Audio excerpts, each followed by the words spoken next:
right, and let's get right into it. Yo, this is Set with Set Media, guys, and I'm back with another one for you. All right, guys, let's get right into it with Trump's meeting with Australia's Prime Minister. Then we're going to get into a media analysis because it's been quite the day today. But let's go ahead and start with the bilateral meeting with Australia's Prime Minister. And it looks like we got a deal on the table. Another one. Well, thank you very much. It's great to have the Prime Minister of Australia. Fantastic place. A lot of friends over there, and this is one of them right here. The Prime Minister is, as you know, Anthony Albanese, and he's highly respected. Done very well in his election, and I hear you're very popular today, right? I mean, it varies from day to day, but with all of us. But he's done a fantastic job as the Prime Minister. We're here to talk about trade, submarines, lots of other military equipment. They're big orders of our great military equipment. We have the best equipment anywhere in the world by far. And, ooh, you gotta watch that. Watch that. You're not allowed to break that. That mirror is 400 years old. The camera just hit the mirror. I just moved it up here special from the vaults, and first thing that happens, the camera hits it. Hard to believe, isn't it? Hard to believe, but these are the problems in life. So we're going to be here to talk about lots of different things, and we might take a few questions before, but we are discussing critical minerals and rare earths, and we're going to be signing an agreement that's been negotiated over a period of 4 or 5 months. And it was sort of good timing that we got it done just in time for the visit. And we worked together very much on rare earths, critical minerals, and lots of other things. And we've had a very good relationship. We've been working on that for quite a while. In about a year from now, we'll have so much critical mineral and rare earths that you won't know what to do with them. They'll be worth about $2. But in the meantime, we're working. And honestly, this meeting caught me by surprise, especially the topic of the meeting, which was trying to, wane off of China's rare earth minerals. And this is why it's surprising because, well, Australia's been like this for a while now, and they've had no complaints. Like, I didn't even know that they were worried about China the same way we are and them pretty much dominating the global market in rare earth refining. So, yeah, I'm actually happy that one of their biggest supporters, which is Australia when it comes to the rare earth minerals, is actually also trying to do the same thing we're doing, gain some independence in our rare earth mineral refining. With Australia and other. He said, when will the play button show up? Any word yet?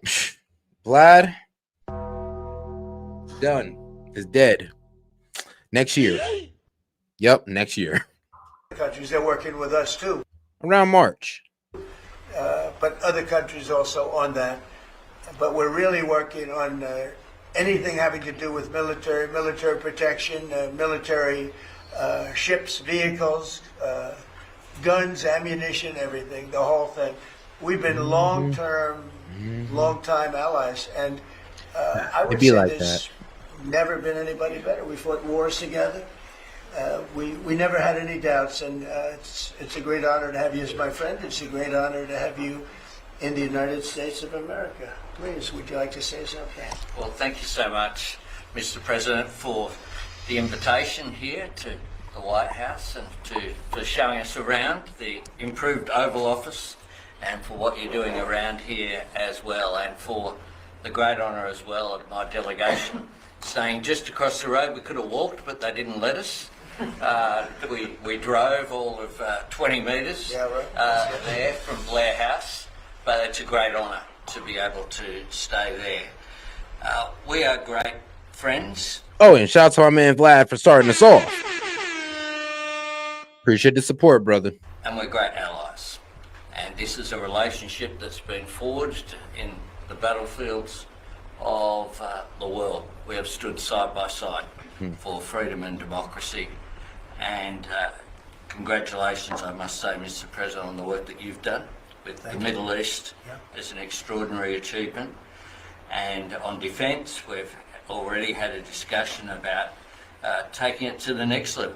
Our defence and security partnership with AUKUS is so important for us, and I thank you for the support that the administration are giving as well. You've had the Chief of the Navy here as well, which will play obviously a very critical role with the subs and increasing the security for the region and the world. And our economic relationship is so important. The US has a trade surplus with Australia, as you know, and we can continue to take what is every opportunity to improve the relationship even further and make it even stronger. And today's agreement on critical minerals and rare earths is just taking it to the next level, seizing those opportunities. That's what I like about this. It's a rare earth minerals deal that we can actually utilize ASAP. You know, we did one with Ukraine, but we can't utilize that right now. I mean, we did one with the Congo, but they need the infrastructure. Australia is like one of the few. I mean, this is the one trade. This is one of the rare earth trade deals where these guys are ready to go, and we don't got to put anything into them. Like I said, in the Congo, they need infrastructure, and Ukraine, well, obviously, we know what's going on in Ukraine. Which are before us to take our relationship to that next level. And it's been fantastic, the contact that we've had together, the friendship that we've developed. And Australians love America, and I think Americans kind of like Australia too. And as we go forward, I think that today will be seen as a really significant day in our relationship.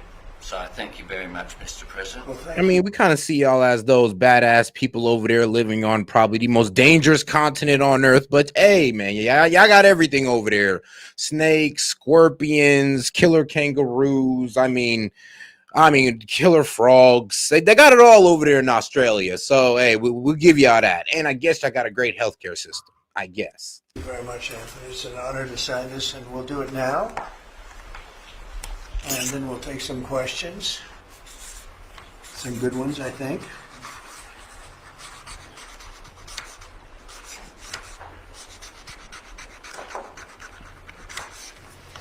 Okay.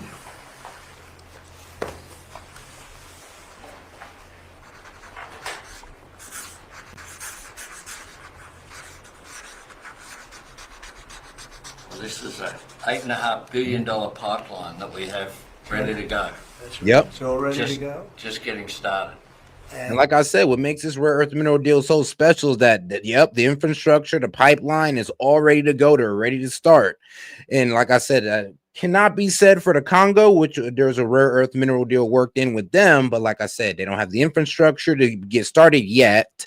And then, of course, there's Ukraine, which we also did one with. But due to their war with Russia, we're not even sure if we're going to be able to utilize it. We're doing a real job on rare earth and many other things. Perhaps I could ask John to say a few words, and then we'll exchange papers. But just how are we doing on your naval purchases and all of the submarines that we're working on with Australia? How's that going? Thank you, Mr. President. Obviously, Australia is a very important ally of ours in the Indo-Pacific and in every battle. They fought with us since World War I and have always been side by side. The facility that they're building, Surf West, is critical and very important to our ability to project power in the Indo-Pacific and work with our allies. So we're working very closely. I think what we're really trying to do is take the original AUKUS framework and improve it for all three parties and make it better and clarify some of the ambiguity that was in the prior agreement. So it should be a win-win for everybody. So. And the submarines that we're building for Australia are starting to really move along, right? The process is getting very exciting, isn't it? We're getting better. That's good. Very good. It's going to be great. Thank you very much. Maybe we'll hold this up. Okay.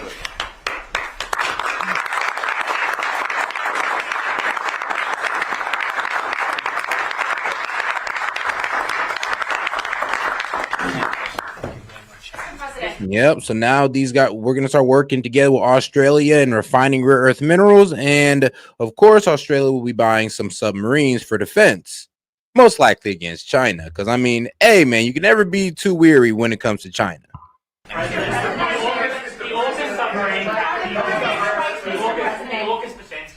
Oh guys, let's make sure we double tap that screen and like the video, guys. Let's get more people on the conversation by double tapping that screen. Yes. You haven't really spoken much about it publicly. It was a deal that was done under Joe Biden to sell submarines to Australia at a time when you're not really making enough for your own needs. So can you tell us, have you gotten across the details of the deal? Do you support it, and will you honour it? It was made a while ago, and nobody did anything about it, and it was going too slowly. We do actually have a lot of submarines. We have the best submarines in the world, anywhere in the world, and we're building a few more currently under construction. And now we're starting, we have it all set. With Anthony, we've worked on this long and hard, and we're starting that process. And shout out Tove, appreciate the support, sis. He says, funny how Australia started as basically an open air prison. Now they are a beautiful country. They wouldn't have let the Lord get robbed. With the Lord, I never knew that much about their history, to be quite honest. But look, I mean, it's a beautiful country. It's just dangerous over there. Like I said, good people. Nice people and all that. I mean, great scenery. You're right. Beautiful country, just extremely dangerous. Right now, and I think it's really moving along very rapidly, very well. But if the rain production doesn't continue, how can you guarantee Australia will get the vote? Oh, it's getting. Oh, no, they're getting. At least 32 people have been killed. Excuse me, you're next. Thank you. Go ahead. China's bad behavior has really only gotten worse since the AUKUS partnership was formed. With that in mind, is the door open for Australia to get additional nuclear-powered submarines or other military capabilities not already in the deal? I think China's been very respectful of us. They're paying tremendous amounts of money to us as in the form of tariffs. As you know, they're paying 55%. That's a lot of money. They never were paying anything over years and years and years. But they were like anybody else. It's about the crown jewels that got stolen. Okay, I was actually reading about that, but I didn't know it was there. I read the headline about the crown jewels being stolen, how there's a manhunt, but I didn't know that was the location. Okay, all right. Shout out to for Loki, clue me in on that one. And Chase. Countries took advantage of the U.S. They're not taking advantage anymore. No, China's paying 55% and a potential 155% come November 1st unless we make a deal. And I'm meeting with President Xi. We have a very good relationship. We're going to be meeting in South Korea in a couple of weeks, and we'll see what we can do. We have a very good relationship with China, but you know, it's been probably a little bit like your relationship with China.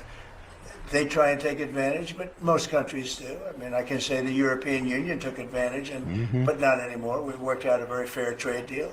Japan, we worked out a very fair deal. South Korea, where I'll be meeting President Xi. Our current trade status with China is 30% across the board on all of their imports, but there's a special 55% tariff on any steel and aluminum coming out of China. So, you know, there's the hike up on that one.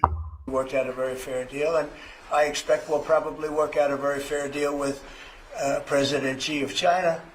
So most of you will be with us. It's going to be very exciting, and I think we're going to work out something that's good for both countries. Are you at least interested in expediting? Are you at least interested in expediting the nuclear-powered subs to Australia? Well, we are doing that. Yeah, we're doing that. we have them moving very, very quickly. Yeah, please. President, I don't think you've ever been to Australia. Have you thought about coming to Australia and trying out some of the golf courses? I would, and I actually have been to Australia, and I did play one of your great golf courses. They have great golf courses there, but I have been to Australia, actually. Would you come again? Oh, I would. In fact, I've been invited to go, and Indeed. I'll have to give it serious consideration. No, it's a real Did possibility. the Prime Minister invite you today? He did. And perhaps we could time it, must be said, with the President's. And shut off lasting. I call it now. China will go after Taiwan September, November 2026. That's why they are aligning with these protesters and the cartels in South America. World War III. I mean, you know, I could also see this as a way for them to get out of their economic turmoil as well. I mean, take over Taiwan, dominate the chip industry, and maybe that can pull their ass out of the recession that they're that the recession that they're going through right now. So, yeah, I mean, I could see them going after Taiwan as a last-ditch effort to save their entire economy, or maybe just to save the image of China. But to be quite honest, I see them going after Taiwan for that reason as well. But it would have to be something pretty drastic going on in Taiwan. Well, not in Taiwan, but in China, for them just to go balls to the wall and say, F it, we don't care about America's most likely going to be getting in the way. We're going after Taiwan anyway. It would be very crazy for them to come to that conclusion, knowing that we're going to get involved. That Australia hosts as well. Very bold. We'll organise it at a time suitable for you, Mr. President. Please, in the back, please. Yeah, in the back, please. Yeah, Mr. President, the Prime Minister mentioned that there's a trade imbalance that's very heavily in America's favour. Why does America slap such heavy tariffs on a friend and ally? Well, we don't, yeah. Well, we do in some cases. We do in many cases because we've been treated unfairly. But actually, the tariffs are very light. The one thing is you buy a lot of airplanes, so that helps because you buy a lot of the beautiful Boeings, the best of the Boeings. Boeing, and by the way, Boeing is really doing well. They have lots of orders, and they're really doing a great job. They make a great plane. But Australia, because of its location, which is great, but one of the things dictated by that location is you have to order a lot of airplanes. So I guess we have that advantage. They need a lot of airplanes in Australia, and that gives us a little bit of an advantage. Yeah, President. Yeah, your Secretary of War, Pete Hegseth, in his Shangri-La speech in, I think it was May, warned about the potential likelihood or threat of President Xi ordering an invasion of Taiwan. 2027 is also the year that Fleet-based West is supposed to start rotating those US and UK submarines. Do you see AUKUS as a deterrent for China in the Indo-Pacific? Yeah, I do. I think it is, but I don't think we're going to need it. I think we'll be just fine with China. China doesn't want to do that. First of all, the United States is the strongest military power in the world by far. It's not even close. Not even close. And our submarines is not anything to F with. I mean, we could hold off a lot with just our submarines alone. Just the subs alone, we could hold off for like almost like an entire naval fleet. Almost like we throw out there like 14 submarines, bro. We could hold off an entire naval fleet on both sides coming in on the USA. I mean, we can do that. So us just having one of our submarines out there, I think that already has China acting a little shaky to act on Taiwan. If we weren't out there like we are now and being able to put out a quick response, I think China would have went for Taiwan by now. But you never know. If they get desperate enough, they'll go for it. We have the best equipment. We have the best of everything, and nobody's going to mess with that. And I don't see that at all with President Xi. I think we're going to get along very well as it pertains to Taiwan and others. Now, that doesn't mean it's not the apple of his eye, because probably it is, but I don't see anything happening. We have a very good trade relationship. We're going to have a very good, I think when we leave South Korea, could be wrong, but I think we'll end up with a very strong trade deal. Both of us will be happy. I don't see that happening now. Given the trade surplus that the US enjoys with Australia, would you consider lifting the tariffs that you've imposed on Australia? And can you give us any details about the critical? Yeah, well, the tariffs have been amazing because, tariffs have been really a reason that I was able to settle almost all of the, I've settled 8 wars in 8 months. Not bad.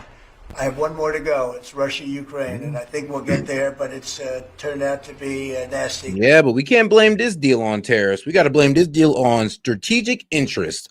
Both of them strategically want to get away from China when it comes to rare earth mineral refinery, and they both want to boast up their defense just in case, China want to act crazy.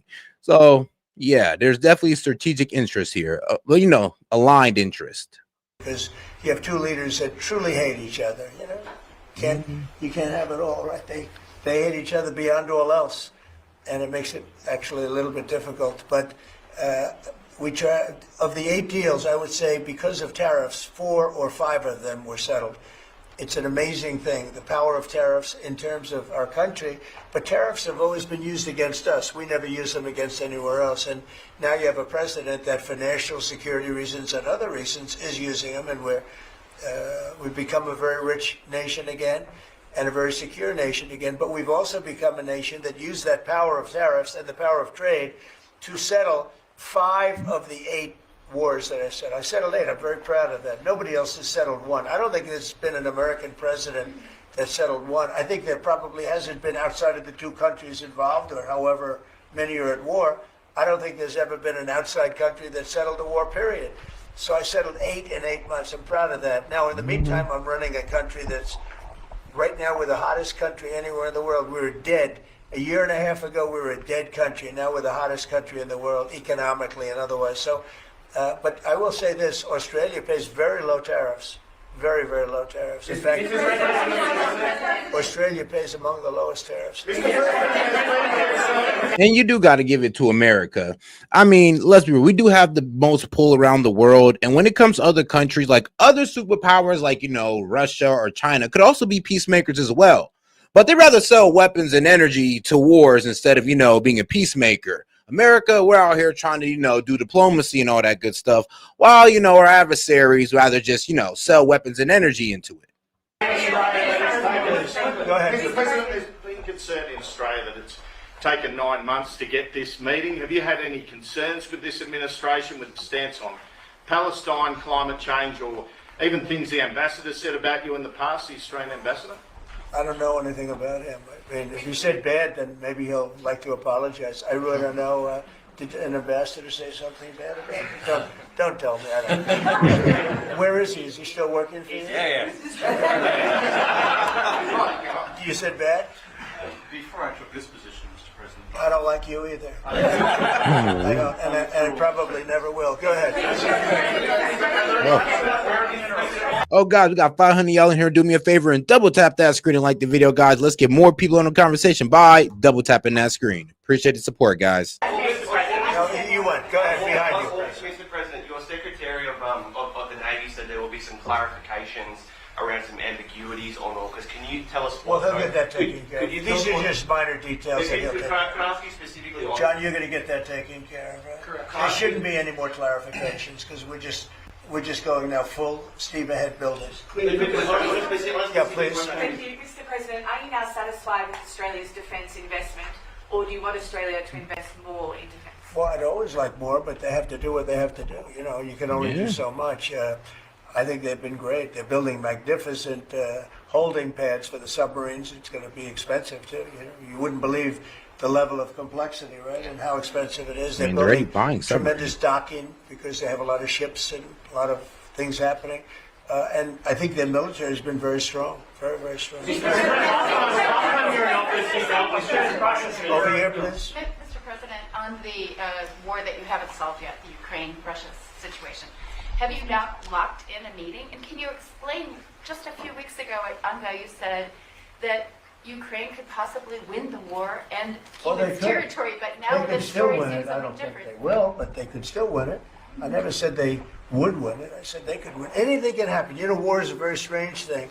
A lot of bad things happen, a lot of good things happen. If you look at the Middle East, I would say prior to us hitting Iran so hard, we could have never made that deal because you would have had a dark cloud over the Middle East when we took out their nuclear capability. I'm weak. Trump is kind of clearing up his speech when he said, oh, you know, Ukraine could possibly win. Ukraine could win. Russia's looking weak. Now he's clearing up his speech like, whoa, guys, look. I said it was possible. Anything's possible. Like, it's highly improbable that they're going to win. It's looking like they're not going to win. But look, anything's possible. That's why I said that. It's like, okay. Which was one of the great military maneuvers of all time. It was flawless. You saw that. Those magnificent B-2s. I mean, that was a flawless move that was done by some very talented people, headed up by Pete and everybody else, and our great generals, and General in particular, Raisin Kane. We did a great job. And when that happened, everything was different, and we were able to get a deal. If we didn't do that, if it wasn't, you know, they wanted to do that for 22 years, Mr. Prime Minister. For 22 years, I had the pilots here, the B-2 pilots, and they came to the Oval Office, and I thought they deserved it. They flew 37 hours back and forth. We had 52 tankers up there. We had a lot of planes up there with them, but they were the primary plane, but we had a lot of planes, F-22s and F-35s and F-16. We had a lot of planes. But we had 52 tankers, can you believe that? And it was just like a flawless mission. And when it was finished, the Middle East just opened up, amazing. And they wanted to do it for 22 years. The pilots came up to me, they said, you know, For 22 years, we practiced this maneuver 3 times a year for 22 years. Our predecessors and us. These are now young pilots, but they're older now. Predecessors practiced it, and they said we never had a president that would let us do it, but I let him do it, and it totally opened up the Middle East. It took the cloud over the. We had a dark cloud over the Middle East, and now it's all. I mean, we have a little situation relatively with Hamas, and that will be taken care of very quickly if they don't straighten it out themselves, because they're in violation of their agreement. Now it is a big. There's a lot of confusion going on in Gaza with Israel firing into southern Gaza because they said, Hamas killed 2 Israeli soldiers. Hamas said it had nothing to do with it. That the 2 Israeli soldiers ran over I guess a landmine that was, ironically set up by the IDF, and they ran over that and it exploded. And this was into Rafah. Rafah, the city that they're currently keeping Palestinians away from. That it kind of cut off access to, that's occupied by Israel, but somehow, Hamas just pops up out the tunnels. On rare earth minerals, Australia is one of the only places in the world that processes rare earth minerals. Yeah, could there be an agreement? China has 90% of the processing. Could there be an agreement over processing rare earth minerals with Australia? Sure, that's what we're doing. It's part of the agreement. Can you say with certainty? Go ahead, please. Thank you, sir. Just sorry. Yeah. On a follow-up on Taiwan, there are reports that you will come up, or China is pressuring you to not support independence for Taiwan in exchange for a trade deal. Well, I'm not going to talk about that. What I'll talk about, you and I will have that discussion in a couple of weeks when I'm in South Korea with President Xi. We're going to be talking about a lot of things. I assume that's going to be one of the things, but I'm not going to. Hold on, man. Shout out to my man Anonymous. He said 90 days sober. Hey, congratulations, big dog. You came a long way.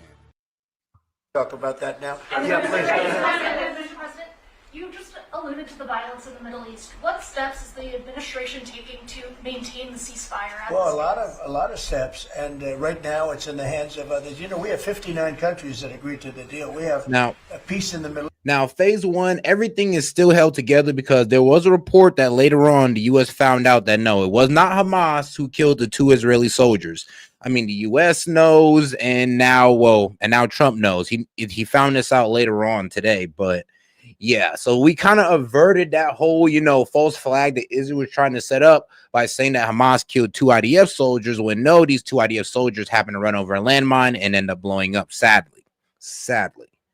At least for the first time ever, we made a deal with Hamas that they're going to be very good, they're going to behave, they're going to be nice, and if they're not, we're going to go and we're going to eradicate them if we have to. They'll be eradicated, and they know that. So they went in, and I don't believe it was the leadership, but they had some rebellion in there among themselves, and they killed some people. Pretty a lot of people. But this is a violent group. You probably noticed over the last 100. Yeah, I mean, bro. After they got back some of their citizens, I mean, they found some collaborators in the mix and they executed them publicly. I mean, there were some guys who got their legs crushed by boulders. Some guys got beheaded, the old-fashioned way when it comes to Arabs. And then some of them just got their arms broken in by bats. I mean, it was very gruesome. I'm not even going to lie to you. But it was public. Definitely public. Oof. Years. This is a very violent group of people. And they got very rambunctious, and they did things that they shouldn't be doing. And if they keep doing it, then we're going to go in and straighten it out, and it'll happen very quickly and pretty violently, unfortunately. Just following up on that question, when you say we are going to eradicate Hamas, who is we? Does that include American boots on the ground? No, it won't be on the ground at all. We don't need to, because we have many countries, as you know, signed on to this deal. The way I view it, 59 countries, and unanimous. There's never been, nobody ever believed us. Countries that 4 months ago didn't like each other, and now they're all aligned together. I mean, we've had countries calling me when they saw some of the killing with Hamas, saying we'd love to go in and take care of the situation ourselves. In addition, you have Israel would go in 2 minutes if I asked him to go in. I could tell him, go in and take care of it. But right now, we haven't said that. We're going to give it a little chance, and hopefully there will be a little less violence. But right now, they're violent people. Hamas has been very violent. But they don't have the backing of Iran anymore. They don't have the backing of really anybody anymore. They have to be good. And if they're not good, they'll be eradicated. Now, here's what nobody's really telling you. Now, one reason why Hamas will not disarm is because Hamas is currently going through a civil war with an Israeli-backed militant force that is either Mossad agents or Palestinians who are disgruntled against Hamas. But yes, there is another force, a militant force that is in Gaza and is backed by Israel, and they are also fighting Hamas. So it is kind of crazy to ask Hamas to disarm while they're getting shot at. I mean, like I said, we do need to make sure we kind of, quell it on all sides, because IDF may be pulling back, but their Israeli-backed militant force has, they're still on the go.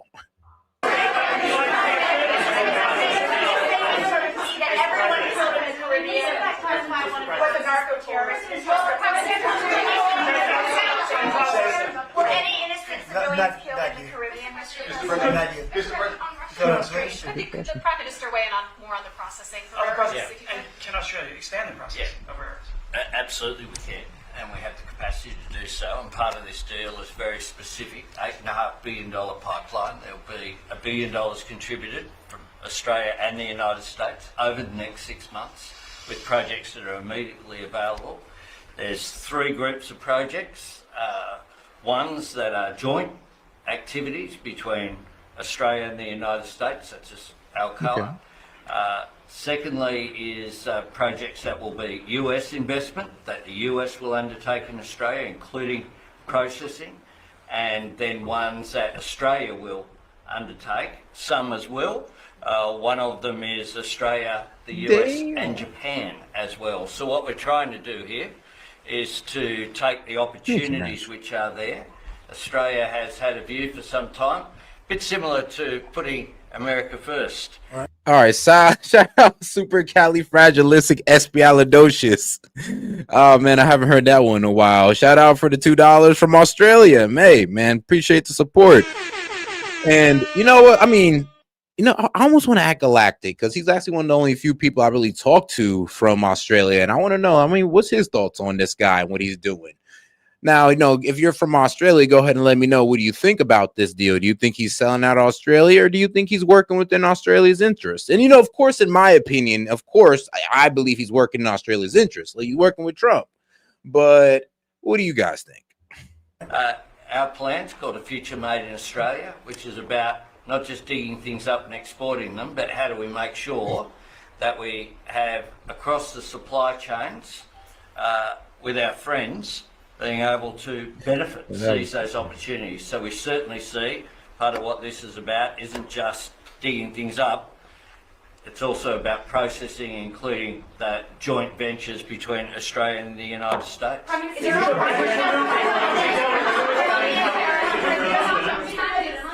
US and Australia really compete with China? Aren't we decades behind in terms of development? No, you've been reading the wrong newspapers. We're not decades. We are way ahead of China militarily, the United States. We're way ahead of them in every form of military, other than they're building a lot of ships, and we'll have that started. We'll be catching them on that. That's fair. But we will, when it comes to weaponry, when it comes to, I'll go right now, AI. The big thing is AI. They're building more plants in this country than anybody ever imagined. We're going to have over $20 trillion of investment for this year. The most we ever had was a tiny fraction of that. As an example, Biden, who's the worst president in the history of our country by far, by the way, but they were less than $1 trillion for 4 years. We're already now breaking $18 trillion of investment in 8 months. 18 trillion. No country in history has ever done that. We're way ahead of China in AI, and we're way ahead of China militarily from the standpoint of the sophisticated weapons. We have weapons that a lot of people don't even know about, and I got them started 4 years ago. I rebuilt the military 4 years ago, fortunately, because Biden didn't do anything but give a piece of it away to Afghanistan. Fortunately, and most of these investments, or the 10 to 17 trillion that Trump is talking about, is mainly through, the the promise to buy our to buy our energy, not economic energy, but to buy our energy, and to, well, of course, help us our oil refinery as well. And then the second part of that is the reshoring of, manufacturing that certain companies have pledged, and, and of course in certain sectors as well, like, well, mainly in tech. Much as it sounded like it was a small part of what I built, but the Afghanistan giveaway was one of the worst. That was probably the most embarrassing day in the period in the history of our country.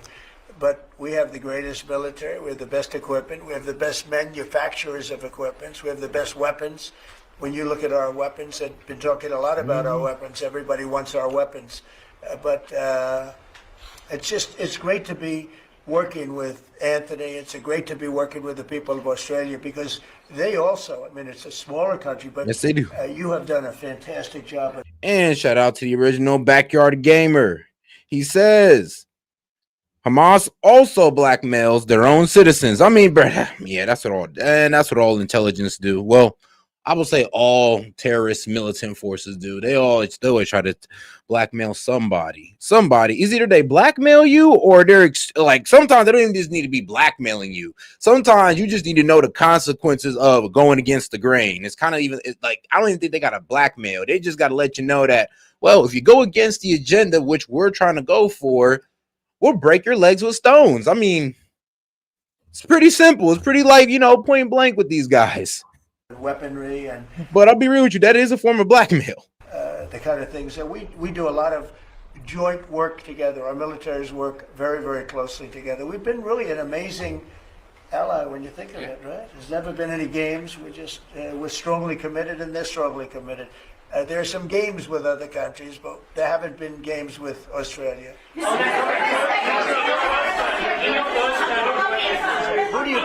Where do you come from? I'm from Australia. Who are you with? The Sydney Morning Herald. Nasty guy. Go ahead. Oh, sorry. I was just going to ask. All right, go ahead. On your first term, you worked with two Australian Prime Ministers, Scott Morrison and Malcolm Turnbull. You might remember. They're from same side of politics as you. Mr. Albanese's different side. Can you tell us a bit more about what it's like to work with Mr. Albanese compared to those two? Well, I got along. That wouldn't be fair, because the man on my right has a big advantage. You know that, right? But I think he's doing a really good job, and we've had a very good relationship. I don't want to compare one with the other, but I'll tell you, this one is. They really have a great prime minister. Thank you. Okay, was that a Thank good you. statement? I'll use it in my ads in 28.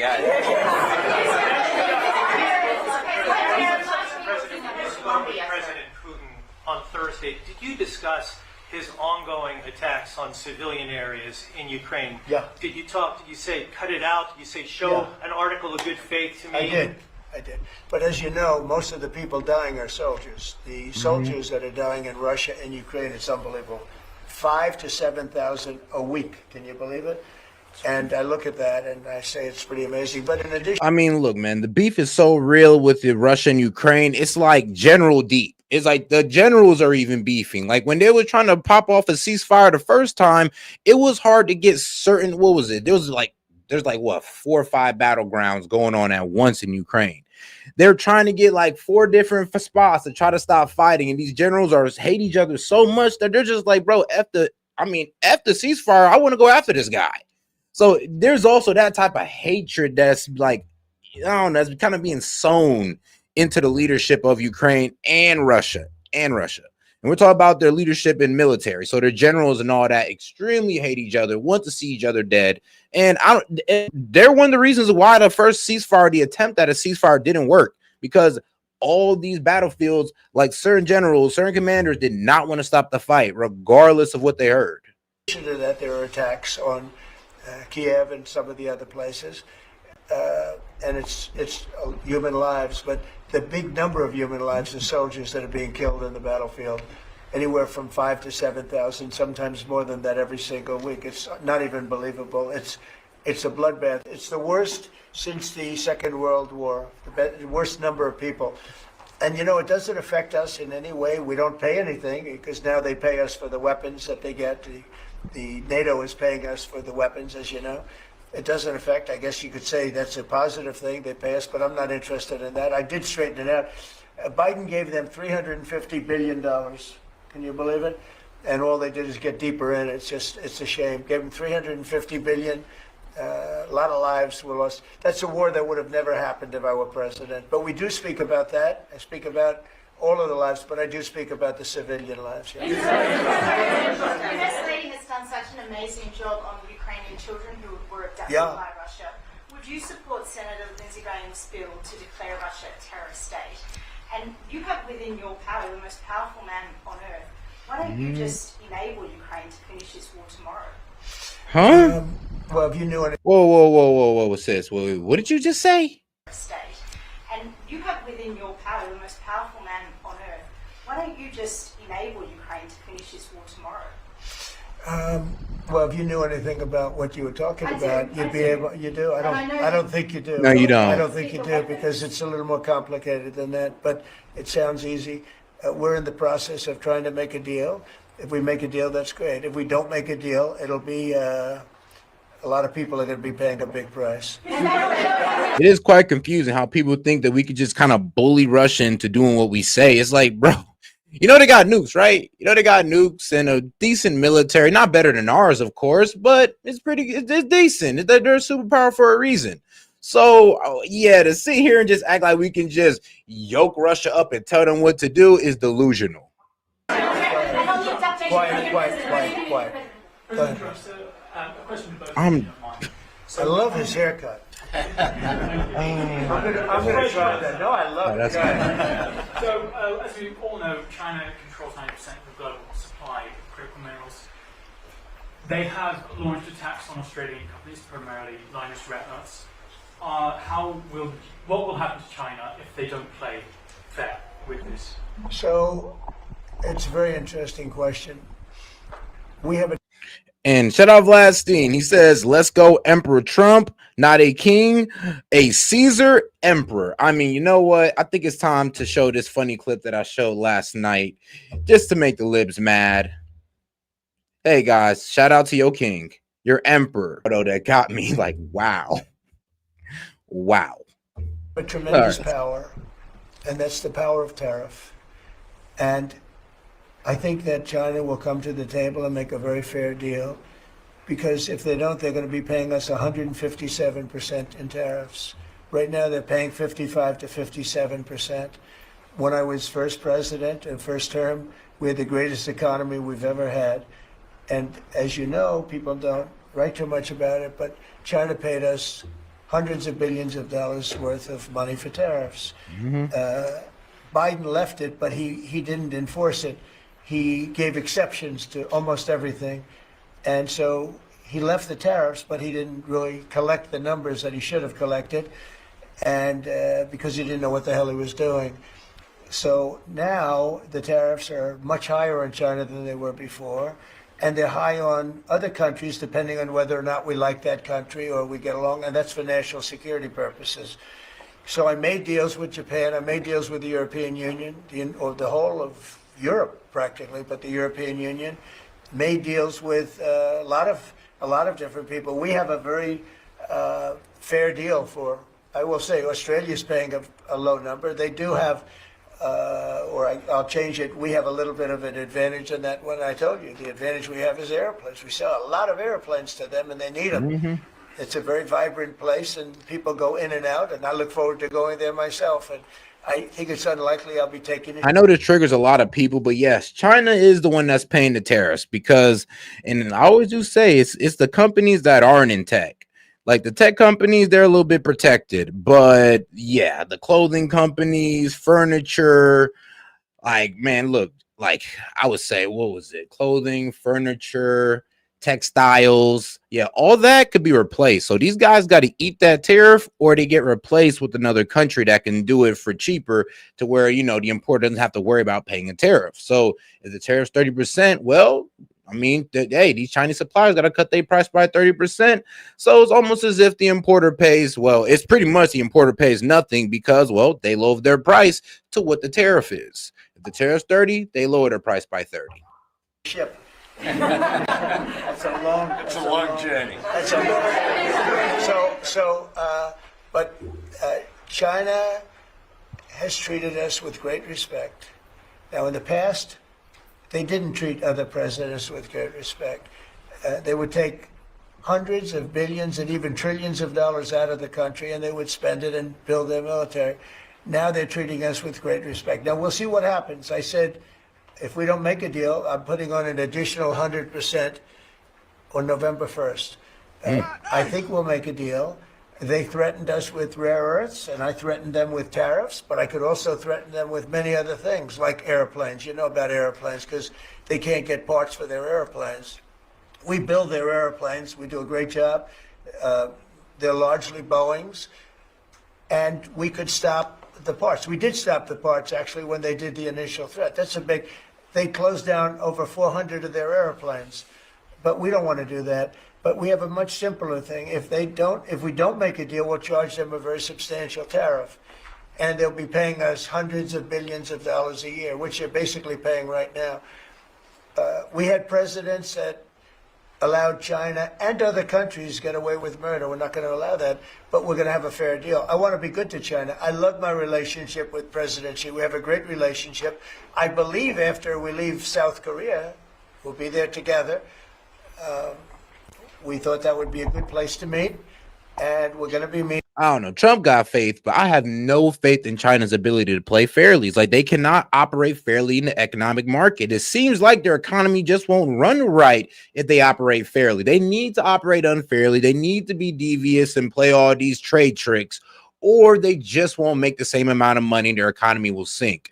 Because we tried to put them on the right path, but they always got to do something duplicitous in the background or behind our backs. So it does seem like, well, as much as we try to put China on the straight path, they want to do this because maybe they have to do this. Maybe they have to have unfair trade policies or unfair trade, I would say practices, unfair trade practices to even be alive right now, to even have an economic stability. It's just that's what it's seeming at this point. It doesn't seem like we could ever really play fair with China because they don't ever want to play fair with us.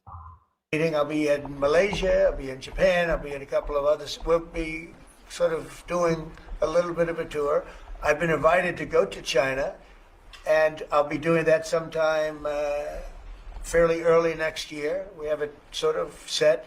But I think we're going to have a very good relationship with China.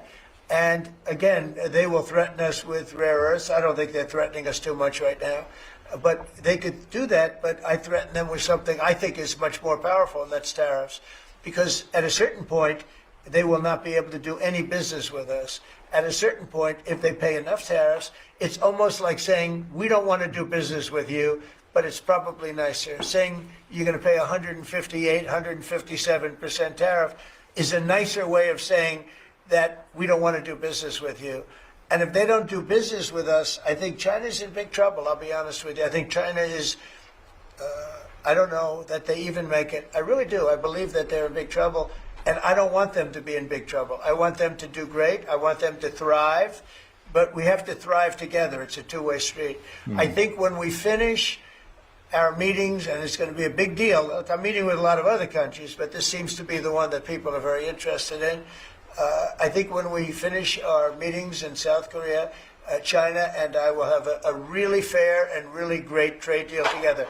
I want them to buy soybeans. They stopped buying our soybeans because they thought that was punishment. And it is punishment to our farmers, but we're not going to allow that to happen because I made a great trade deal with China, a $50 billion trade deal, and they were great about it. They were doing everything that they were supposed to do. And then when Biden came in, you know, I used to call President Xi all the time to say, thank you, or you're not buying enough. In other words, they were supposed to buy. Biden, do you think Biden ever called him? I don't think Biden ever called him. You think? No, Biden didn't call him at all. He was just happy that he was getting that little bit of money from the 15% of their exports that they were sending in.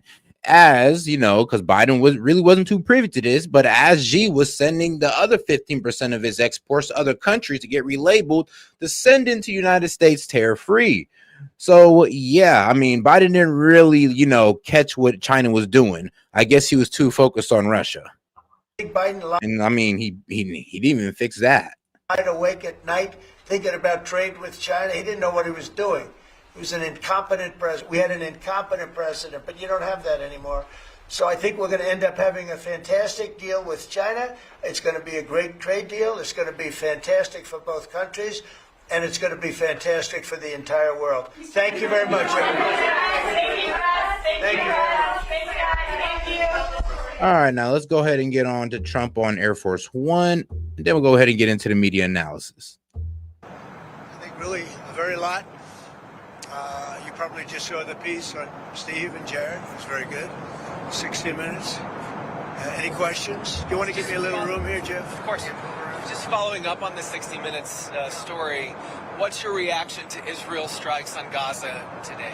Now, I would react to the 60-minute interview with, I think it was like Steve Witkoff, like, what was it? One of his main negotiators that was interviewing on 60 Minutes. And 60 Minutes, man, I mean, look, man, they copyright like hell. So you can't even really react to these guys without getting your stream taken down or getting, you know, a copyright strike. So we're not even going to test them. But yeah, what I was hearing is that, well, it does seem like Trump was pretty much having his way. Like, he knew that Hamas did not like the deal. He knew that Israel didn't like the deal. But guess what? Trump liked the deal, and he was working in America's interest instead of the interest of Israel. And of course, not in the interest of Hamas. I mean, Lord knows not that. Well, we're going to have to see what's happening.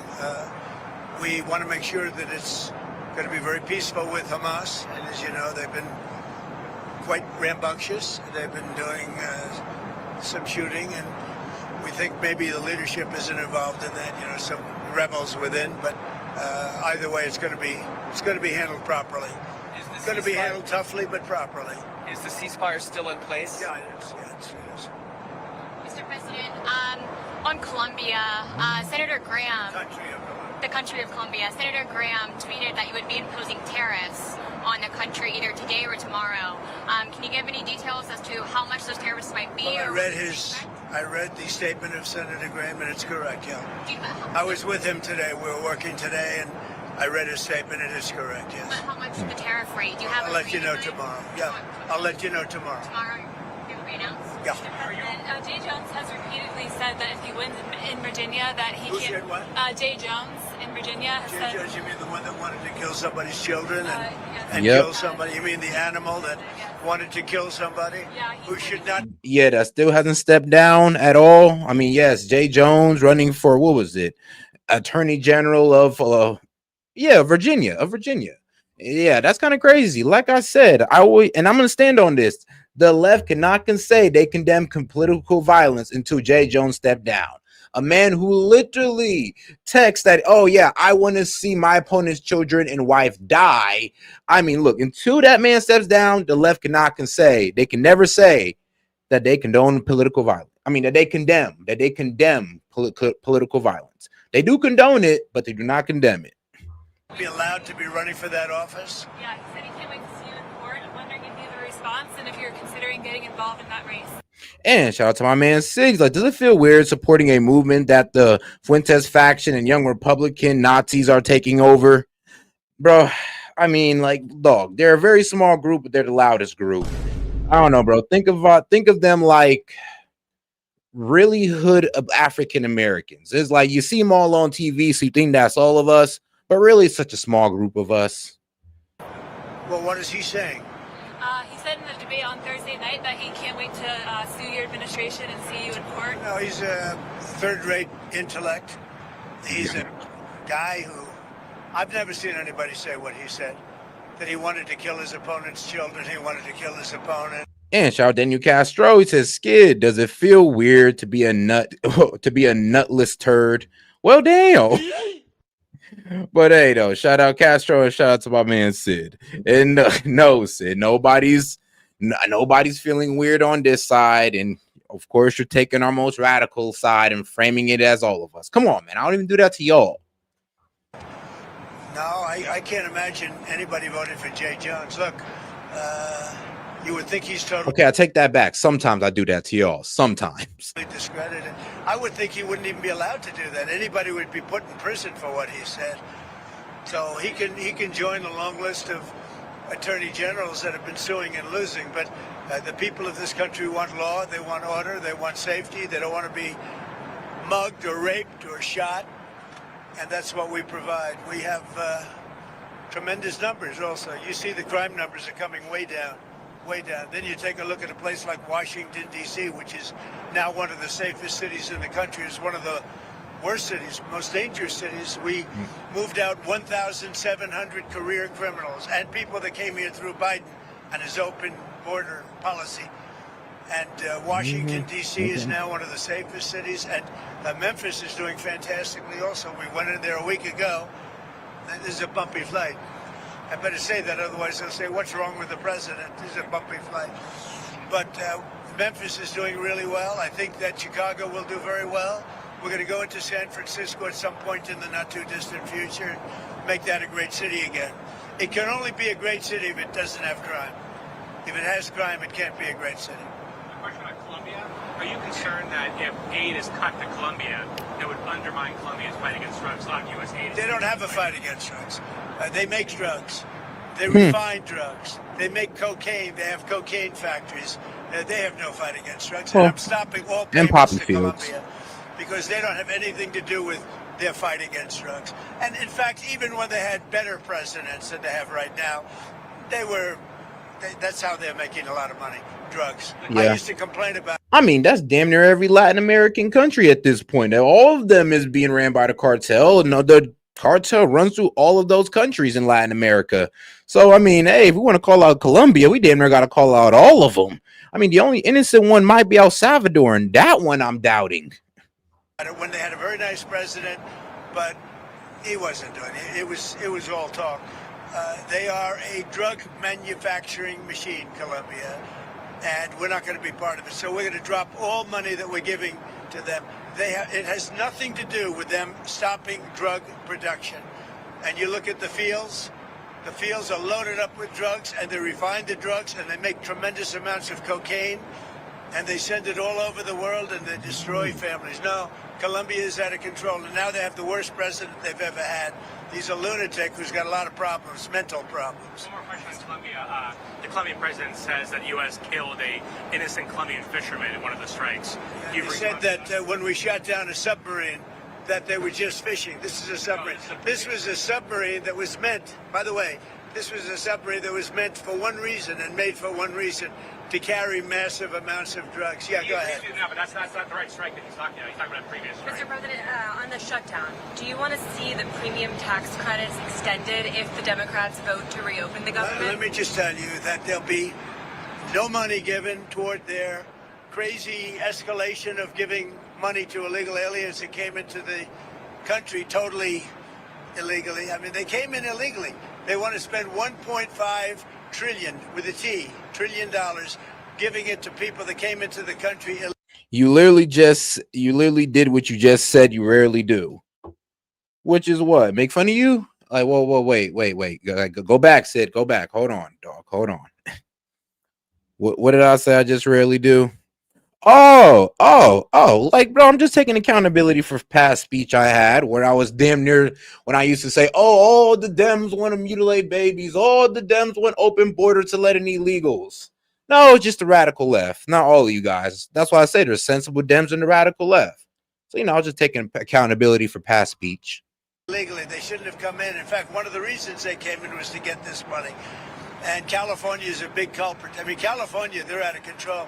And we're not going to pay California all of that money that they're giving away illegally. That's another thing. Between California and Colombia, there's not that much difference. We're not going to be making those payments. Just a follow-up to that, sorry. A July survey Who by are you with, Liz? the Washington Post. A July survey by your pollster, Tony Fabrizio, found that 72% of voters across political parties like the ACA tax credits. Are you worried that you might get blamed if you don't help get those through?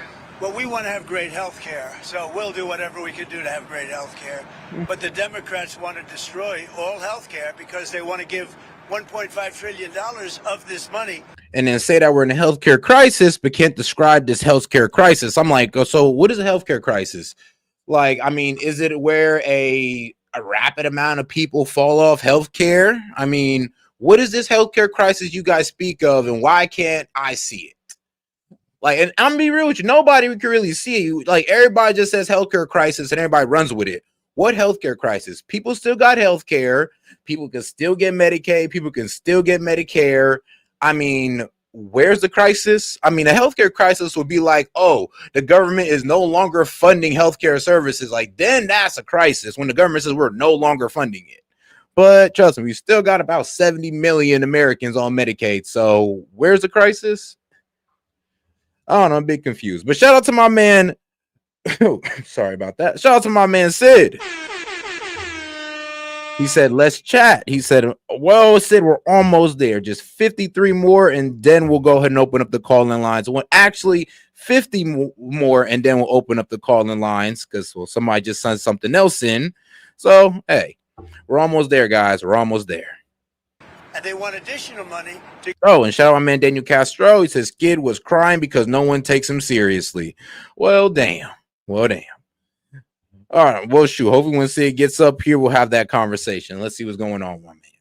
Go to people that came into our country illegally. Many of them are from I had that prisons one-on-one and with mental Sid. institutions, and we're not going to destroy our health care for the Democrats. Mr. President, there were reports saying, you even mentioned that in a recent phone call with Prime Minister Modi, and that Modi had said his country would stop purchases of Russian oil, but India said that they were not aware. Well, then they're going to just keep paying a lot of tariffs. If they said that, but I don't believe they said that. No, I spoke with Prime Minister Modi of India, and he said he's not going to be doing the Russian oil thing, so that's it. Well, why would India say that they're not going to do? I don't know, but if they want to say that, then they'll just continue to pay massive tariffs, and they don't want to do that. Following up on Friday, you said you had a cordial meeting with President Zelensky. During that meeting, did you tell him he needed to cede all of the Donbass region to Russia? No, we never discussed it. We think that what they should do is just stop at the lines where they are, the battle lines. You have a battle line right now. The rest is very tough to negotiate. If you're going to say, you take this, we take that, there's so many different permutations. So what I say is they should stop right now at the battle lines. Go home, stop killing people, and be done. What do you think should happen with the Donbass region then? Let it be cut the way it is. It's cut up right now. I think 78% of the land is already taken by Russia. You leave it the way it is right now. They can negotiate something later on down the line. But I said cut and stop at the battle line. Go home. Stop fighting. Stop killing people. What do you think of Mandami's photo with the 93 World Trade Center bombing? Yeah, no, it's a shame. Look, the Mandami thing is it's a disaster waiting to happen. We can't have a communist in charge of a great, supposedly free enterprise, kind of a representative city. So I think it's, if you have a communist... But it looked like Mandani's going to win. Like, honestly, of course, Sliwa does not have a chance, and neither does Cuomo. I mean, Cuomo's history is too tarnished to honestly win. So, I mean, Mandani's looking like, well, it's not the best option, but it's the most popular one that's looking like that he's about to take the lead, or he's about to really take this election. So, everybody prepare for Mayor Mandani. You might want to just prepare for that right now. This mayor, I think it's going to be very tough. Unless something crazy comes out about this man to where it swings it in Cuomo's favor, then I don't see anything coming. I don't see anything coming out about this man too damning to where it might swing it in Cuomo's favor. So unless that happens, I mean, bro, they're cooked. They're cooked. York, you guys might just be cooked. For him and for the city. Do you think he should have posted something like this so close to the election? Oh, I think it's a shame that that particular man is endorsing him and very friendly with him. You can see there's a relationship. He blew up the World Trade Center, right? And Mr. President, Didn't the man you're talking about blow up the World Trade Center? And he's friends with Mandami? Mr. President, sticking with New York City, you've talked about the Hudson River Tunnel, the infrastructure project. So you've said that the funding has been terminated, but folks in New York have said that it's not terminated. So where does that stand? Well, as of now, it's terminated, and that's up to me. And as of now, it's terminated, and it's terminated because the Democrats are so foolish what they've done to the country. I mean, we have the hottest country in the world. There's no country even close, and they just want to do this. There's nothing for them to do. All they have to do is just say, let everything continue. And I will say a lot of Democrats want this to get over. So the administration right now is not sending funding? Right now, there is no funding because it's up to me. What is your response to the protests? Who are you with? I'm with the AP. With AP? What's your response to the protests over the weekend, the No Kings protests? I think it's a joke. I looked at the people. They're not representative of this country.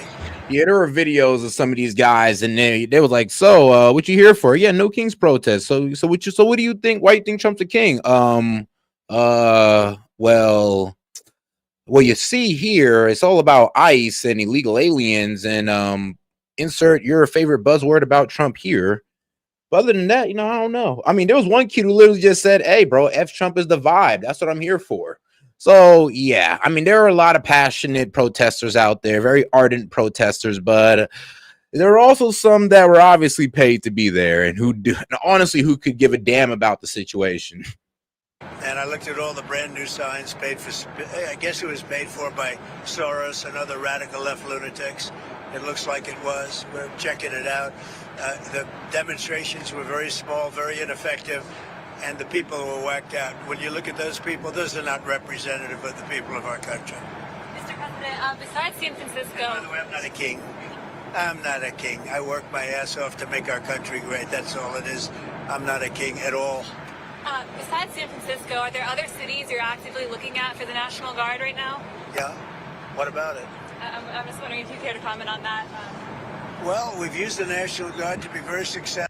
All right, Sid, come on up, man. I went ahead and posted the call-in link for you, dog. All right, let's go ahead and come on up. Can my past super chats open up the call-in line? LOL. Usually the answer would be no. But you know what? I'm in the mood to talk tonight. Well, I'm always in the mood to talk, to be quite honest. But tonight, I'm in a particular mood. So why not? Why not? Besides, we haven't had a winning one-on-one in a while. Successful in Memphis. You can see the numbers are falling like rocks. Washington, D.C., Chicago is getting better, even though we're going through a lot. And, we're trying to do it in a very nice way. I'm allowed, as you know, as president, like 50% of the presidents have used the Insurrection Act. They can use that, and everybody agrees you're allowed to use that, and there's no more court cases, there's no more anything. We're trying to do it in a nicer manner, but we can always use the Insurrection Act if we want. I mean, if you take a look in the past, one in particular president used it 28 times during the course of a presidency. So we're allowed to do that. We thought we could do it in a very nice way. All we want to do is have safe cities. We're not looking for anything that would be spectacular other than crime-free becomes spectacular. We want to have great crime-free cities. So I'd be allowed to use, if I wanted, the Insurrection Act, and then all of this nonsense would go away. You have the absolute right. It's the strongest power a president has. Really? Like, we saw a group in, shout out Tove, by the way. Appreciate the support, sis. He said, we saw a group in banana costumes. Hub started playing Bananas in Pajamas. Bananas is Pajamas. Shout out, Hubby. The bananas, man, they're coming out as fruit, animals, bruh. Shoot, I mean, they're coming out with everything but a good argument. And you have the absolute right to do it. We wanted to go this route, but we get sued every time you look at somebody. You look at somebody the wrong way and you end up getting sued. We just want no crime. We want to have crime. And shout out to my man Vladstein. I'm an unofficial anti-commie dressed in red, white, and blue. Hey, I like that color. That's not a big, I mean, it's pretty common sense, I think, but that's all I want is crime-free cities. I campaigned on it. Yo, Sid, how's it going, bro? Yo, what's up, dude? Can you hear me? Yeah, I can hear you good, man. All right. All right, Sid, so lay it down on me, man. What's your disagreement so far this week? Mm-hmm. This week? Okay, well, just a minute ago, you were like, I don't ever do this shit where I'm calling you all out as a group, where I'm saying all Dems, all the left, all this, but you were nodding along to, chatters and people saying that the left is... Hold on now. You can't hold me accountable for other people say. I can only be held accountable for what I say. All right. Would you say that the left as a whole killed Charlie Kirk? Would you say something like that? No? Okay. So you disagree when people like Stephen Miller and J.D. Vance say that? Now, I would agree I would say this. Like, if they're saying that the entire left promoted the death of Charlie Kirk, then no. But would I say the rhetoric of the left, like, has something to do with the death of Charlie Kirk? I mean, for sure. Why? Well, the rhetoric of the left and how they call him a fascist, they think he's what? A white supremacist. They think he's so hateful. And I mean, when you sow that into people's minds, people are going to take action.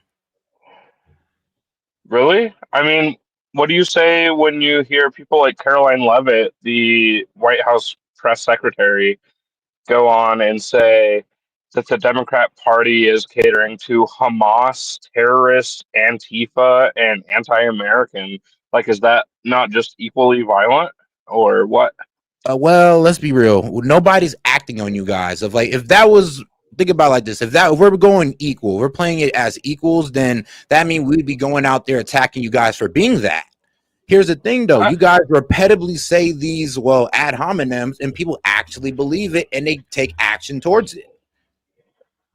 I mean, Caroline Leavitt comes out and call you guys Hamas supporters, which I don't believe all you guys are Hamas supporters, but she comes out and call you guys Hamas supporters. There's going to be no MAGA going out there and trying to attack you guys because you're Hamas supporters. My bro, they're calling us, they're putting it in presidential memorandums, domestic terrorists for being anti-American, and now they're saying, "Oh, we're foreign terrorist organizations," and whatever they describe Antifa as is domestic so terrorists. Amorphous. That's foreign as well now. Well, I would say this. So wait, hold on. So you have a problem with they're doing with Antifa? Well, I would say this. I'll say wait for the information to come out because they're looking into their funding and some things are being revealed. I would suggest you look into that before you just try to, bastardize the Trump administration for making these guys a domestic terrorist organization. We had millions of people come out this last week, right?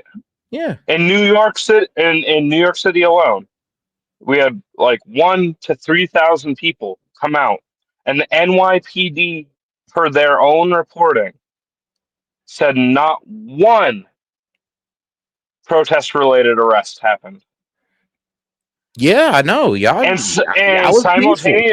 simultaneously, Mike Johnson, Chip Roy, multiple high-level Republicans are coming out saying the same thing as Caroline Leavitt, that we're all Antifa, that we're all Hamas, that we're all terrorists. And you don't think that could inspire someone that's a little bit crazy to come do because hold on. Not all of them say that. There's some of them that don't even say that, and they say you guys are just paid for. It's like you guys are just paid. Don't pay them no mind. They support. They don't really believe in it. They're paid just to wave a flag around. So they don't even really frame. Do you believe that? Do you believe that? What, that you guys are actually out there like with that crazy rhetoric? No, but let me tell you how they're paid. You guys. That you're paid? Yeah. Actually, yeah, somewhat. I do. I'm looking into a little bit more, and it does seem like there are actors out there that's being paid who don't know what the hell they're protesting about. Not all of you, but I would say it looks like it's a small group. I would say that because I haven't seen no big showing out of protesters coming out saying, yeah, we're here to get paid. But I have seen small groups get broken into, and they're going like, okay, yeah, we're waiting for our press liaison. And I'm like, wait, what? So what? Where'd you see this?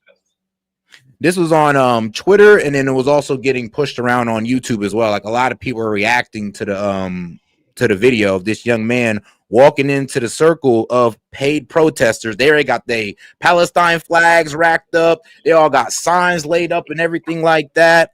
And he's acting on what they're protesting for. And they said they can't discuss that because they need a press liaison. Now, is that definitive proof? Well, no, but I'm still looking more into it because now it got me looking. Like some weird stuff like that is always going to have me looking. How many people do you think came out? Do you agree with the official numbers or? With the official number? Of course. I mean, damn, really got no reason to lie about it. 7 million, right? Yeah, 7 million. Yeah. Even though there were people trying to downplay it, I was like, nah, let them have their number. Let them have their number. 7 million came out. That's fine. But I do believe you think 7 million people are getting paid? Not all 7. Come on. I did say it was a small number. Give me credit now. Come on, dog. You did. I said it was a small number. I would say after 7 million, shoot, maybe maybe 500,000 to $1 million is getting paid. Really? We're talking about all 7 million across the country, and that's will still be a small group out of 7 million. I mean, okay, I went to the protest. I know you were feeling sick that day or whatever, right? Yeah. But you were gonna go and just see what was going on for yourself. But I was at I don't know, CVS man. in downtown, so I kind of seen what was going on. So, like I said, the traffic was backed up. People were saying they got thousands of people up there. You know, you start seeing news trucks a little bit. So, trust me, I seen the outside processing of it. All I'm saying is that we're getting painted with a broad brush, and this idea that we're all terrorists and it's all funded and it's all this Oh, George really? Well, Soros now you know stuff. how we feel. But go ahead, bro. Cook. Go ahead. My bad. Okay, wait. What is the equivalent on your side of that? What, when y'all call us Nazis and un-American and fascists? I mean, did we start writing executive orders and presidential memorandums? I mean, if y'all was in power, y'all might have. Like, who We knows? were for the last 4 Thank God y'all years. not. We were for the last 4 years. Did that happen? In a way, yeah, y'all did it through the social media. Y'all definitely was quelling speech through that. So in a Did way, yeah, y'all President did. Biden and the government, did they? Yeah, they did. Actually, it was proven by the Google. What was it? Yeah, by Meta. Meta released emails saying that the Biden administration threatened them to take down certain creators and certain messages on their platform. And I mean, The same Meta, bro testified to Congress about this. The same thing. He didn't testify. He wrote a letter. But the same group that also said that they only complied with 40% of what the government said. 40%. Like, same group that was exposed in the Twitter files. I mean, both of them, the Twitter files was basically the Dems or the Biden administration, and so was Meta. So yes, y'all was controlling speech, and y'all was taking away people's career who you did not like. The Twitter files was mostly Dems? No, I said it was orchestrated by the Dems because it was mostly killing the engagement of right wing, like, well, tweeters or whatever. The Twitter files was surrounding. Do you know what story that was surrounding? Can you remember? Twitter files. Remind me. It was surrounding a story. So it was the Hunter Biden laptop story. Okay. Oh, okay. Wait, hold on now. That was like across the board because they was trying to squash that story, not just on Twitter, but on Facebook, Instagram. It was like a mass campaign to squash that story. And it was in the year 2020. And if memory serves me right, Donald Trump was president in 2020. And his FBI agent or head of the FBI that he appointed to lead the FBI was in charge of the FBI at that time. Am I wrong or am I right? Now, if you're talking about like the Twitter files, those weren't discovered literally until like during the Biden administration. So yeah, I'm not sure if that's the best point to make. But Sid, I'll bring you back on though. Let's get back on with the show.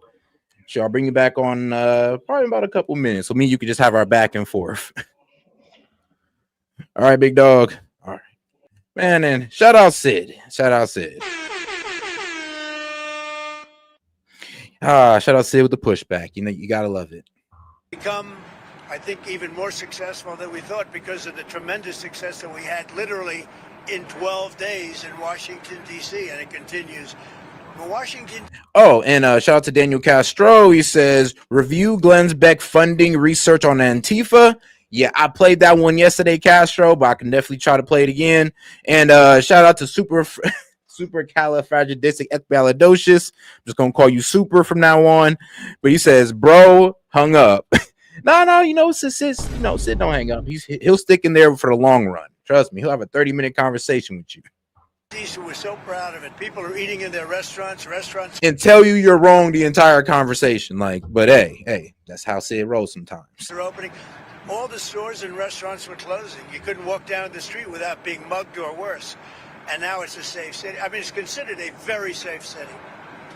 And it's safe because we took 1,700 people out of there and brought them back to where they came from. Yeah. You said you're going to South Korea to eventually meet with China. That's right. Can you tell us more about your goals for your trip to Asia? Where else you may be going? I have a very good relationship with President Xi of China. We're having disputes on things. They're paying us a lot of money, tremendous amount of money in tariffs, and they'd probably like to have it be less, and we'll work on that, but they have to give us some things too. Right now, China's paying a tremendous amount of money in tariffs, like they've never paid before. You know, they paid a lot during my first administration, my first term. Now they're paying an unbelievable amount of money to the United States. They probably can't pay that much. And I'm okay with that. We can lower that, but they have to do things for us too. It's no longer a one-way street. Yeah. What would you lower it to, do you think? Depends. I mean, we'll have to see what they want. One of the penalties we have, and because they're sending in fentanyl, we have a 20%, as you know, a 20% tariff on that. But they'd be paying about 157% tariff, which is, you know. Well, it would be about 100, and if the 100% tariff comes on, then it'd be about 130 across the board and about 155 on steel and aluminum, because steel and aluminum already has a tariff of about 55%. I mean, directly from China. And I mean, it's not only, you know, the United States that got this tariff on China's steel and aluminum. I mean, the UK got it as well. No, wait, not the UK, but the EU has it as well at 25% tariff on China's steel and aluminum. Record-setting type tariff. I don't want them to do that. I want to help China. I'm looking to hurt China, but they have to give us things too.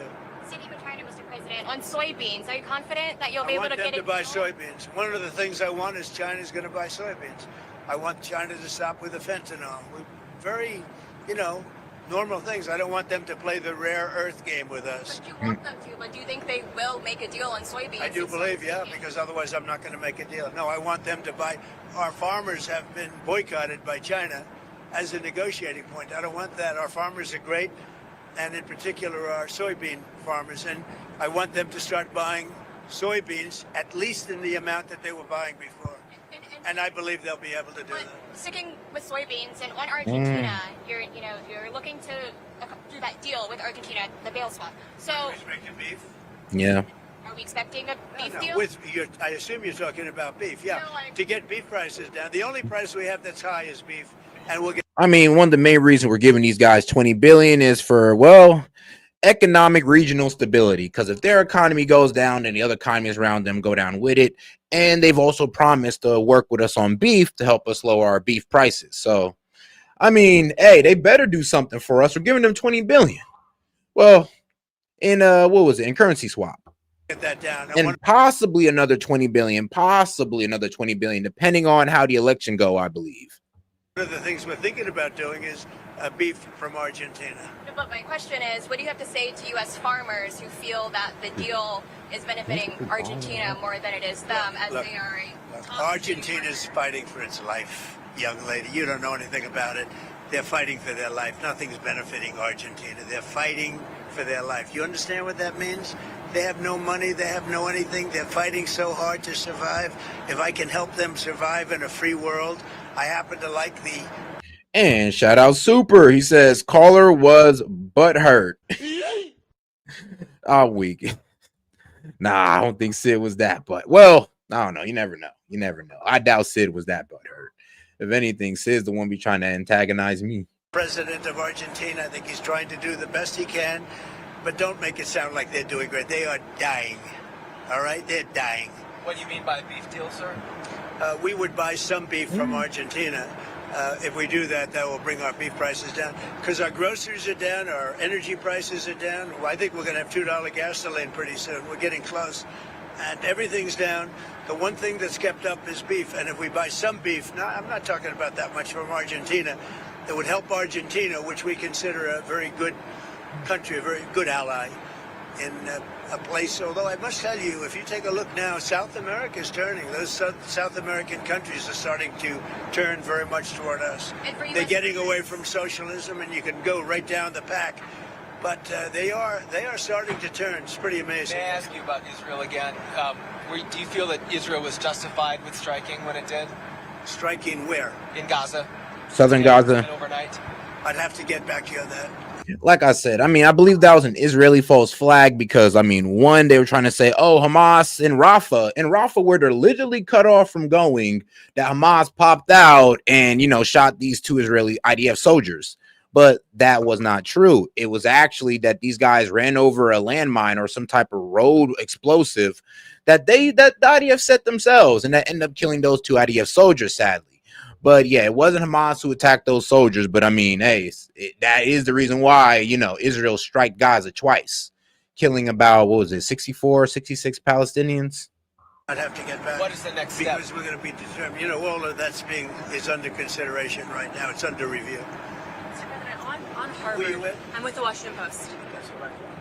On Harvard, you said the other week that you had reached a deal, but we haven't heard anything. What's the holdup? Well, we reached a concept of a deal, but it's pretty complicated because Damn it, Vlad. Sid loves his butt plug. He uses it too. I mean, wait, come on, bro. He used to it too. Oh, come on, dog. Come on. Damn. Come on, guys. Sid ain't that bad. Why you gotta do my mans like that? Why you gotta do the liberal host like that? $500 million that can open up trade schools. And I love the idea of trade and trade schools by Harvard. So, they get into like a vocational type school. And the one problem with it, it's very complicated. When do they start? How do they start? Who do they use? There's 1,000 different things. And we may just charge them a fine, big fine, $500 million fine. Mr. President, and they won't do it again. And if they do, we'll have to just charge them another fine. You haven't weighed in on the Virginia gubernatorial race that's in a few weeks. Do you plan to endorse the lieutenant governor? Well, I think the Republican candidate is very good, and I think she should win because the Democrat candidate's a disaster. So I haven't been too much involved in Virginia. I love the state. I did very well in the state. Like I said, if they don't fire that man, Jay Jones, the Democratic Party is going to cook themselves in that state. Like, it's over. But I will tell you, I think the Republican candidate is excellent, and I think the Democrat candidate is a disaster. I mean, I watched her in the debate. She couldn't answer the most basic question. And, a big thing with that race and also the race in New Jersey is going to be energy. Both of the Democrats are going to drive the energy prices through the roof. Through the roof. Your energy is going to double and triple. If the Republican gets elected, your energy is going to be coming down by 70, 80%. Thank you very much, everybody. Vote Republican. All right, guys, let's go ahead and get over to the next video with Jesse Waters. And then after this video, I'm going to go ahead and bring in my man Sid for commentary. Let's see. Another world leader just stepped foot into the White House. The Australian Prime Minister is in town to cut some major deals. One problem? Someone in his entourage has TDS. Have you had any concerns with this administration, with its stance on Palestine, climate change, or even things the ambassador said about you in the past, the Australian ambassador? I don't know anything about him. Only one out of the 3 of those topics were actually a real thing to be concerned about. Only one, and that was Palestine. And if you said bad, then maybe he'll like to apologize. I really don't know. Did an ambassador say something bad about him? Don't tell me. I don't. Where is he? Is he still working for you? Yeah. You said bad? Before I took this position, Mr. President. I don't like you either. I don't, and I probably never will. Damn. Okay. Once they got that out of the way, back to business. Trump cut an $8 billion rare earth deal down under. That means bye-bye, China. In about a year from now, we'll have so much critical mineral and rare earths that you won't know what to do with them. They'll be worth about $2. Trump's juggling a few balls here. He's peeling us away from China, keeping the Mideast peace, holding, and ending war in Europe. Being king ain't easy. Why don't you just enable you? And honestly, the best thing about this Australian deal is that, like I said, we can utilize their rare earth minerals and their rare earth mineral refinery like immediately. They have the infrastructure, they got everything set up already. We don't have to wait on them like the Congo or wait on a war to finish like Ukraine. Trying to finish this war tomorrow. Well, if you knew anything about what you were talking about, you'd be able. You do. I don't think you do, really. I don't think you do because it's a little more complicated than that. But it sounds easy. We're in the process of trying to make a deal. If we make a deal, that's great. If we don't make a deal, it'll be a lot of people are going to be paying a big price. Zelensky was in the Oval last week. Reports say he got into a little bit of a shouting match with Trump. Trump warned Z that Russia would destroy him if he didn't freeze the front lines. And Zelensky left D.C. with no tomahawks. Trump's keeping those in his back pocket. If Putin plays games, Trump always has the option to sell them. No, I've been hearing that as well, too. Like, Trump yelled at Zelensky, and they got into it again, saying, like, dog, you can't beat Russia. Like, they're going to cook you. But, hey, though, hey. I mean, do you, man? If you want to keep the fight going, good luck with that. But, even, I mean, I don't even know why. And that's why I said, I don't even know why Trump try to, play like, like Ukraine could probably win, that they have a good chance. It took Russia 4 years. I'm like, yeah, bro, we hear you, but that doesn't mean that, Ukraine is winning because of Russia is taking a long time. Like, that doesn't mean anything, sadly. All right, and shout out, nobody likes Rudy, Trumpy, not even Aussie. Well, damn. Oh, yeah, and shout out Super. But, all right. We're looking at a global chess match right now. It's not just Russia Trump has to worry about. There's a lot of action in Latin America. Not even Aussies, huh? Trump just bombed a Colombian coke boat. And he's not just doing it for the drugs. Sure, that's a part of it, but there are bigger things at play. Just like Venezuela. Colombia's cozying up with China. They joined the Belt and Road Initiative this year. That's no bueno. Now Trump's hitting them where it hurts. They are a drug manufacturing machine, Colombia. And then that ain't the only Latin America country that works with China. I mean, there is Colombia. I mean, there's, of course, Venezuela. I mean, Venezuela works really, like, man, look, they're fingers crossed, man. They love each other like that. Like, she gave that man a high-tech phone, and Maduro loved that man ever since. Okay, I'm just playing, but they are pretty close. Venezuela and China. And we're not going to be part of it. So we're going to drop all money that we're giving to them. And you look at the fields are loaded up with drugs, and they refine the drugs, and they make tremendous amounts of cocaine, and they send it all over the world, and they destroy families. Colombia is talking tough for now. Soon they'll be like Venezuela, shaken like a dog. Maduro's panicking about a gringo invasion. His people are switching phones, changing beds, hiring new bodyguards.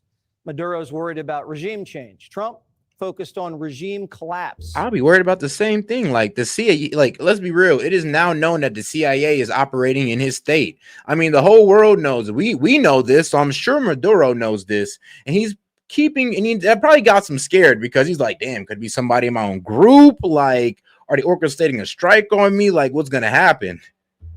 Venezuela has oil, gold, and minerals.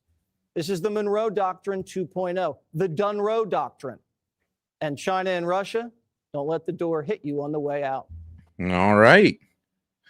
And all right, man. So, and we're going to go ahead and get to the next video. But first, let's go ahead and hear from my man, Sid. Sid, wait. Did I put him in or nah? Wait, did I accidentally kick him out? Who knew? Yo, Sid, let me know, like, what happened there.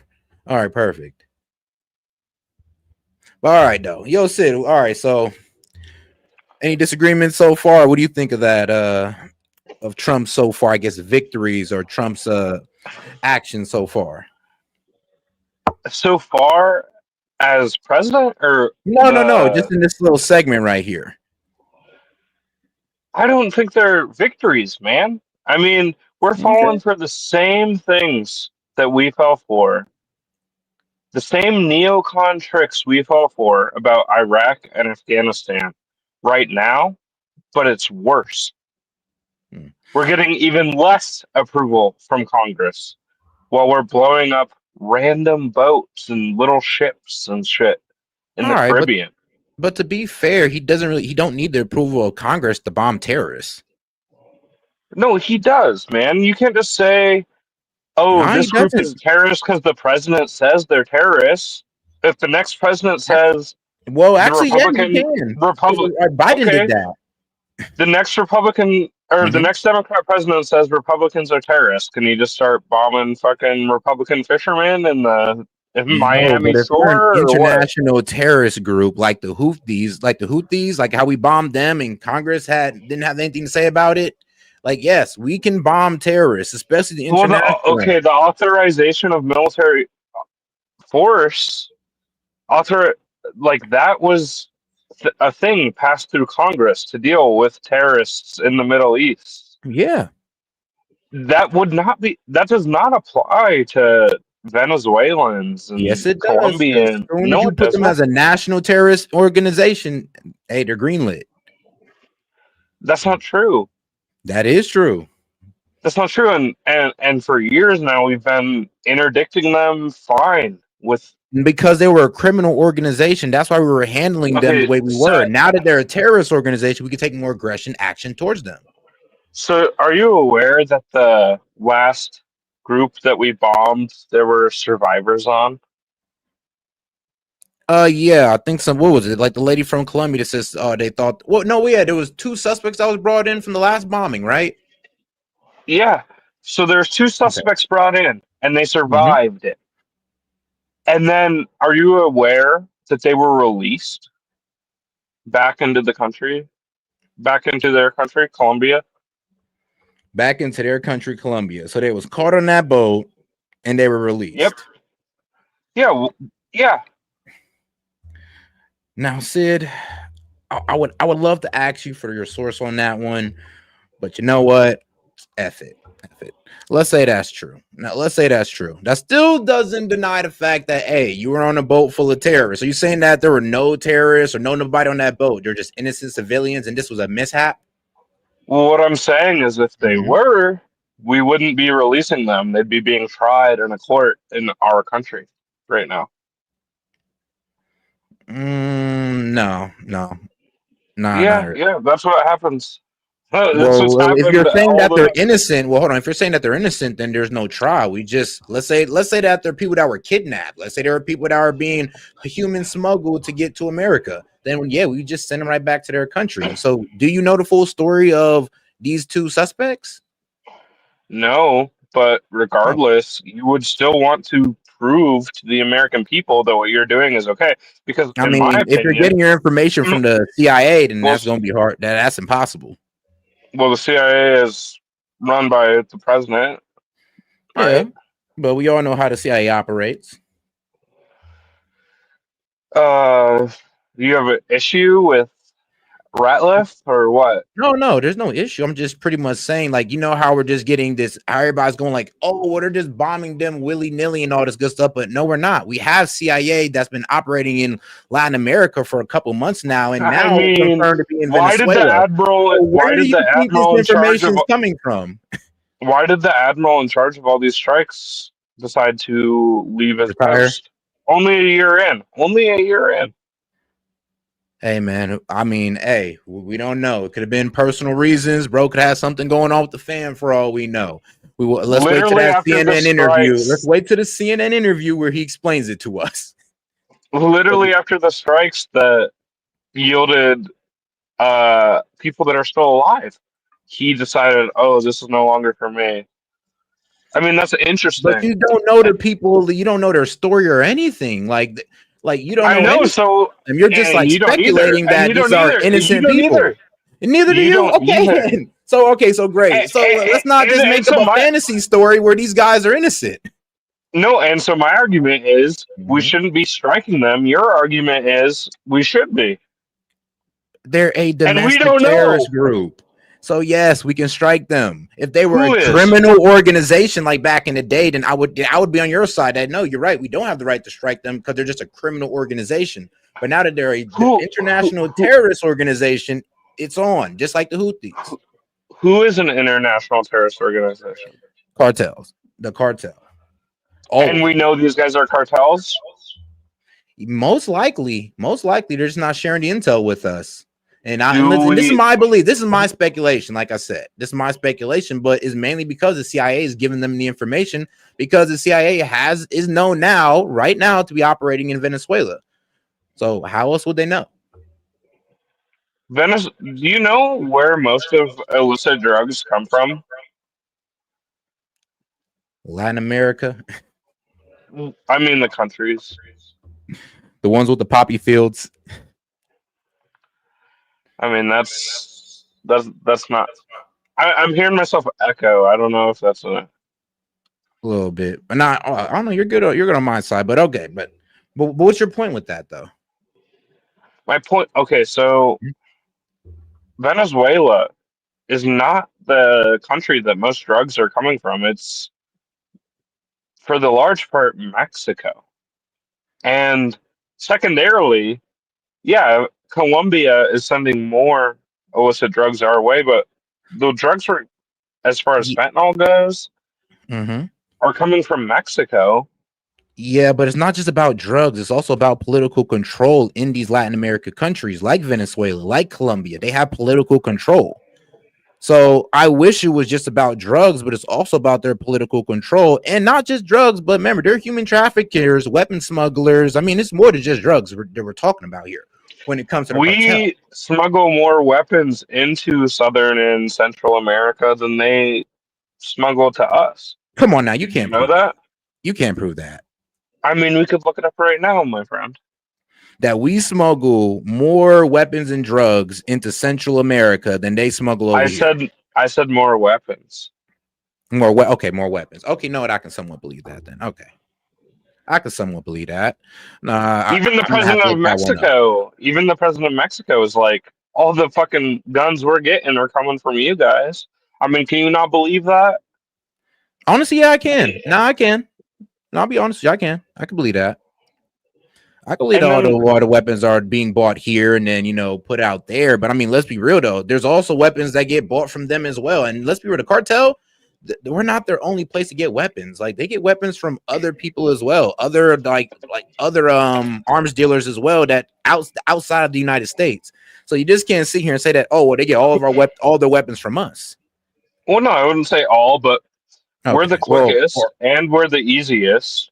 And you know what? I've said this before on your stream multiple times. We're right next door. Yeah, I've but said now this they're multiple being times. But now they're being tracked as a terrorist organization. It's going to be a little harder for them to move on that. Maybe so. But the people that are smuggling drugs into this country through our border are American citizens, because these cartels are not dumbasses, and they know that the people that can pass most easily through the border are white American citizens. And so a large percentage, like 80+% of the fentanyl that's smuggled across the border is smuggled by white U.S. citizens. But guess what, Sid? But guess where they get it from 100% of the time? The cartels. So I don't know if that's a good point. It is a good point. And do you think that we should just be blowing up? Okay, so before we were just blowing up boats in the Caribbean, did you know what we did? We had the Coast Guard interdict them. Yeah, because it was a criminal organization. I mean, like I said, they're categorized differently, so now we're handling them differently. And do you know what percentage of boats that were interdicted ended up having no drugs and weren't drug boats at all? 25%. That's 1/4. Rand Paul, a Republican senator, confirmed this. And so now, if we're just going to blow these guys up, are we going to blow up 1/4 of the boats that we blow up? Are they going to be people that are innocent, just like the same way that 1/4 of the boats we interdicted before we decided to do this were innocent? I think we have a deeper form of intelligence on that one. I would say this. And like I said, only because the CIA is in Venezuela. And if you think that they're not operating off no intelligence, then like, come on, dog. You're not giving us enough credit. Do you think, Seth, it would surprise me if you were going to tell me right now you had no issues with the CIA? Of course I have issues with the CIA, but they're the ones, like I'm saying, I'm not saying that I love the CIA. I'm just telling you where we are possibly getting the information that these boats are drug boats and they're used by narcos. Like, is it the same information that told us that Saddam had weapons of mass destruction? Is it the same type of group, or now? Hey, if you're saying what you're saying is that they're trying to drag us into a false flag by saying these boats are narcos and we're just gonna blow them up. Because, I mean, let's be real. Venezuela is not too keen to get into it with us. Let's be honest. I mean, there's not a choice at a certain point. There's not a choice at a certain point. Bro, we can blow boats outside their spot all day. They would not do anything. it will make the cartels more popular than ever within those countries. I'm just saying that. Bro, the same one that's terrorizing these people? Come on, Sid. I don't know about Yeah. that one. Well, all right, dog. That's enough A for the similar second. thing happened. A similar thing happened with Iran. They were at their like lowest point in approval rating until we started striking them, and then And they then had a rally. Then they yeah, had a then rally around the flag moment, all and right, that's you're what right about happens. that one, but the cartel is way different. The cartel literally brutalized these people.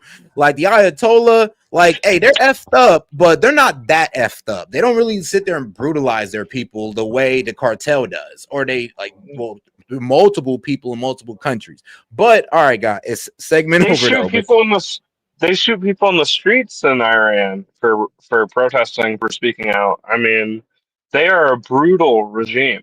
I don't yeah, want to keep bro, interrupting, and the but cartel kills politicians who speak out. I mean, yeah, it's but hold on, whoa. Before you carry on too long, Sid, before you carry on too long, you can go ahead and get right back to it. So once again, shout out to my man Sid. All right. And shout out to my man Vlad Steen. He says, don't forget about the Department of Misinformation by Joe Biden. I mean, that's also a good point. But all right, guys, let's get right into it. Oh man, it's always fun doing that with Sid.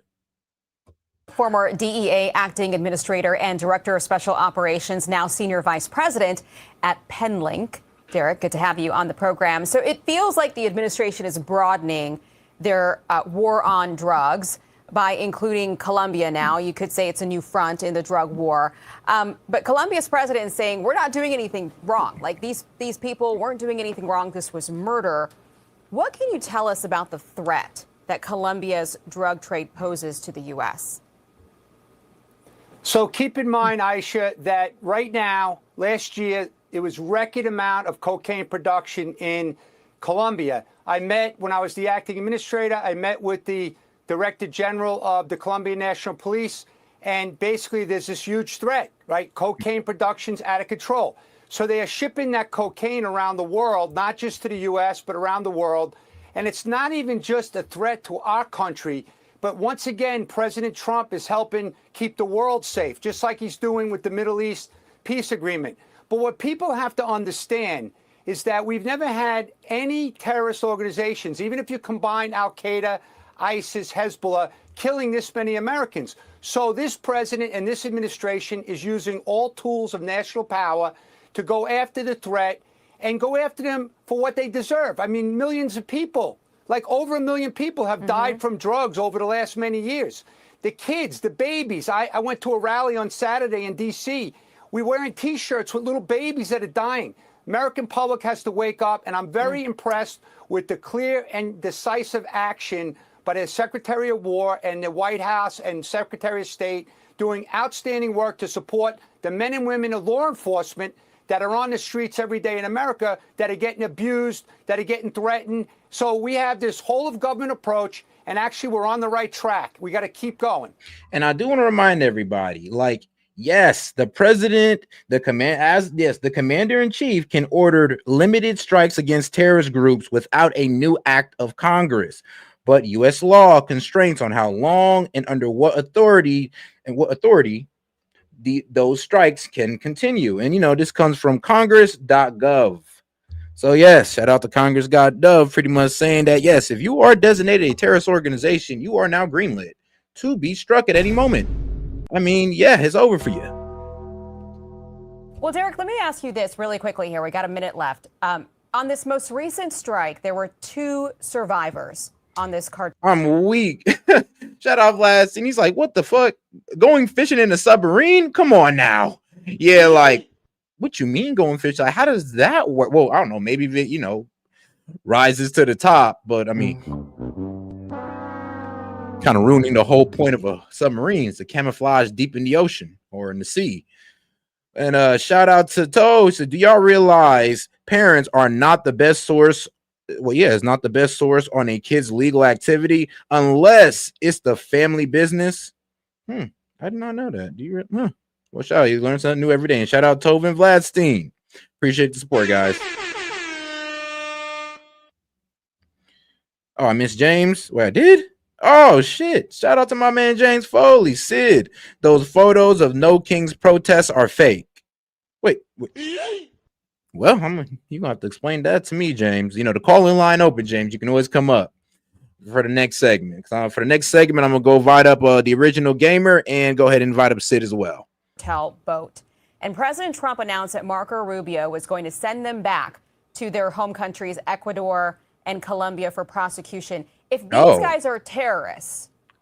Okay, actually, no, this is the point that I believe Sid was making. This most recent strike, there were 2 survivors on this cartel boat.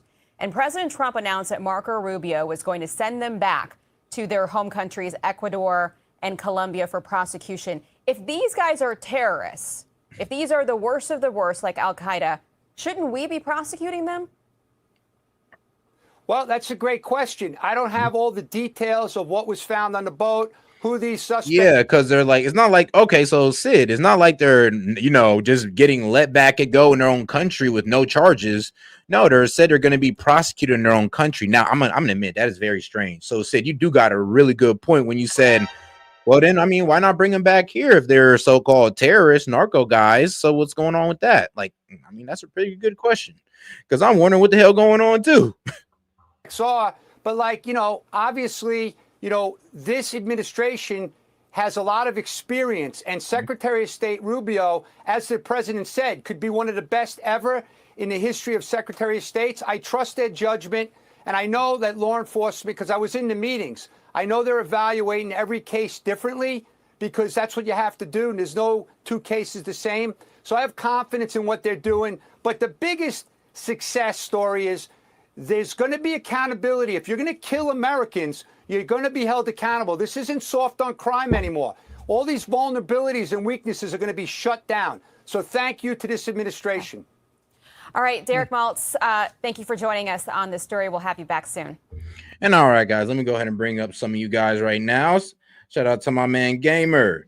And whoops, there we go. That's a little better. And my man James Foley. All right, guys. So we all heard Sid argument. Anybody have any rebuttal against Sid? No, I actually agree with Sid, to be quite honest. I've always, like I said, I've told you before on other streams, I came from the Navy. And as a matter of fact, when I was in the Navy, I was in at a time where I got to see from a military side all of the illegal immigrants coming from the Middle East and South America flood to the United States. I really do think we should be prosecuting and locking these guys up here. I agree with you on that as well. I definitely agree that we should be prosecuting these guys up here instead of sending them back to their own country. Because some of these countries are corrupt. They're just going to get let back out. Like, we already know these countries are cartel ran. So look, I do. Like I said, I agree with Sid on the whole suspicion of like what's going on with these 2 guys who are just getting sent back to their country to be prosecuted instead of the U.S. But I will disagree on him when he said, "Oh, well, Trump cannot have these strikes on this terrorist organization." Like, I disagree with him. That's not actually valid because the way that it works, especially when you're talking about naval and Air Force bound strikes, we actually have a protocol where we get greenlit for up to 48 hours direct access to the president, especially, like I said, for the Navy and Air Force. I know this for a fact. Within 48 hours of coming into contact with a known terrorist organization of the United States, pretty much it's open season if the president wants to order a strike. The only thing is that we have to pass it back up the chain and let Congress know what we just did. All right, and quick question though. So, was there ever a time that you guys work with like intelligence to get information to carry out a strike, or is that ever in the process? Most of the time, I can't really speak on that aspect because stuff is secret, and we'll just keep it right there. But what I can say is, most of the time, whenever you see a strike pop up on news, like how you're able to see that on the news or whatever, most of the time, whenever you see a strike on the news, there has already been like an extensive amount of recon. We watched these guys pretty much wipe their butt and roll out of bed. We've been watching them so long. So whenever you see a strike, trust, know, and believe that we already have our ducks in a row. All right. Now, Well, Jay, would you go, guys go, go. would you agree that it's Congress that gets to declare war on a country, not the executive? Yes and Declaring no. declaring Yes and war, no. declaring war, and declaring someone a terrorist organization are two different things. We're not invading the country. We're stopping people from invading ours. The big Yes, but difference. when Trump recently sent his reasoning to Congress, the executive recently sent their reasoning for these strikes to Congress. They said that we are at war with Venezuela. The President of the United States has a degree of authority to declare war on individualized crime syndicates that Congress otherwise couldn't designate. So what people get that confused is Congress has the right to declare war on a known enemy nation. That's the key word most people keep confusing. It's an enemy nation. Now, on a terrorist cell or crime syndicate or things that will be harmful to the United States that operate more along the lines of uh, terrorism or asymmetrical warfare, the president, in line and in junction with the Department of Justice and Department of Homeland Security, they can come together and be like, okay, what's the status on this group? Are they a problem or not? And then they can go ahead with the power of the judicial branch and the Department of Justice designate people, individual groups as terrorism and go terrorist or enemy individual actors and go after them that way. With all due respect, sir, my dad was in the Navy. My brother's in the Air Force. Um, I appreciate you for your service.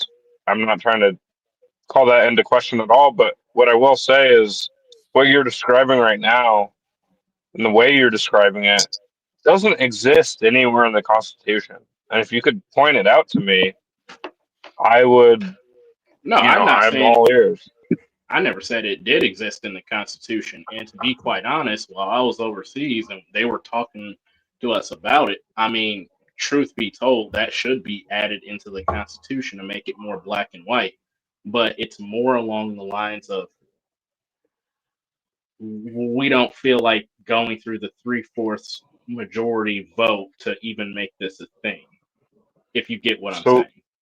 so we feel like kind of shitting on the Constitution. Okay, so you get what I'm going with this, right? Like you get where I'm Oh going with man. this. There's a lot of things that we shouldn't be doing, but like also we just kind of do it and it's kind of hush hush on it.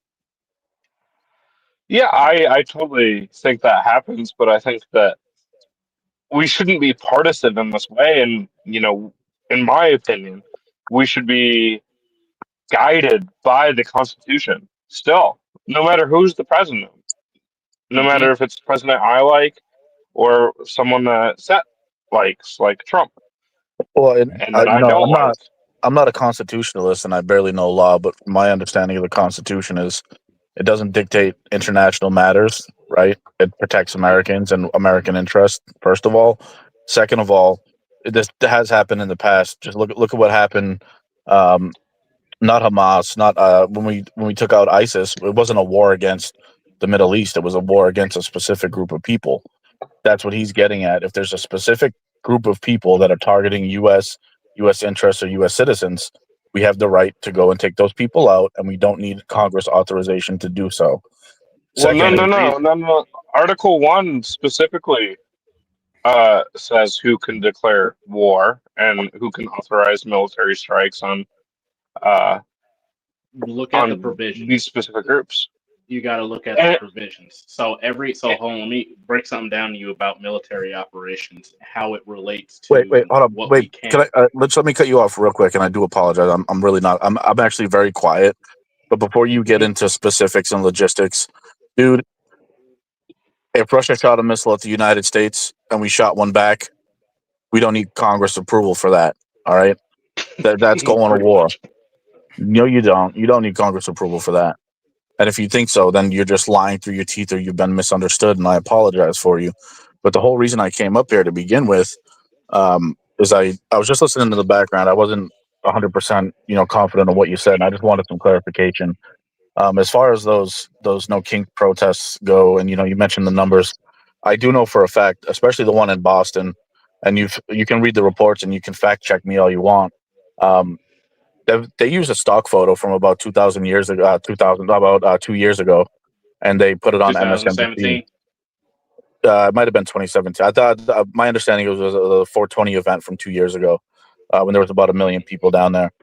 There was only a few thousand people at that No Kings protest, and they're just inflating the image and making it look much better than it is. I just wanted to say that. I don't know what you were claiming, but I did hear kind of in the background. I had the show playing in the background, but it did come off as wrong and misinformation. And I did want to say that the numbers are a lot less than what are being reported. All right, sir. I mean, these things were on live feeds. I hope you know that. They were on live feeds. It wasn't just still images. Also, I don't know if you're on Discord or not, or if you're in S.E.T's Discord, but I have a couple family members that live in Worcester and in Boston, and were actually at these protests. If you want to see those from those specific areas, Yeah, they have get their pictures. photos, and put them up there, because what I do know is that that image that they're using all over the news. If you just you understand Boston at the end of October, you understand first the trees don't look like that, right? We already have yellow, orange, red trees. The leaves are falling off if they're not already Right. off by now. The weather was different that day. It was super sunny, and it was gray here that day. Not only that, but the Yeah. stage that they had set up in that stock photo wasn't from that day. So it is Sure, misinformation. And sure, sure, my friend. This does happen, and you had people, you had people from Worcester there. I live about 15 minutes away from where it actually took place. And I'm close and very working very closely with a person that was running for a city councilor seat. He was down there live streaming as a counter protest. And I mean, I can get those video. We could probably play them on the channel, and I could disprove you if you'd like. Or, I mean, do you want to get the photos, or do you want me to get the videos? I mean, how does that work? It's coming. Just what I'm hearing is you're either misinformed, or you're so one sided that your mind's already made up. And that's not what this channel is for. We do openly debate and discourse, and that's amazing. And I love when we can have those conversations. It's just not appreciated when everything can be rebutted. Especially down to a missile being shot at the United States, and who has the yeah, right. no, I don't know if you're in the Discord or whatever. I can't, while I'm on the chat on my phone, I can't go get these things for you right now because it would disconnect me from the call. Yep. But oh, don't worry. In about 2 minutes, we're gonna go ahead and get back to the video, and then I'm gonna during the next break, I'll bring you guys back on. So yeah, I'm gonna and finish no, out my. just to say real quick, responding to the last guy that said, I mean, people post things that are wrong or old all the time. I mean, the reasoning Trump used for deploying the National Guard to Portland, by all accounts, was watching videos from 2020 that were being replayed on Fox News of those riots that we all agree were riots and some of the worst riots we've ever seen. And he thought those were like currently happening, and So it's just totally not the case. And so yeah, people get fooled all the time, including the president of the United States. So even if Well, even if you show me stuff of Boston or Worcester or anywhere around there that I'm like, oh, that looks a little different from what I saw on mainstream news or whatever. um I went to these protests myself. I know people that went to these protests themselves. It was tons of people, millions of people. And it's just kind of a thing that is a little bit hard to deny, especially when they happened in 2,700 cities around the country. All right, guys, and we'll call it time on that one. Oh, I'll bring you guys back up for the next subject. Shout out, man. I do appreciate you guys. But let's go ahead and get on to the next video, and then I'll bring you guys back on for commentary. So pretty much after every 1 or 2 videos, I give you guys about good 10 to 15 minutes, to keep the show rolling. We're joined now by 2 people who've been digging into these No Kings protests. Azra Nomani, editor with The Pearl Project. Jason Rant, Seattle Red talk show host. Oh, and I also got to get the super chats as well, because shout out my man Vladstein. He's like, you got to send a message to the cartels. International water is not encroaching on any border, which is true. I mean, that is definitely true. And shout out the Real.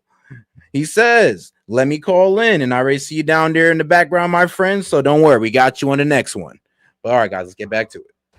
Azra, let's start with you.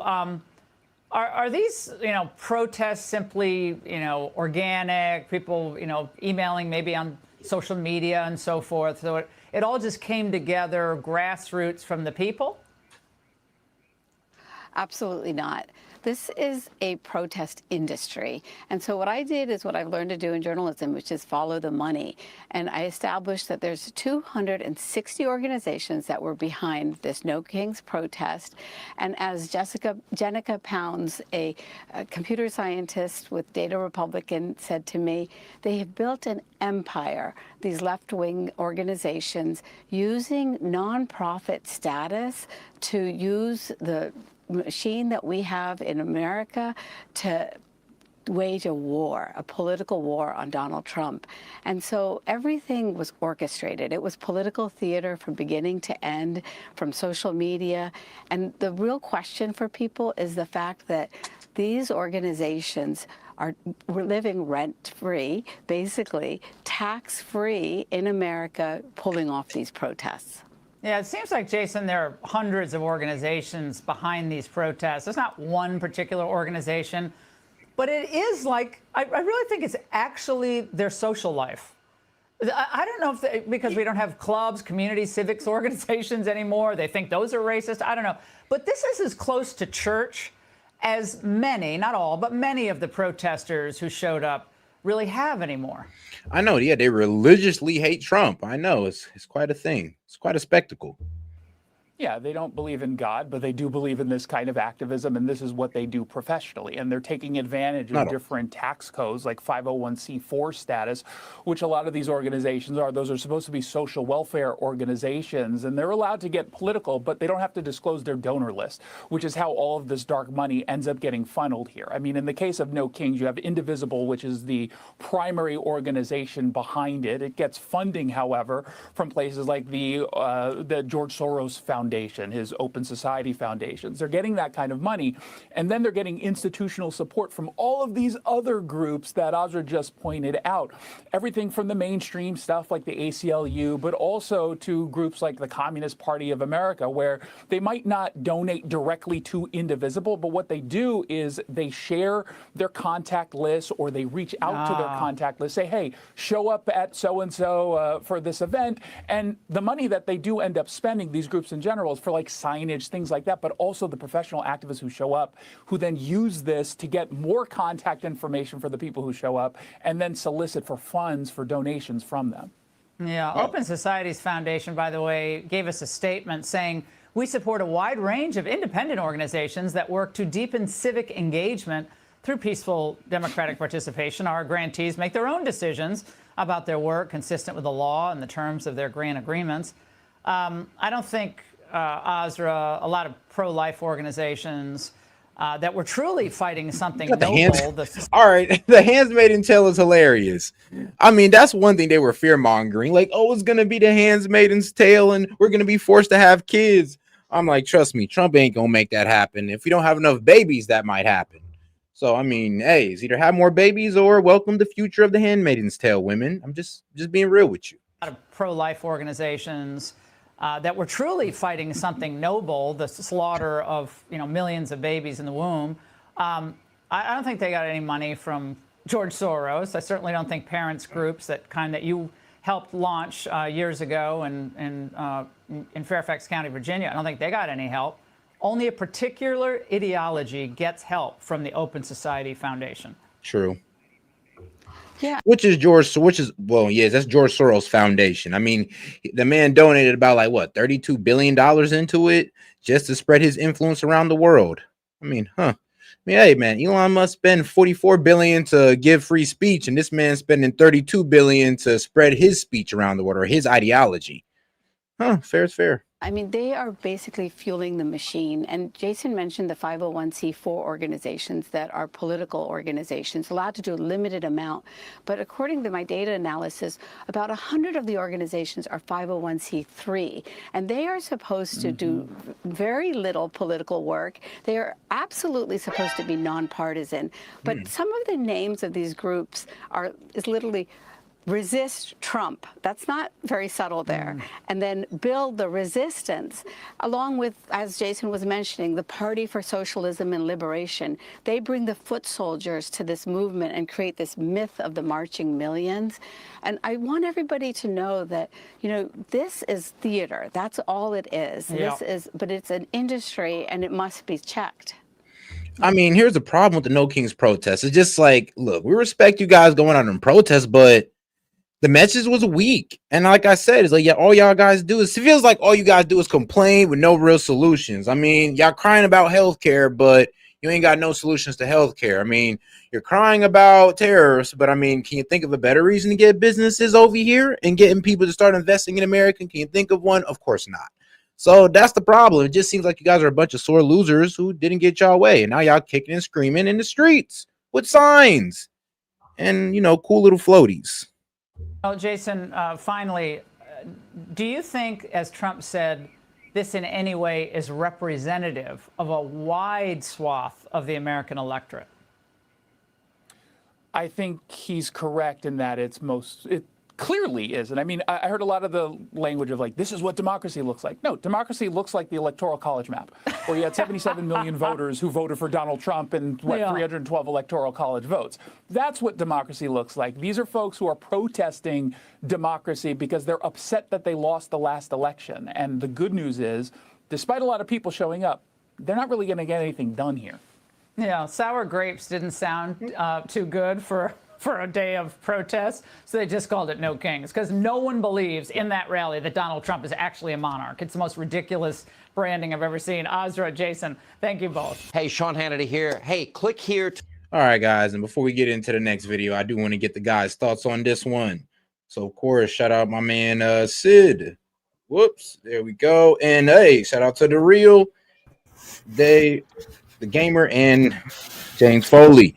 All right, guys, Sid, I believe you said something in the private chat that we have solutions. Yeah. So this is totally like ridiculous that they're like, oh, he's not a monarch, he's not a king.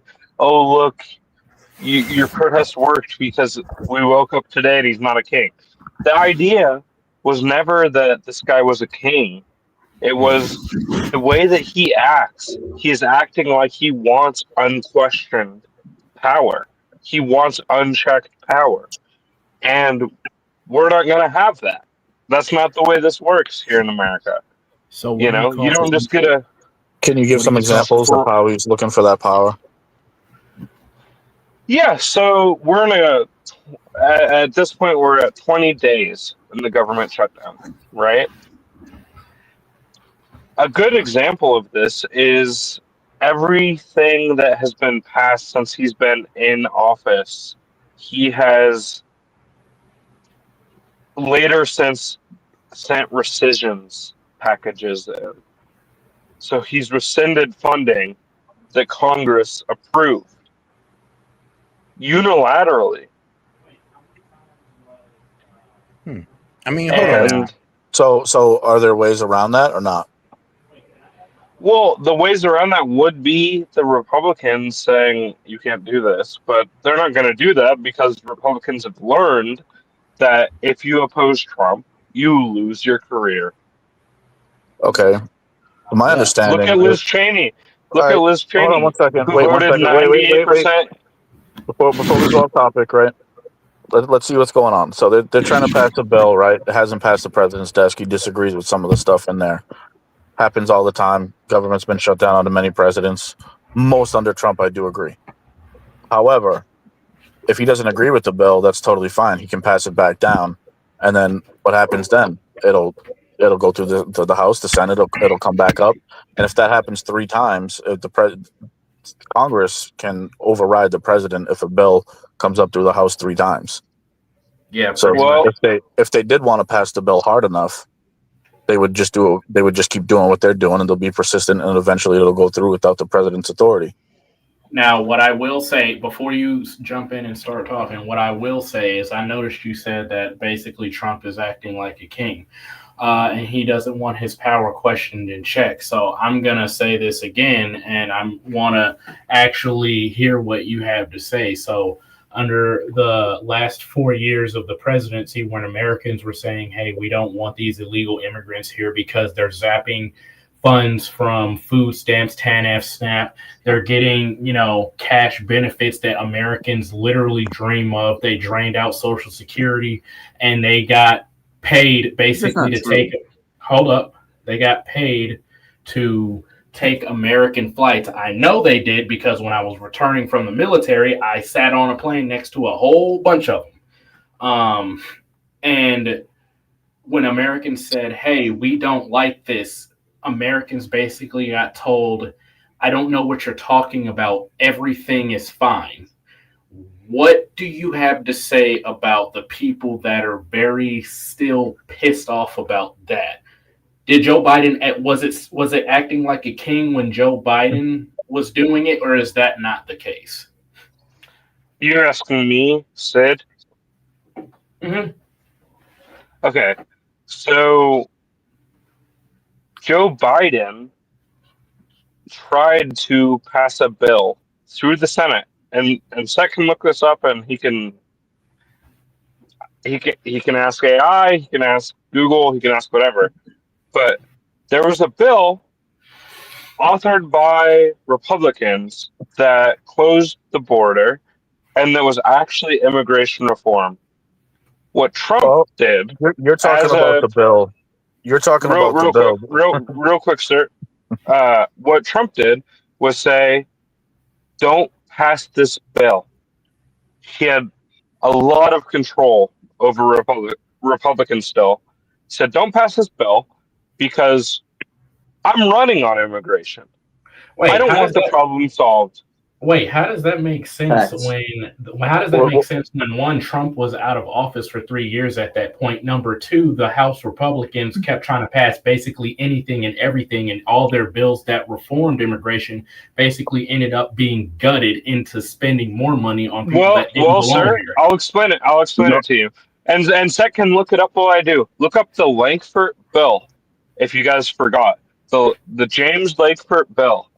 But the reason Trump had so much control over it is because he was the Republican nominee for president.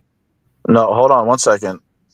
The real reason that bill failed is because there's provisions in there that only lock down the border, and it would only become active once a certain amount of immigrants reached, I don't know what the number was, let's say 5,000 a day. Once 5,000 people hit the border that day, then they would shut it down. That was not a solution to immigration. That was shutting down mass immigration. No. It was 5,000 a day for. Hold on, guys. Hold on. I don't think I've heard from the real. Like, was that who's trying to talk? Yeah. So I think the real reason that this bill wasn't passed was because it actually solved one of the big issues in immigration, which is a pathway to citizenship. Right now, if you try to enter the U.S. legally and you try to become a citizen, it can take up to 10 years. And this bill actually funded immigration judges and people who vet immigrants. And that's not what Trump wants. Trump wants people to either come in illegally so they can be exploited for labor, for cheap cost. You don't need to pay them. Your employer can have like certain power over, somebody who's in the country undocumented. Because if you stand up and you either say like, oh, I need a better wage, or you complain about, working 12 hours in the fucking scorching sun in some kind of agricultural place, then your boss can just have you deported, right? This is what the Republicans have wanted for a long time. This is how it works. Yes, this is how it works. But the Democrats, they propose to actually have like good Well, I think let him it's still cook. too Let him much, but cook. like good He ain't cooking. from a Bombing. bipartisan view. Huh? You ain't cooking. It was literally the Democrats that literally said, "Who's gonna pick our fruits and tomatoes?" Like, bro, That's that why I was was like, Yeah, dog. exactly. Because Trump is now deporting everybody that's yes, undocumented, because slave and he's not labor even is going bad after criminals, labor. right? And he said this to people. He said this to. Wait.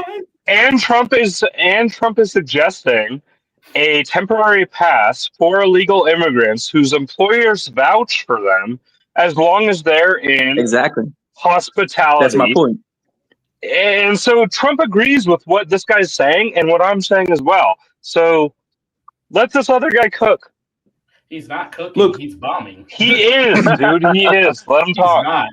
He just said like 3 or 4 lies I know for a fact from the intelligence Look, community. you know, are one of not the biggest lies that was said in this live, it's that undocumented immigrants take up Social Security. They don't. They don't did. get any Marty, you finish. I benefits got a from Social question. Security I got a because question. they're literally undocumented. They, No, I got a if they're in the country, they pay taxes, right? Because they're working, No, they so they don't. pay taxes. They do not. But they They do don't not. Well, hold get on. I mean, Medicare. They not if don't they're get work. Hold Medicaid. on, dog. If they don't got no Social Security, then how that work? So let me. I don't know. Look, they have a fake Social Security number, and they pay taxes with that fake Social Security number. When the government gets fucking taxes from some Social Security number, they're not going to check if that Social Security number is a real Social Security number. But when somebody comes and asks the government for money with a Social Security number, then it's vetted, right? So undocumented immigrants pay into the system. They pay in fucking billions, dude. Hold on. Into the So they system, pay in but through they a don't fake take it Social out. Security number. Wait. So basically, they're basically committing tax fraud and Social Security fraud and all types of crimes. But hey, once again, though, if we call them illegals, then you guys lose y'all shit. That's like absolutely amazing. Well, it's a dehumanizing term that's not necessary. No, but it's an accurate term, my friend. That's a pretty accurate term. Look, it's an accurate term in the same way that speeding is illegal. All right, it's a misdemeanor to cross the border undocumented. It's not a crime. It's literally a misdemeanor in the same way. No, that's a crime. No, that's a criminal violation. That would be it's a criminal violation misdemeanor. can be a misdemeanor. It's a civil violation. Bro, just like possession is a misdemeanor, just like but it's still a Trump crime. civilly held liable for raping a woman. No, whoa. Sexual assault, friend. Set. Real quick. Who has? Did you kick that guy? Nah. He here. Okay, good. Let me say. Okay, wait. Real quick. I'm just who has said who has freaked out over you guys saying illegal? Are you Look, serious? I'm not freaked out, all right? I just think that it's a not you. No, I'm dehumanizing asking term. Set. I'm asking Set. Bro, I'm gonna be real with you. Almost every Dem I debated on this topic, every time I use the word illegal, they get offended. Say undocumented, not illegal. Say undocumented. I'm just like, it's more accurate. No, it's not. I mean, but it doesn't matter. It doesn't matter. Whatever. You can call them undocumented. You can call them illegal. I can call them undocumented. We know what we're talking about. I'm not gonna get mad at you. I just, I use a different term. We talk about the same stuff. It's not what's important. The important thing is that Trump is cutting healthcare for 17 million Americans. And that's also increasing the cost of everybody who doesn't need the Obamacare subsidies. People's healthcare costs are going to get tripled because of this government shutdown. If they, like the Democrats, literally the only thing the Democrats want to agree to pass the budget is that they keep in the Obamacare subsidies. If they don't keep in the Obamacare subsidies, millions of Americans will die because they don't have access to their health care. No, they fucking won't. And I can tell you No, that this right guy's now. spitting and he's being honest. Let me He's fucking being... talk. I would like to actually speak for once. Okay, so how we have a debate is we talk and then we let the other person say something. So here's Go ahead, the sir. thing. Here's the thing. I'm gonna respond to everything he just said in reverse order. So the last thing he said was like, oh, well, with healthcare, millions of people will die. Actually, that's a bold-faced lie. I can look it up right here, right now. Go ahead. Go through it with me. Most Obamacare is just a generalized federal type of healthcare. Actually, all 50 states on the books right now. Look up the state of Missouri's state healthcare. It's called Mo Health. It's a state-provided, state taxpayer-funded health care for the state. Illinois has the same thing. Iowa has the same thing. California, New York, all state. Hold up. It's funded by the federal government. No, and it's you not. said you could Stop look it up. talking. You Stop. said Stop. no. Hold on, Real quick, let him sir. cook. Wait, real quick. You said you could look it up. No, he said he could look it up. Hold on, let him cook. Let him cook. Let me finish. Y'all got to talk for a minute. So all 50 states, they have that.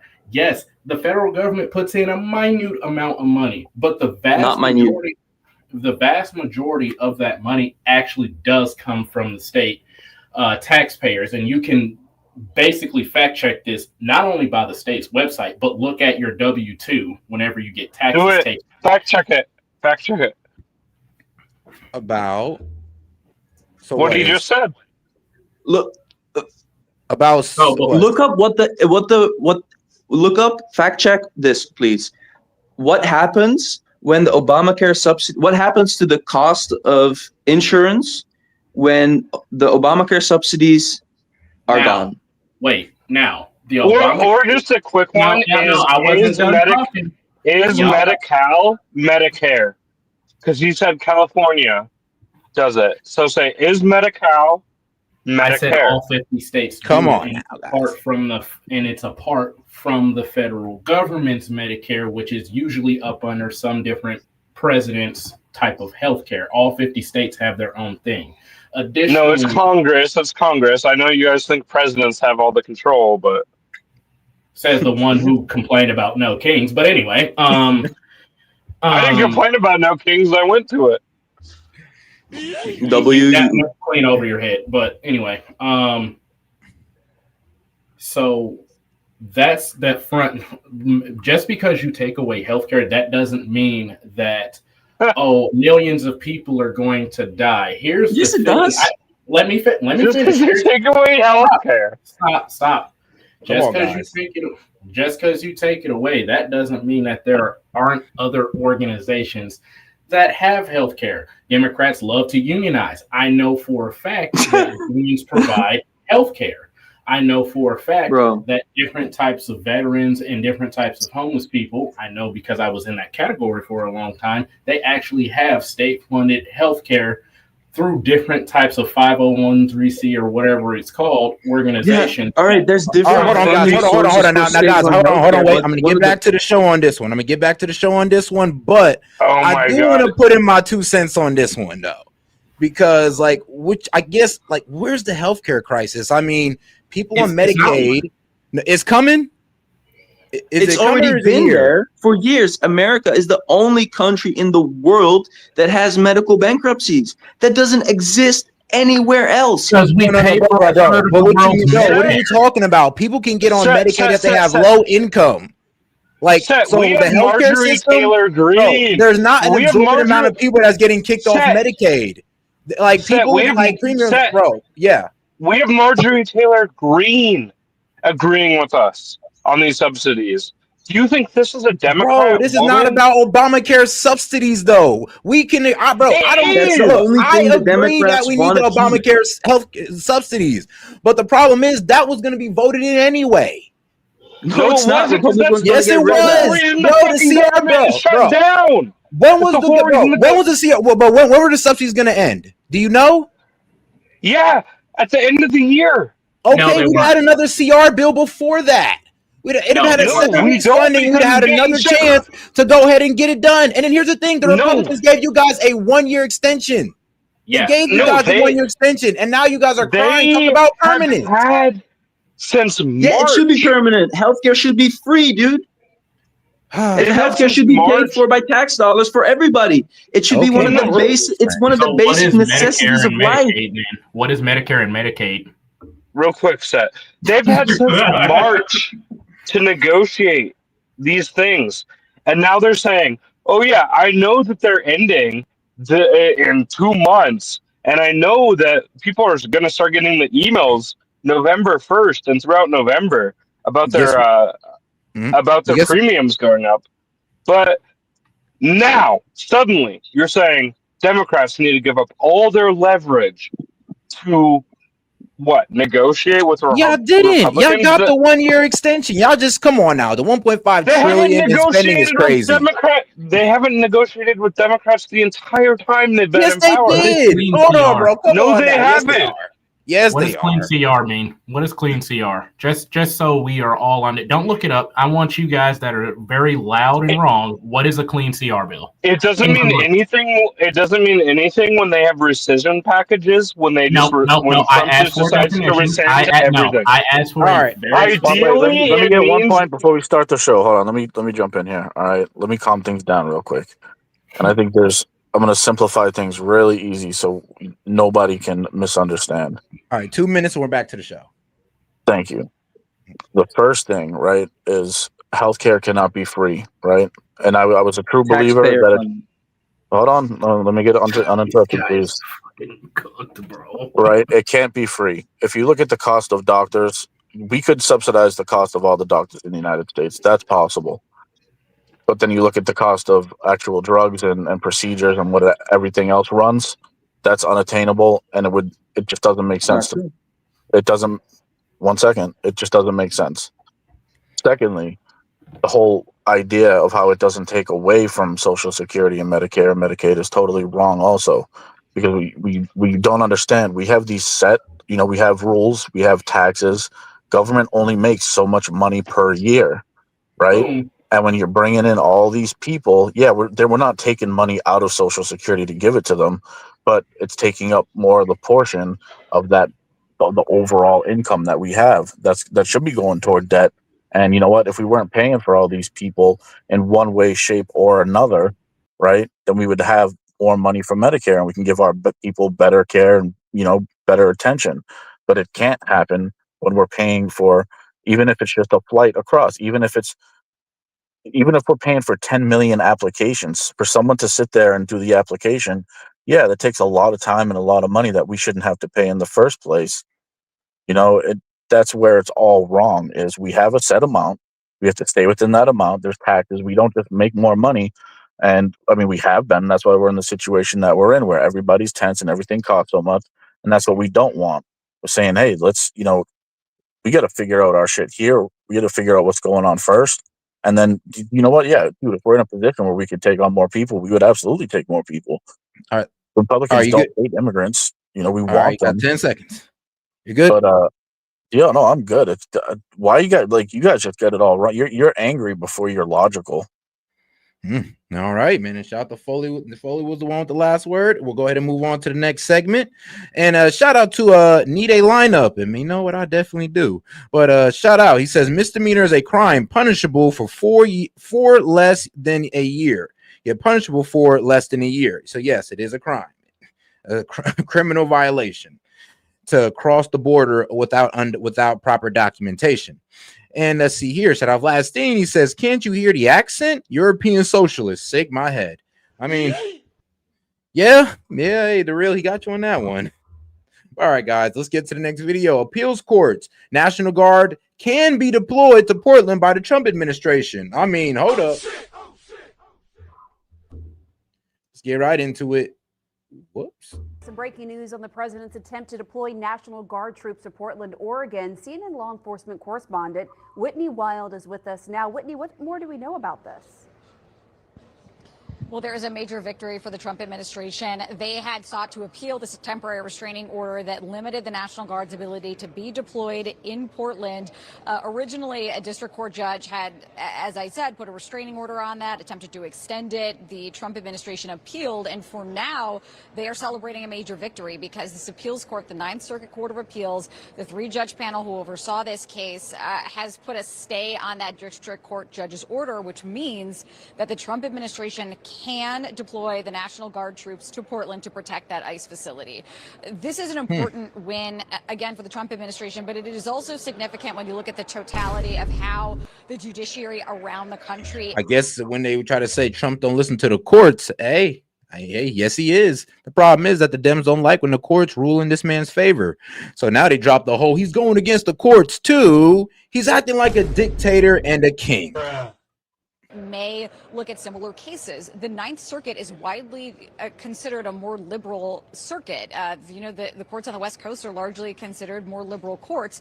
And so for the Ninth Circuit to give the Trump administration this win, that will put quite a bit of wind in their sails, Pamela, because they are facing other similar lawsuits in other districts throughout the country. One of the points that was made in the majority opinion here, it appears to suggest that there's a lack of assistance or maybe not enough assistance from the Portland Police Department. And as they are looking at the totality of the Trump administration's claims, the totality of a potential risk here, it appears that they do think that the Trump administration will likely win on appeal.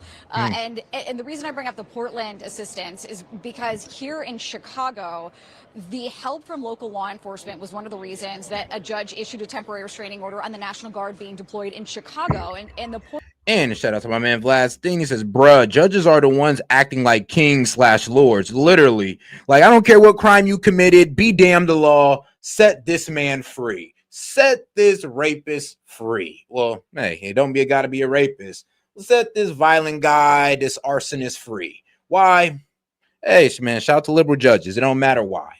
Because they are so empathetic towards people. That's why. A little bit too empathetic. And then trust me, I got empathy too, but not that much empathy. Point here, Pamela, is that as the judiciary looks at all of the factors here, what is the real risk to an ICE facility? What is the real responsibility for law enforcement in this area to protect them? They are considering the assistance they're getting from local law enforcement and deciding whether or not the National Guard is warranted here. And so again, this is a major victory for the Trump administration. Our team is combing through this order now, as well as the dissent, to try to get, bring you the most detail about the reasoning here. This is a 57-page order in the majority. The dissent was another 36 pages, so we're still combing through all of that. But Pamela, in the short term, this means that the Trump administration can deploy the National Guard to that ICE facility in Portland. Back to you. All right, Whitney Wild, bringing us the latest on that. Thank you so much. And that ruling in Oregon comes just days after the No Kings protest that took place across the country this past weekend. And one of the issues for some of the protesters was this idea of sending the National Guard into cities. And we've heard President Trump dismiss them just today, calling them, quote, small. But according to the organizers, 7 million people took to the street Saturday to protest and what organizers describe as President Trump's, quote, authoritarian agenda. There were more than 2,000 rallies held across the country. Speaker Johnson characterizing these protests in a similar way and tying them to the ongoing government shutdown. Now that Democrats have had their protests and publicity stunts, I just pray that they come to their senses and end this shutdown and reopen the government this week. Republicans are waiting, the American people are waiting, and we are ready to act. All right, our panel is back here. We're also joined by retired Major General Randy Manner, the former acting vice chief of the National Guard. First of all, I'd like to go to you, Randy, on just this latest development that we just heard from Whitney Wild on the appeals court allowing the National Guard to go to that ICE facility in Portland, Oregon. What do you think? I think it's very unfortunate anytime we have American troops in American cities for made-up reasons. I think it's something where if the administration made up, I mean, bro, they're literally outside the ICE facilities trying to block any car that comes out. I mean, there is no made-up stories with that one. Administration is limiting those troops to only ICE facilities. That is still a small and major victory that the National Guardsmen cannot go anywhere that they want. So reluctantly, of course, the court has spoken, and therefore the National Guard will follow the legal orders of the administration.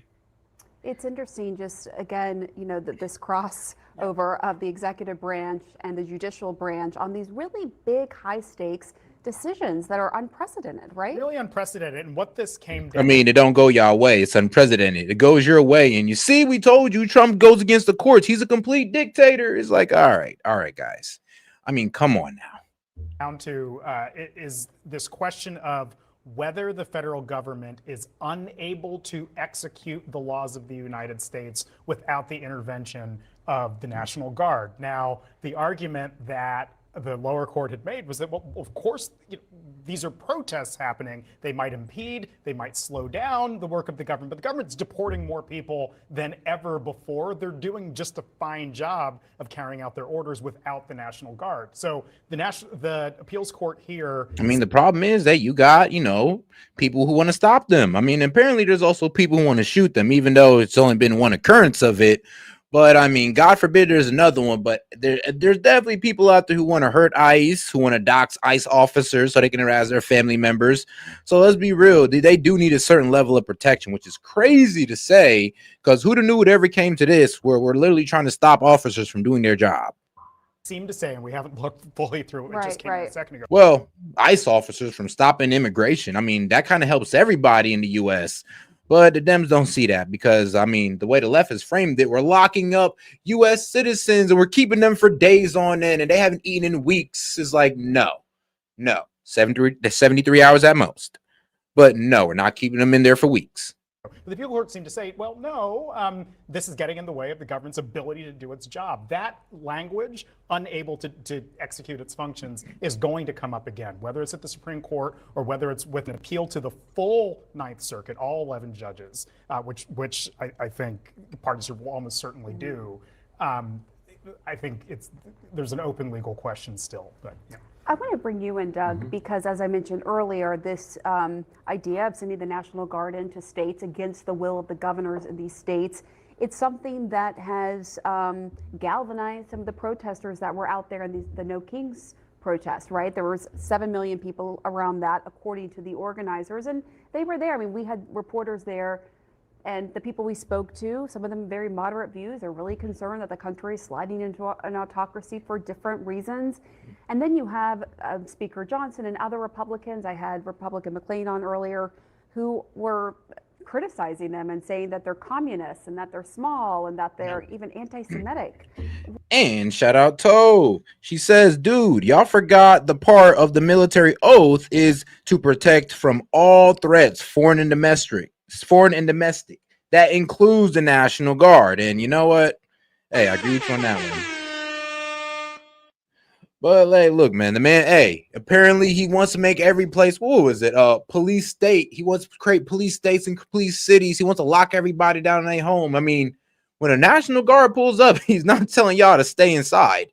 He's pretty much telling y'all to, look, just carry on, but just know we're cleaning up crime with the National Guard. Now, when COVID was popping off, yeah, National Guard was out there putting people inside, but different times, guys. And honestly, hey, if the National Guard got good results in Memphis and DC, then why not keep it rolling? Why not keep the test rolling? It does seem when we bring these guys in, crime gets cleaned up. What do you make of the way Republicans are handling this? Look, they're going to follow the lead of Donald Trump and be dismissive of that. I don't think the protests were un-American. Protesting is very American. But I do think that they sort of took their eye off the ball here. And I say that because it was a beautiful weekend in Washington, D.C., and New York and Philadelphia this weekend. And all of those are just across a river from states that have very close gubernatorial races. And if I'm a Democrat, I want those people on one of those final Saturdays going into a campaign, not at a protest. I want them knocking on doors and making phone calls in Cherry Hill, New Jersey, in Union and Bergen County, New Jersey, certainly Northern Virginia. And by having them at a protest, when you're coming down to crunch time in a campaign, seems to me to take your eye off the ball. What I do instead is try and win those races as much as you can, have those volunteers on the ground, do your protest after those elections. If you're successful, then you can talk about the momentum. You can say, look, we've just won these races and all these people are fighting on the ground for us now. I think it's a real missed opportunity. That's a great point, Doug. And it's not, and even if you it is a good point, because if you ain't winning no races, then let me be real with you, I just look like a bunch of sore losers. I mean, and let's be real. I mean, at the midterm, hey, look, it's the final hour for you guys.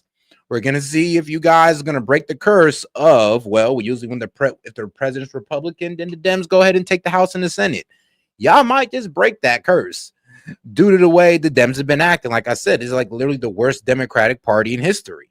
But I know I'm going to have some people who disagree with that. But quite honestly, in my personal opinion, this is the worst Democratic Party in history.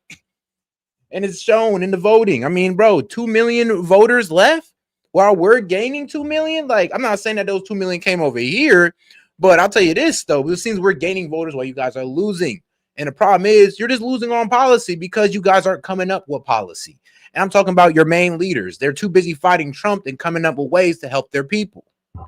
Get out of New Jersey and Virginia, where you've got governor's races. I think a refrain for many people is, okay, what now? You got 7 million people. What now? Did you collect everybody's emails and you're going to raise funds from them? Like, are you going to? Did you have a website? Link a website to where they can see all of Trump's atrocities laid out before them. I mean, where was the structure in this? It seemed like the only structure was just coming out and having a good time, saying F Trump. And I mean, that's cool and all, but where was the message? What was the goal? Was the goal just to be seen? Because then y'all sound like, I ain't gonna lie, then y'all sound like a needy girlfriend at that point, or a needy partner. Set up a phone chain and have them volunteering in 2028. What now? And yes, the energy and the activism and enthusiasm, like you said, it's American and it's wonderful. But if people really care, even if it's not about those two races, like today, like literally today on Monday, are people just still cleaning up the signs they made, or what's next? It's a fair point. I wonder what you think, Mo. No, you can walk and chew gum at the same time. Just make sure you're walking and chewing gum. I don't disagree with that, right?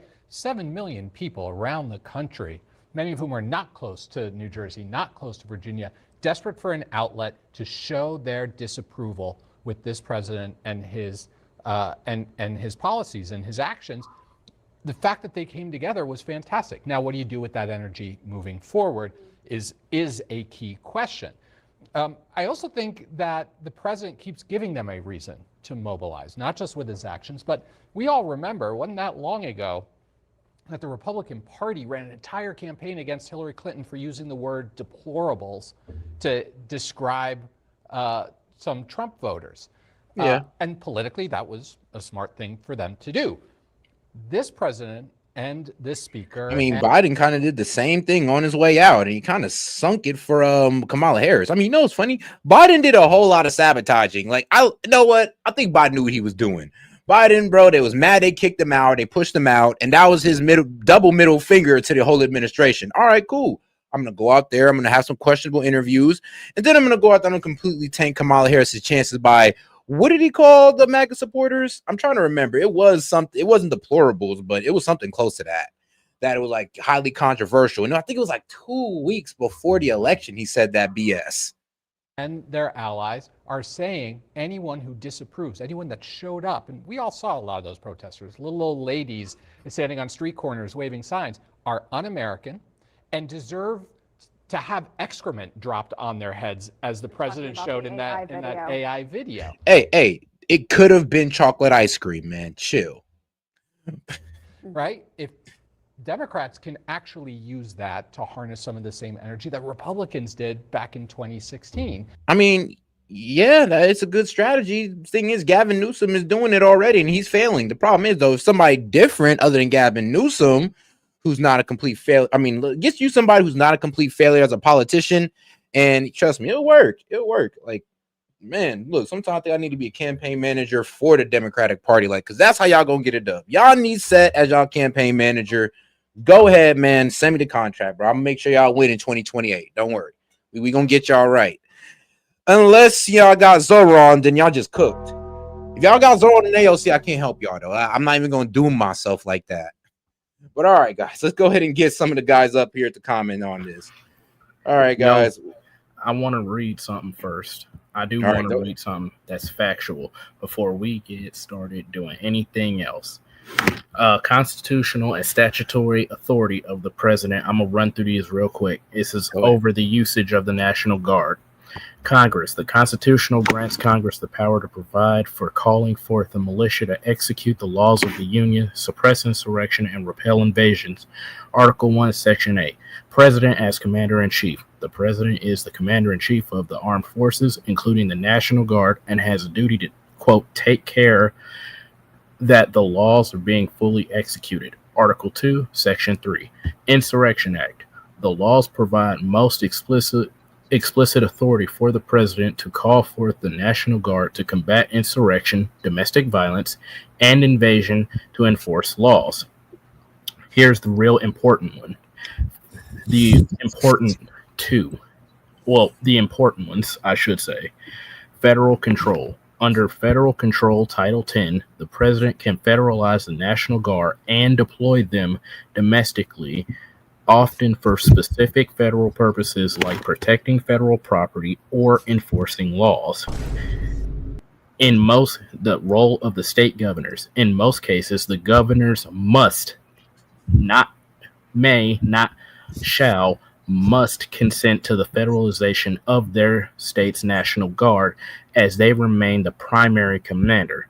Exceptions: the president can federalize the National Guard without Gerber National, meaning the primary custodial state, consent in certain situations, particularly when the state governor is unable or unwilling to restore order and federal law enforcement is unable to execute the law. The District of Columbia National Guard is an exception, as it is under the president's direct command at all times.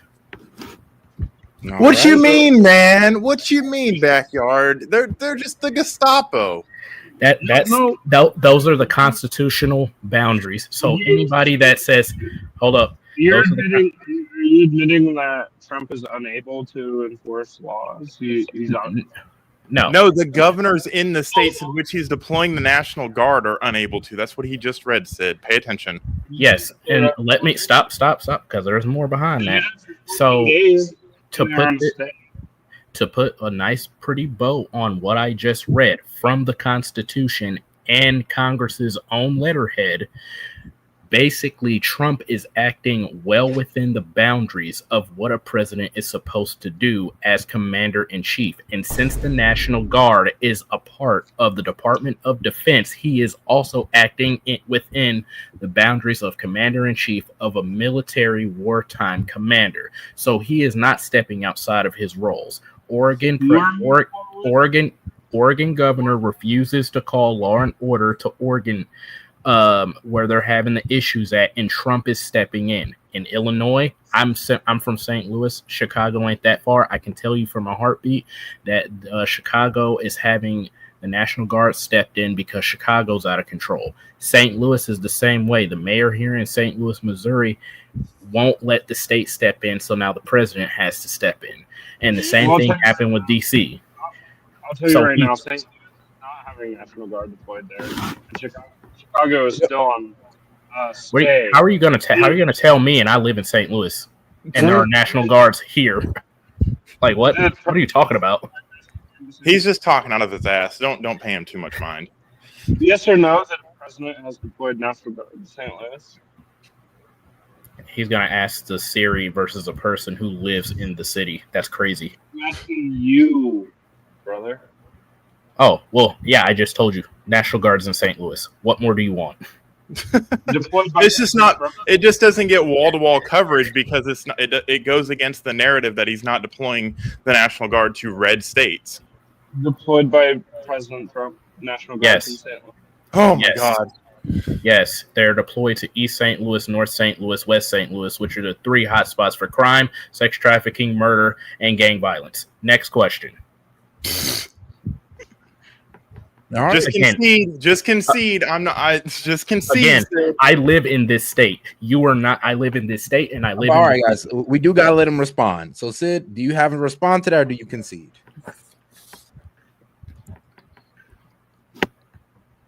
Sid.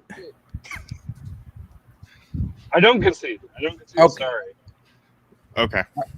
Well, all right. So what you got to say then? Go ahead and. All right. So what's your argument? The son told me he wasn't going to concede the argument. What's up, Set? By the way. Hey man, what's good, Monty? Shoot, shout out my man, Monty. My argument is Donald Trump has not officially deployed National Guard to St. Louis. I mean, what the fuck is he? Bro, look it up. What? Bro, hey, Sid. Hey, Sid. Instead of looking things up on Google, why don't you take a first-hand account of somebody that just told you he is? How about we look it up right now? Buddy. Okay. Dude, we'd all know if. Go ahead. Look it up. Go to the DOD's website. About it just like Memphis. That would have been talking about it just like Memphis. National Guard deployed to St. Louis. Are you driving again, fucking Monty? Jesus Christ. Will you shut up? Let's see here.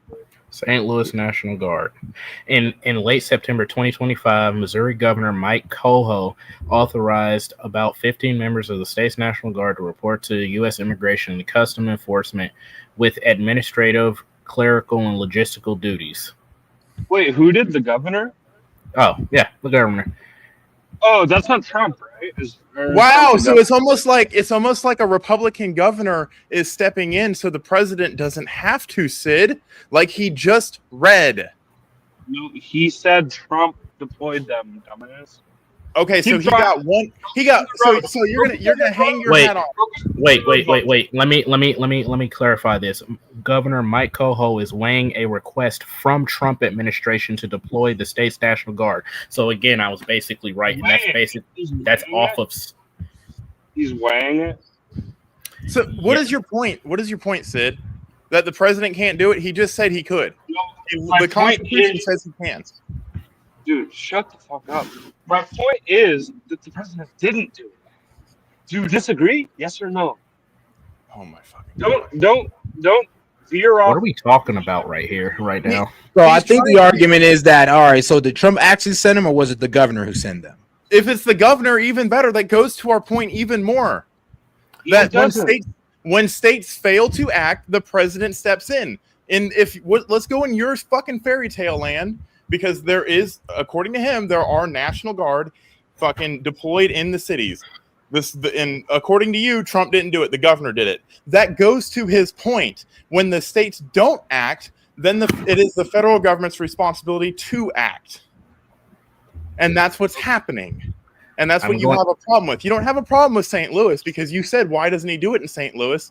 Then when someone pointed out that it is being done in St. Louis, you're like, well, why didn't Trump do it? Well, because the governor's doing it. Like, what do you want, Sid?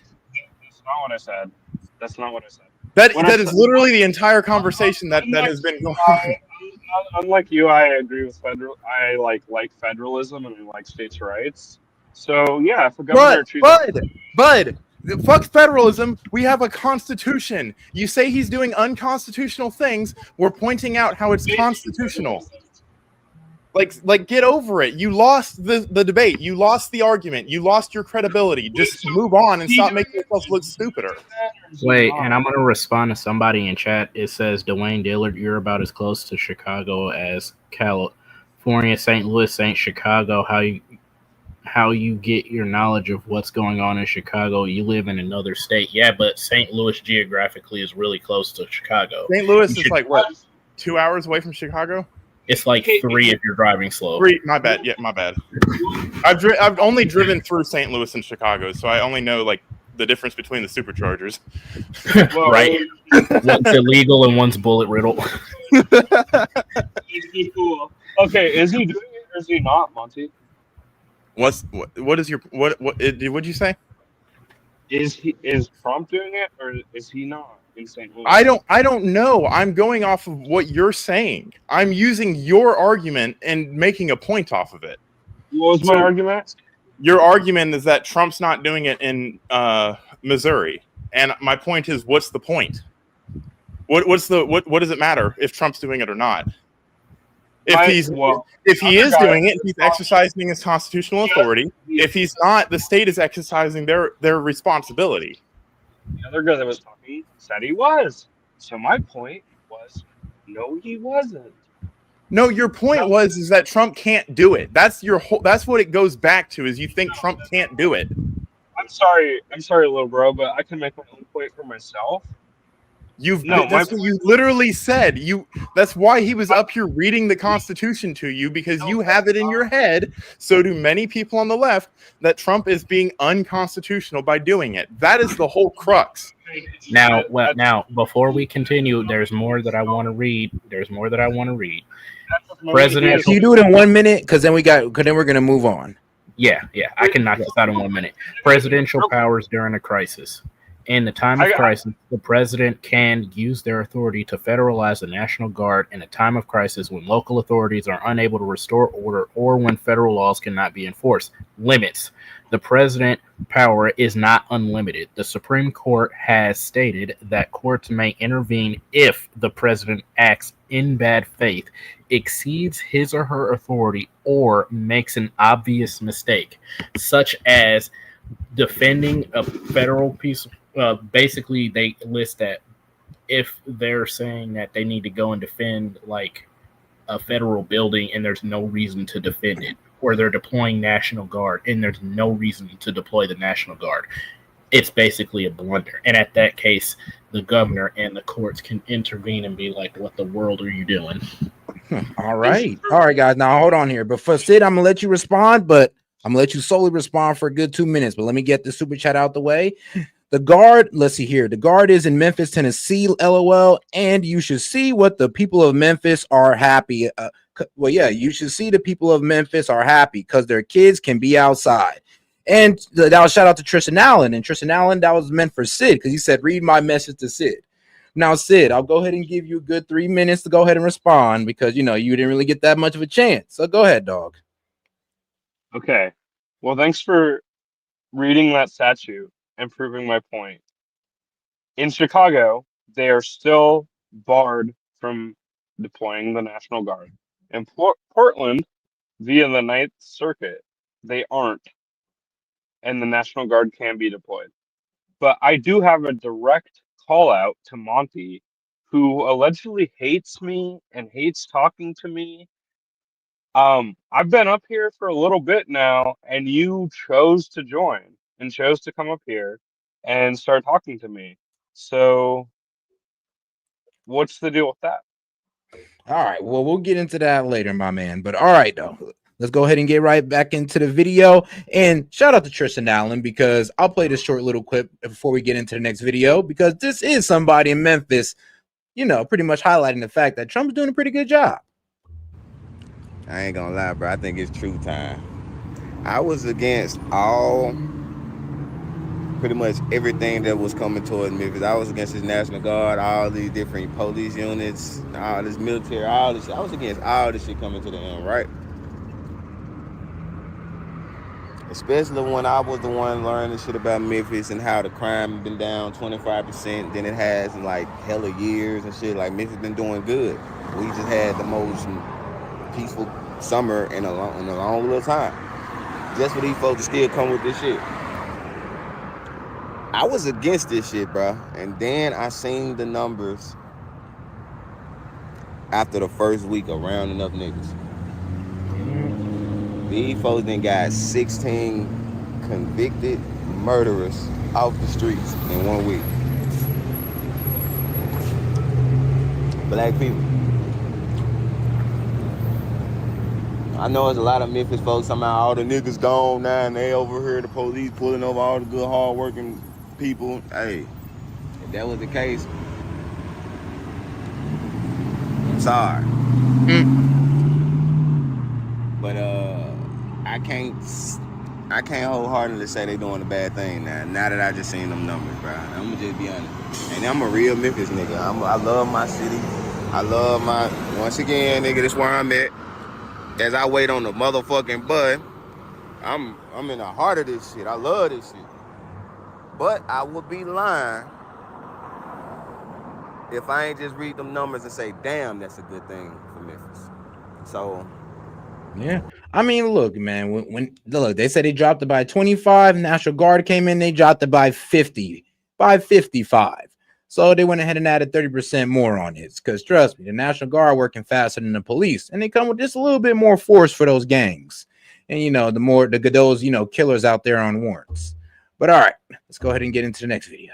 All right, John, thank you. Former Biden Press Secretary Karine Jean-Pierre, meanwhile, turning on the Dems in her new memoir, writing, quote, oh, yeah, and shout out to my man Tristan Allen, because he said, and Tennessee is a red state, so says Trump, don't deploy to red state so saying Trump don't deploy to red states is wild. It is. I mean, he's also trying to go into New Orleans, and where's that? Louisiana, a red state. Actually, what Trump did was pretty smart by just saying, you know what, since you guys want to cry about, me coming to fix your high crime cities in blue states, which, these high crime areas are also run by, Democratic mayors as well. Let me go ahead and take it to the red states in their high crime cities who just happen to have Democratic mayors.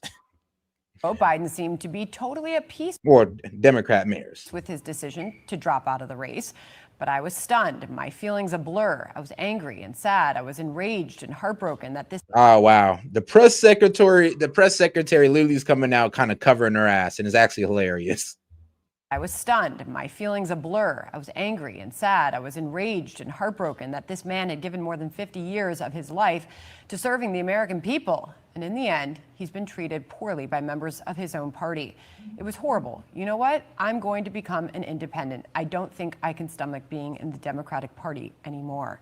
Let's bring in former Biden Deputy Cabinet Secretary Dan Coe is joining us now. Dan, welcome to you. Thank you so much for joining us. Thank you. So are you buying what Karine Jean-Pierre is selling?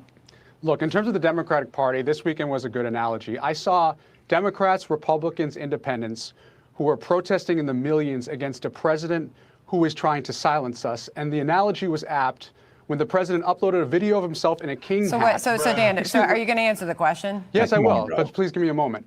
Literally, he's like, yeah, give him a moment. He needs to explain how outraged he is before he answers your question. Defecating on people exercising their right to free speech. I don't think it was literally. A constitutional right. Okay. Right. And that is and so Dan, let's go back to the question and stick Yes. to the point. Yes. Are you buying what Karine Jean-Pierre is selling? That I'm she not. had no view of President Biden's decline? I can't speak to what she saw. What I can speak to, though, is I'm not buying the idea that we should leave the Democratic Party, because I saw a Democratic Party that was energized this weekend. That is. We ain't saying leave the Democratic Party. We want you guys just to run to the center left and not stay over there on the radical far left. That's all we want y'all to do. Y'all ain't got to come over here, but y'all definitely got to get away from the radical loons over there. Fighting against taking away people's health care. And I was proud of the party, and I was proud of our country this weekend. Okay, so. And shout out to my man Tristan Allen. He says the Democratic mayors don't give a care about Americans.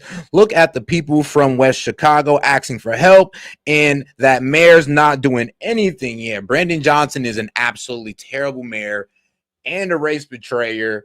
And honestly, you know what? I could damn near say what he did is treason, seeing that he did give taxpayer money to basically let in illegals. As these illegals ran rampant on the city of Chicago, breaking into apartment complexes and projects and just taking over rooms. The man just sat there and just counts his hundreds, wherever the hundreds came from. And most likely was our government. Did you personally witness his decline while you were in the White House? This is what I saw, and I was in charge of hurricane response for the president in many ways. I was in the White House and the Oval Office with him when he was on the phone with the mayor of Canton, North Carolina, population 5,000, for 20 minutes, talking at length about what that mayor needed. Was Joe Biden old? Absolutely he was.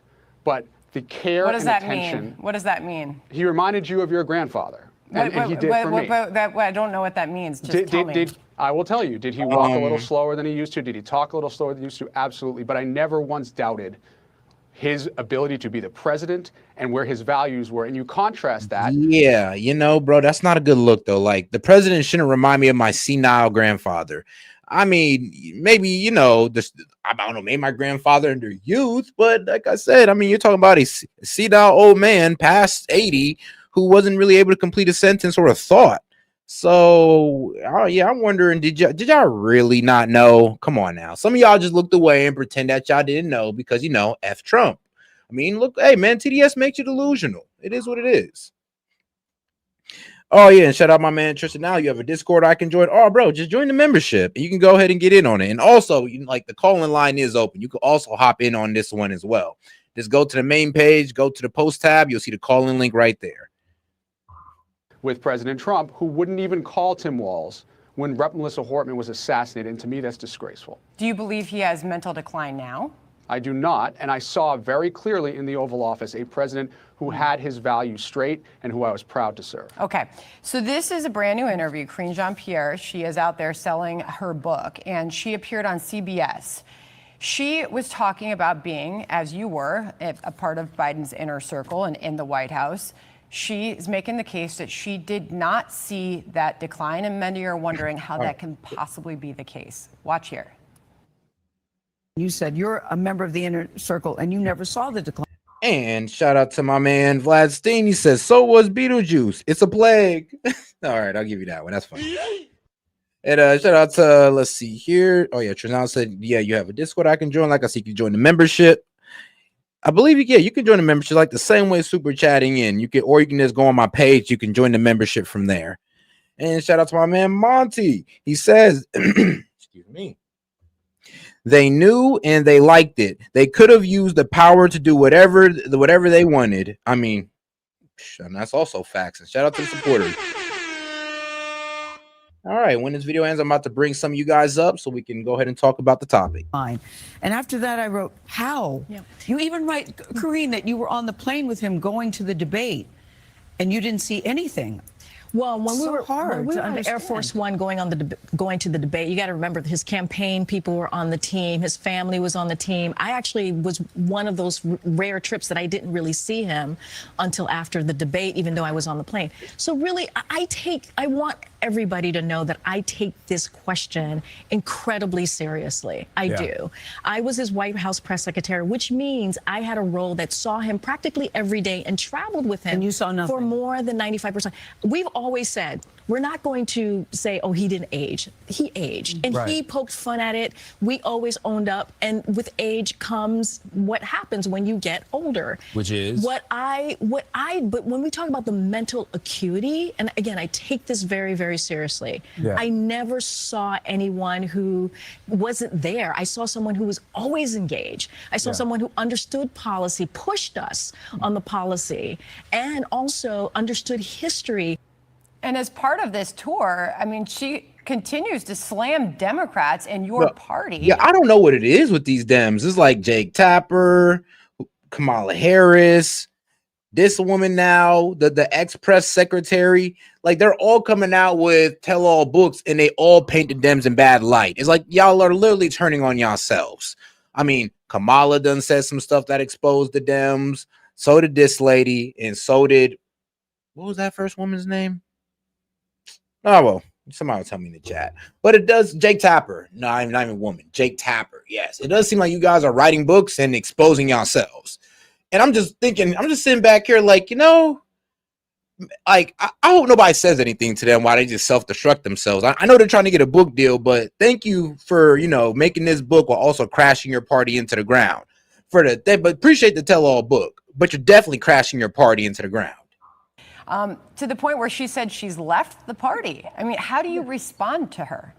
Look, I can't speak for what Karine feels, but as I say, under Joe Biden, drugs, for the first time, we were able to negotiate the price of prescription drugs. Hearing aids were cheaper. We had cleaner drinking water. I didn't ask for you to speak for her feelings. I asked, how do you respond to the shot she's taking at your party? I say that I am proud of the values and what we accomplished as a Democratic Party under the Biden administration. And when you contrast with the fact that currently many people in this country are about to see their premiums go up by over $10,000, I think the contrast is clear for the American people. Would you have done anything differently while you were serving in that White House? It's crazy. I am proud. And shout out my man Monty, says Sid is calling me names. I'd appreciate not being called being called a bitch, which is wild. I thought we were supposed to be respectful or we get kicked. I mean, the best I can say is I think if you're not try to let you and Sid kind of try to mellow out, like just try to mellow out for a good 10 minutes as I bring you guys on here to debate this. He's like, yeah, Jean admitted to a friend she barely saw Biden. Exactly. And now she's all, and she wrote it in her book too, Tristan. She wrote it in the book. It's like they're literally exposing themselves in their tell-all books. And it's like, I mean, are you for your party or not? That's almost what I want to ask. I mean, like, while writing this book, did you even think to yourself, like, this might not look good on my fellow party members? Like, this might like low-key sink us. Nope, not think that one bit. They kept it going, kept writing.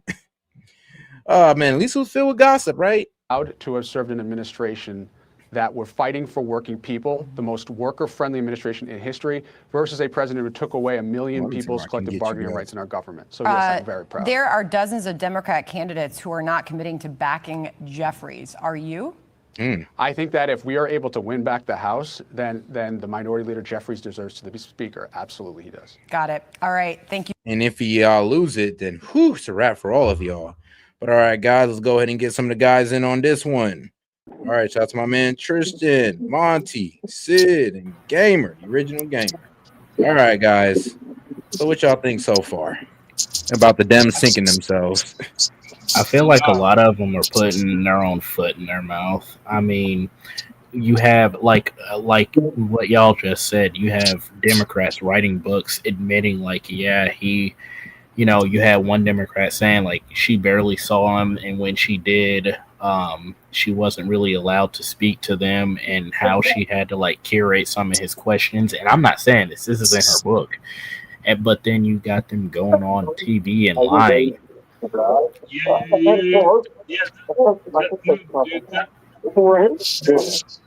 can't hear you guys. Huh? Monty, take your muzzle off. That is crazy. Yeah. Fuck Biden, Hey, but I dipshit! think I've been fucking muted this whole time. It's your shitty ass mic. Fuck off. what I Whoa, think is bro. Okay. what I think is crazy is Monty called me a dumbass, and then I called him a name, and he fucking ran and super chatted you to try to get me kicked. This guy is a fucking pussy, bro, and he can't. All right, guys. God damn it, guys. We tried. Look, these two go at it. I mean, it's just look, when you get them by themselves, the coolest people. But when they get together, it's just like they continuously go at each other. Okay. Like, all right, guys, like, come on now. We got to find some type of stability where you two can say sorry. Y'all start off on a new foot, and y'all just agree to try to be civil, without cussing each other out. Like, come on, let's just try to use respectful language towards each other for the one time, guys. Just try for me. Just try for me. I would appreciate that. But Tristan, before I bring these two back up, I do want to get your opinion. Tristan, whoop. He's muted. He got himself muted. Okay, yeah, you got self muted. I just seen that. But all right then. All right, well, let me bring these two back. All right, let me bring I would these say two. what they did to Biden is elder abuse, because somebody should be man enough or woman enough to like press charges, because there ain't no way. I mean, to a certain extent, you have to feel bad for them, because with people with dementia, I mean, you could tell he wasn't there and he was trying his best. But what I did find hilarious though was on his way out the door, he handed Kamala Harris an absolute crap show, lit every possible fuse he could, and was like, answer them questions. All right, guys. Now, before you guys get back into it, okay, can we just look like guys? Just try to wipe the slate clean. Let's try to have a respectful debate with no name calling. And let's see if we can do it. Yes. I truly would love to. It's not gonna happen, dude. This guy is so insecure. I'm gonna check out. It couldn't even last 5 seconds, Set. 5 seconds. All right, 5 seconds.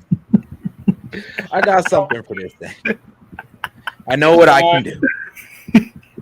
I'm just gonna have to like put you guys up one at a time, so you guys don't go too hard on each other. I mean, I have no problem being called names. I have no problem being yelled at. But if he's gonna sit here and ask and demand for respect and then call me a bitch in the next breath, like what obligation do I have to be nice to someone that's continuously? I called you a bitch because you called me a dumbass idiot. Because you said no driving. Like what? Like drive? What do you? You're insinuating that I'm driving, which you tried to get Set kicked off the air last time because you thought I was driving then. Like, get over yourself, man. You're just here to cause problems, and that's all that happens. Somebody said fire and water. Yeah, I'm the fucking water that puts out his fire. He's got fire crotch. He's probably got too many STDs eating at his brain. He doesn't know what's going on. Whoa. Okay. All right. And that is where all right, I get what I have to do. We'll just swap you guys out. So first off, we're gonna start with, don't worry, Sid, I'll bring you right back. Monty. So what do you think about this whole, them sinking themselves with their own literature? I mean, I've been prophesizing it, and I mean, it's not really prophesizing. Everybody can see the writing on the wall. I'm just reading it. It's been happening for years and years and years. There's only so long you can play the race card. There's only so long you can play the ism card. There's only so long you can basically shut down any debate by being an asshole, Sid, before people start to wake up. And you look like fools when the light shine on you. That's why they want control over all of the media. That's why they want control over what you think. That's why they have control over all the universities, so they can create their own, say it with me, echo chamber that and now the reality is setting in because there's been a light shined on it for the past 10 years and people are tired of it. People are wondering why their houses are, twice as expensive as they were, 4 years ago. People are wondering why, they were shut down in their houses for 3 years over basically what equates to a flu. People wonder why all of these things are happening to them, and they're correlating that with democratic control, and it's coming tumbling down. That's why they're getting meaner. That's why they're getting more aggressive. That's why they're getting violent. That's why they call people names. That's why they lash out. That's why they come onto streams and try to derail conversations. That's all it is. They're losing control, and they don't like it. The system does not like it. All right, can you guys hear me? Yeah. All right, so I was late to the party here. Sid, I got a question for you. Wait, well, Sid actually left. I wanted to bring him back on, but he left. I was gonna say if he's gonna address Sid directly, then I was gonna say you can pop me out. But if he just left, well, I was gonna cook. I was gonna cook for a minute. You can still do it. He's still listening. He'll pop in. He'll pop in 5 more minutes. All right, so Sid, this is what I gotta say to you. You say Guard isn't being deployed to red states, right? I have friends that live in Memphis right now, where their kids are able to go outside for the first time in 10 years. 10 years! Without somebody shooting a goddamn gun at somebody. Excuse my language. And Sid is back. Without somebody shooting a gun at somebody. All right, Sid. That's a red city. That's a red state, blue city. Why is it all the problems are blue cities? Why is all the most violent parts of the United States blue cities? You're not wrong. What? That makes no Sid, sense. Sid, get closer to your mic. That's where the most people are. Because that's where the most people are, is what you're saying. Okay, but So what's mostly the demographic? Hold on. What is mostly the demographic of a blue city? Hold on, Sid. We can barely hear you. Get closer to your mic or something. All right, hold on. Can you hear me at all? Now I can hear you. Okay. Well, the most crime happens where the most people are. Believe it or not. All right, so he says the numbers thing instead of it being a blue city thing. I disagree with that. The most crime happens in red states. I live in Montana.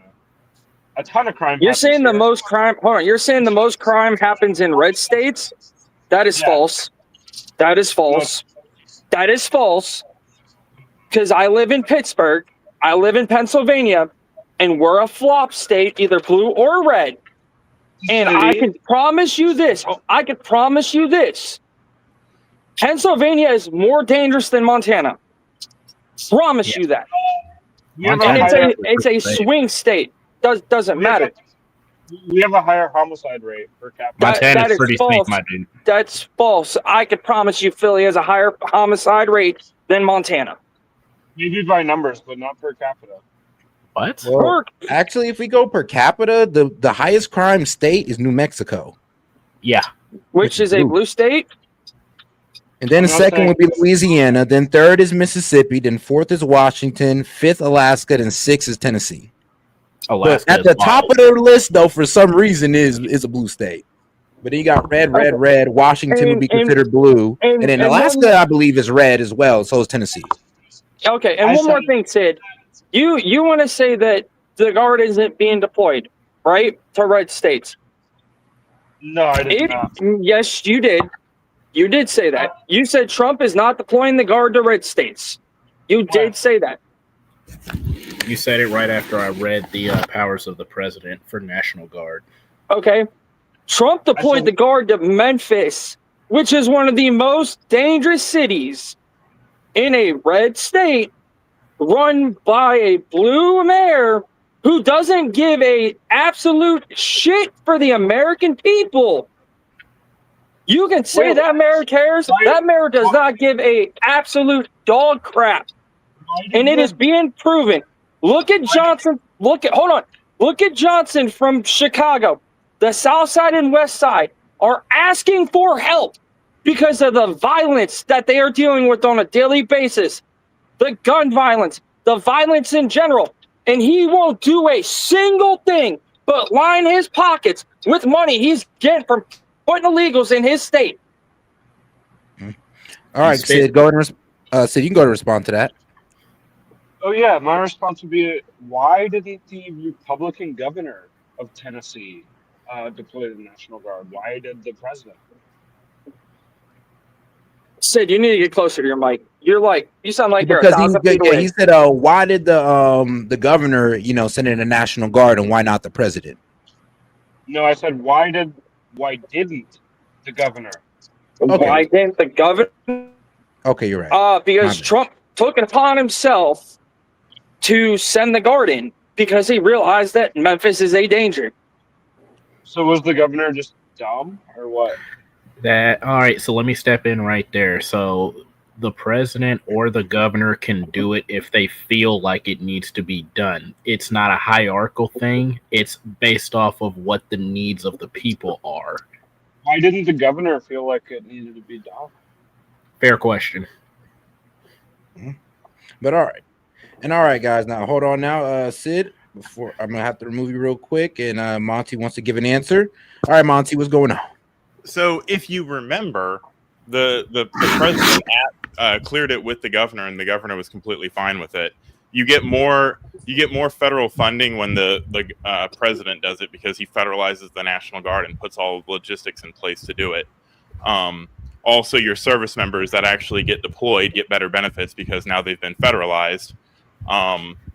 But that's neither here nor there. The Sid is just trying to poke holes in any argument that he can because he knows the greater crux of the argument is completely against the left. It's completely against, and he likes to point out, per capita, there's 10 people in Montana. So when one of them gets killed by homicide, that's 10% of the population that just died. Now, obviously, there's not 10 people in Montana, but you get my point. The lower numbers are going to look worse on paper. So that's why they like to use per capita statistics. It doesn't change the fact that I've never had anything stolen from me in my life living in any red state, but within 3 months of moving to a blue state, I had my truck broken into and everything ripped out of it, including my firearm, while I was waiting to fucking check in at a gun range. So this idea that blue cities are just safe and the only reason the crime statistics look worse is because there's more people in them. Yeah, there's more people in them, and they're also run by Democrats.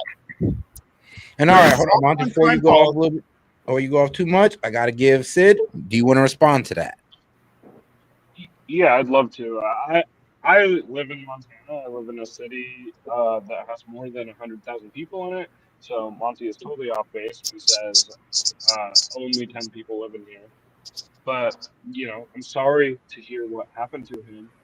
But yeah, crime happens. Crime happens everywhere. And we all agree that the price of liberty, sometimes you have to pay in death, in pain. Even Charlie Kirk recognized this when he said, yeah, I want more lax gun ownership. I want more freedom with gun ownership, even if it means children dying in school shootings. And Hold I on have now. that same mindset when it comes to crime. All right, so you reject the argument that Monty put forward where he's saying that, well, if red states got less people, I mean, 2 people dying in a red state is like on the notion of per capita is going to look a whole lot more bigger than, 2 people dying in a highly populated, blue state. Wait. Before you answer, I do. Per capita is how all stats are going to sound. I mean, it's just normal, right? Like, Of course, protection makes sense. It's not always by numbers. If there's 100,000 people and 10 die, or if there's 2 people and 1 die, I mean, yeah, the place where there was 2 people and 1 die is more violent. Okay. So I do want to respond to something that's growing in the chat, and it's not nothing to do against any one of y'all. It's just something I'm noticing in the chat, just the general chat. You guys realize that you don't have to be born and raised in Chicago to like have an opinion on Chicago. I made a comment earlier on in the evening about how St. Louis is like 3 hours or so from Chicago. Somebody got pissed off, said, oh, it's actually 4, but that doesn't change the fact that we have people swapping cities every once in a while. We can generally say, hey, Chicago is a great city, but it's having a crime issue. Just like we don't have to be like, oh, I have to live in San Diego for me to be like, hey, San Diego's a homeless hellscape right now. Yeah, sure, you don't have to live there. I agree with that. But And also, I'm just addressing it to the chat because that's kind of some of the position they're taking, and it's kind of annoying, I ain't gonna lie. no, I got you, sir. And I agree. All right, hold on, guys. Hold on. Shout out to Tove. How you doing, sis? Hey, I'm doing. Just wanted to pop in for just a quick second. All right, and her first time up here. I will say real quick now to the guy that just said that about Chicago and all these other cities. We're experiencing like a 30-year low in crime in these cities. How are you guys experiencing a 30-year crime low level when you guys just had 70 some or 80 some people shot this past weekend? Because in the 90s. Can you answer that? How is Chicago experiencing a crime low when they had 70 or I think it was 70 or 80 people shot this weekend? Now hold on. Now I do got to let Monty respond to Sid because these guys are going. So okay. Hey, are we gonna let Tove talk real quick? Since this is Tove, did you want to? Oh, the only thing I just wanted to say, hun, I've been listening to you guys going for a while now. Not just on this one, but in other shows. But Sid Shook, you are picking just to pick. You are arguing just to argue. He knows. He knows. That's why he's doing it on purpose. He knows what he's doing. Like he's not ignorant to the fact that you do make some good points. You really do. But then when you get called out or you get pointed out that something you said is wrong, you do not concede. You refuse to. You are not willing to open your mind. Trust me, I was on the left for years. Well, we got a bet. But sure, anyway, you ain't gotten to the point where you are picking to pick. That's all I wanted to say. I mean, he said as much in the private chat. He's just here to bust up our echo chamber and our circle jerk. So he has no respect for any of our arguments. He just wants to be the voice of dissent and think he's getting a quip on somebody. So I got a question for Sid. Sid, do you believe that Trump's a king? And answer me that question. and no, I want his response because I'm gonna give him this. Sid, do you think Trump is a king? No, I don't. Okay, if you were gonna say yes, I said, do you think a king would allow anybody to protest against them? No. Exactly. Trump is no king, and that argument that he's trying to be a king, no. He was elected by popular vote and the Electoral College. That is no king. Okay, real quick. But you wanting to argue and try to fight, say Trump is violating Constitution. He has not violated a single thing under the Constitution. Deport illegals? He can do that. He has the rights to deport people. All right, now let's go ahead and let Sid respond. So Sid, what you got to say? Okay, first, this is going to be real quick. I just want to point out there are, including you, 4 people in this chat that are all against me, okay? And all have a thing with me. And so I'm going to be a little bit flustered about that, a little bit, combative. But idea of no kings wasn't, oh, Trump is a king and Trump needs to stop being a king. The idea was that he wants to be a king and we're not going to let him. That was the idea. Okay. Gotcha. So yeah, okay. And is it so just to clarify, Sid does not believe Donald Trump is a king, but he do believe that he's trying to act, or he's acting like one. Not one, but acting. Okay, I hear what you're saying. But all right, guys. So let's go ahead and get back to it. Let's go ahead and get back to the show on this one because we spent a while on that. I have an interesting question before we go, and this is for Seth mostly. I'm going to respond to Sid with that. Sid, if you think he's trying to act like a king, why is he trying to go to these governors and mayors and say, hey, let me help you fix your city? If he was trying to be a king, he would just arrest these mayors, arrest these governors, and have his way. Well, we're not in a place where he has not done that. He has gone to them time and time and time again. And because they are Democrats, they hate him. They are sanctuary city lovers. They fucking feed off of the fucking hate they have for this man. And he has offered them time and time again to help them.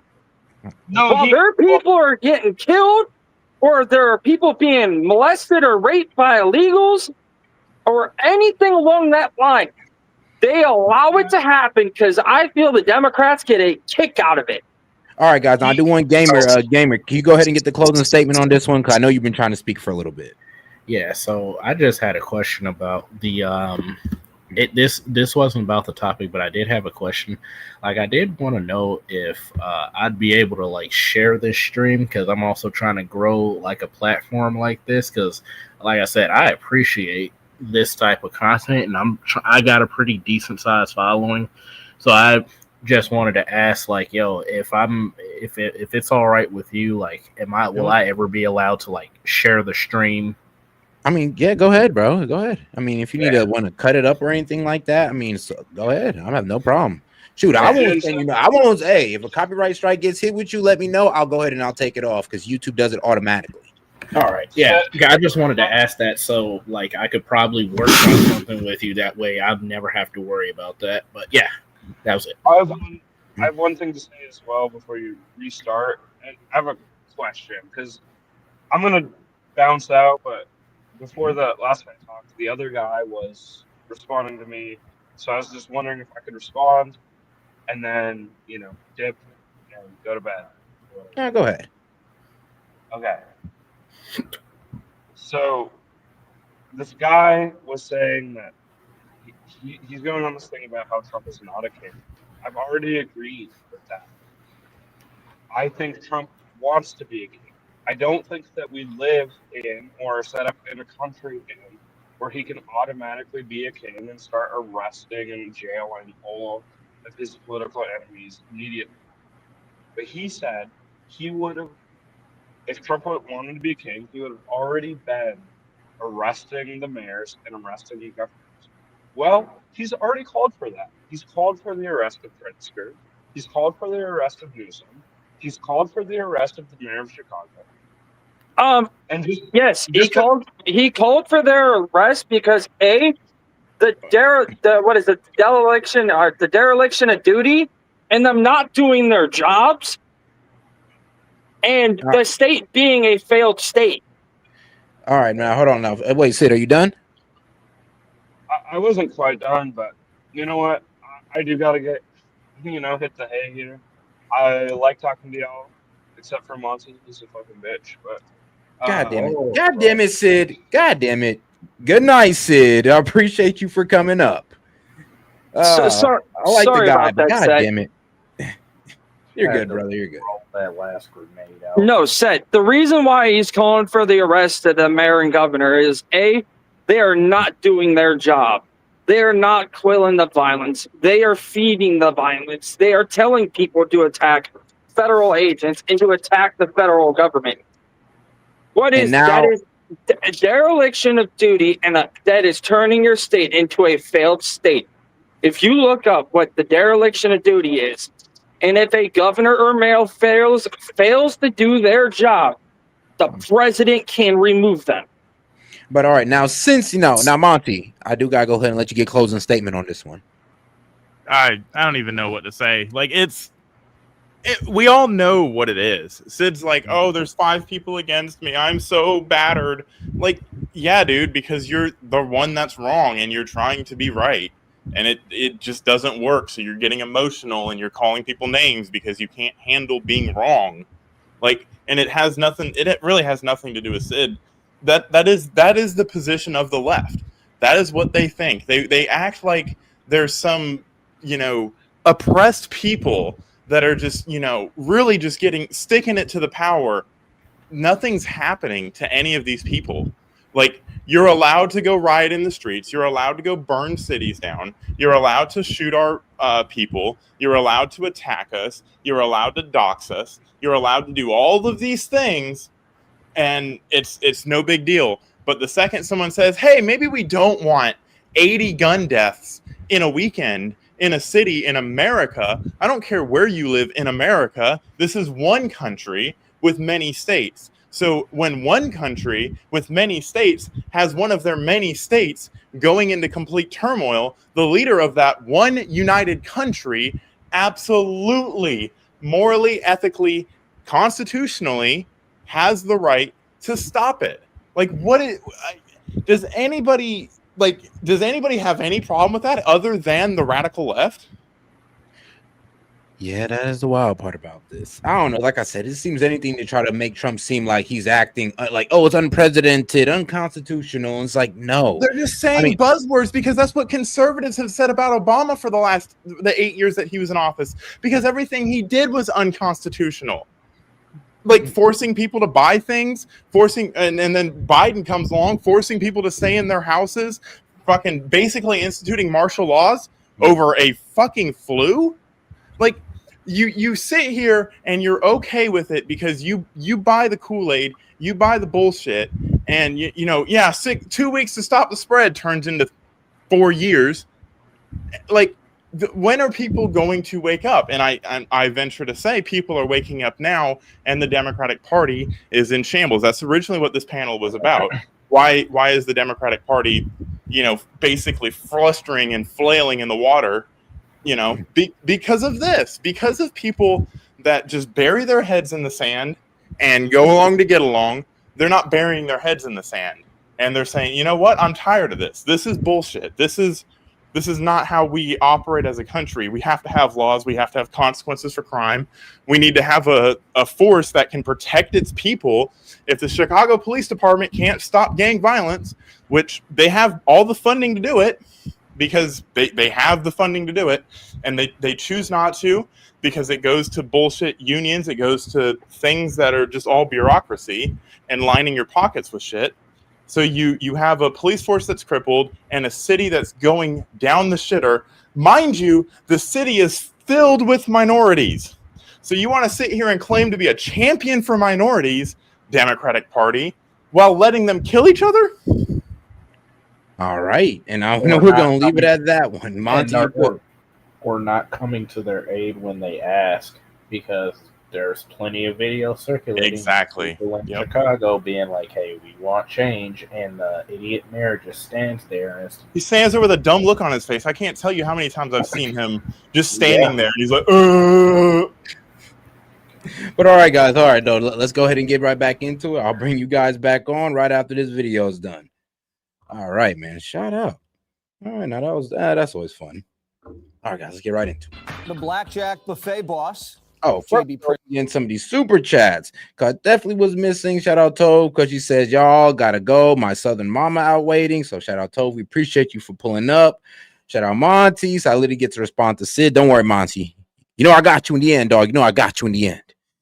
And shout out to Tove. She says, sorry, Suge, but Sid reminds me way too much of myself 15 years ago, and not in a good way either. Man, wait, we can all learn a little something from our past ways or our younger self. And shout out Sid. Keep tampons in the chat for Monty. And of course he would do it. Of course, he couldn't help himself. I mean, both of y'all can't help yourselves at this point. All right, let's get right back into it. Leading protests in Illinois for Saturday's No Kings March during the day. But by night, the real agitators in his state came out to play, causing chaos outside that ICE facility near Chicago. At least 30 protesters arrested for rioting. President Trump's not giving up on restoring order, vowing to save Democrat cities. He says San Fran's next and is toying with the I word to get it done. We're gonna go to. I would just say, like, if Brandon Johnson's serious about that ice-free zone, yeah, Insurrection Act is coming up right after that, because you are literally cutting out a part of American land to make a lawless immigration zone. And who's gonna protect it? What, the Chicago police? I mean, isn't that the biggest slap in the face, man? And shout out Tove, she's like, they don't want to. I mean, yeah, trust me, nobody want to reflect on their younger self sometimes, because boy, man, you sit there and get embarrassed. Like the stupidity that I used to think in my younger 20s, oh my God, it's embarrassing even today. San Francisco, the difference is I think they want us in San Francisco. San Francisco was truly one of the great cities of the world. I can use the Insurrection Act. 50% of the presidents almost have used that. And that's unquestioned power. I choose not to. I'd rather do this. But I'm met constantly by fake politicians. Our cities that are Democrat run, exclusively just about, are unsafe. I would say, yeah, like I said, the highest crime cities in America are all liberal blue cities. Like, they're all blue cities. And I always said there's a formula to it.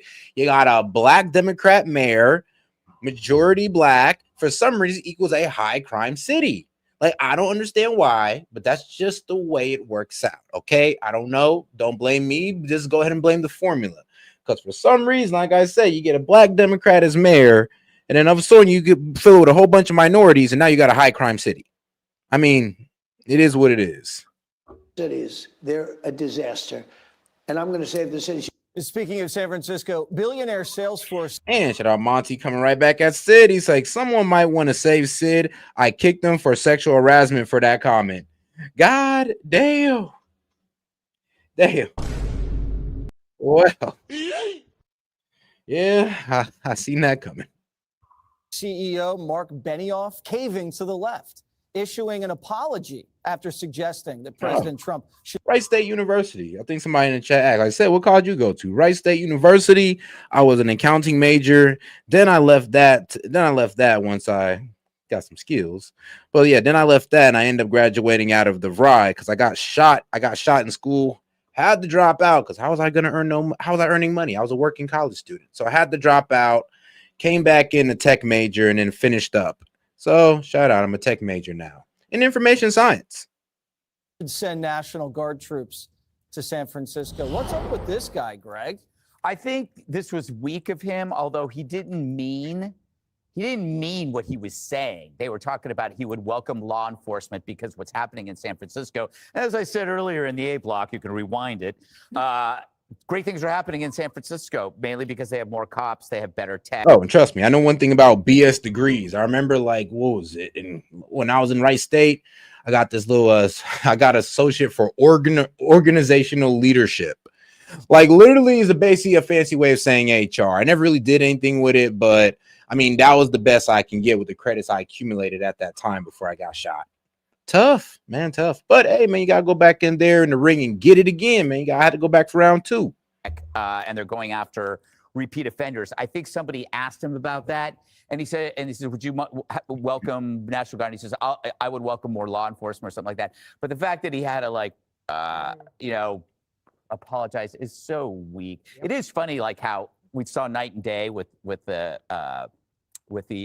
No Kings and then the stuff happening at night. The media shows the day, it doesn't show the night because the night doesn't fit their narrative.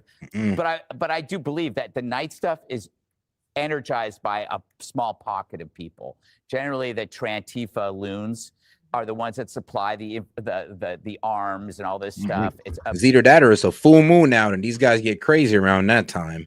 But yeah, at night things do seem to get a bit rowdier at night. I mean, let's be real, that's just across the board. I mean, I don't know what it is. I mean, clubs, bars, protests. Hey, man, when at night things get a bit rowdy. it's a bunch of losers. I think that if they just targeted these people, put them behind bars, it'd be much easier. I think the big secret, people have to look at Dan Lurie in San Francisco because he's doing a great job. But the thing that the Democrats are going to have a hard time with is why is there such a big change? It's the deportation of illegals, the Hondurans that have been supplying the drugs to the drug markets. Drug markets are still kind of there, but it's like it's a big difference. They still have to deal with the low clearance rates because of that stupid, Proposition 47. They still have to deal with that. But at least there's a Democrat mayor doing something, and it's very Trumpian. Jessica. Dana, do you think San Francisco's the next battleground? Well, no, I don't necessarily think so, partly because of the leadership that's there. If you think about Muriel Bowser, that wasn't really a battleground. Muriel Bowser, the mayor of D.C., was like, you know what? Actually, I could use the help. Thank you very much. And there was also a profile this weekend of another Democratic mayor in the Wall Street Journal over the weekend about the Houston mayor. He's a Democrat. He runs a huge city. And he basically is like, why does everybody want to fight? I just want to I love this guy. He wants the scooters off the sidewalks. Ugh. He wants the loud music to stop in the neighborhoods. And he just wants crime to go down. He's not looking to do anything except for cooperate. What? Who decided on the scooters? They've ruined every city. I know, and he wants to get rid of Bro. them for that. Nah, he ain't lying, bro. These scooters is getting like outrageous. These little kids, first off, I mean, they're not responsible where they put these scooters. I mean, they leave them on the corner, sidewalk, in the middle of the street sometimes. I done seen some of these mothers get ran over and take a tire out with it. Like, bro, it's ridiculous. And I'll be real with you. I mean, these little scooter pickup services, they're not working fast enough. Let's be honest. I think I kicked them from the channel. Oops. I mean, dang, I didn't even think you could do that. Don't worry, I'll bring them back on. I mean, let me see here. Who knows? All right, I got you. And I wish that, so I don't know if San Francisco's mayor, he might be a little bit different than Muriel Bowser, but because he is taking actions in order to already make things better, he could actually say, look, here's a blue city that's working. You could follow my lead if you wanted to, like in Chicago, where they're not.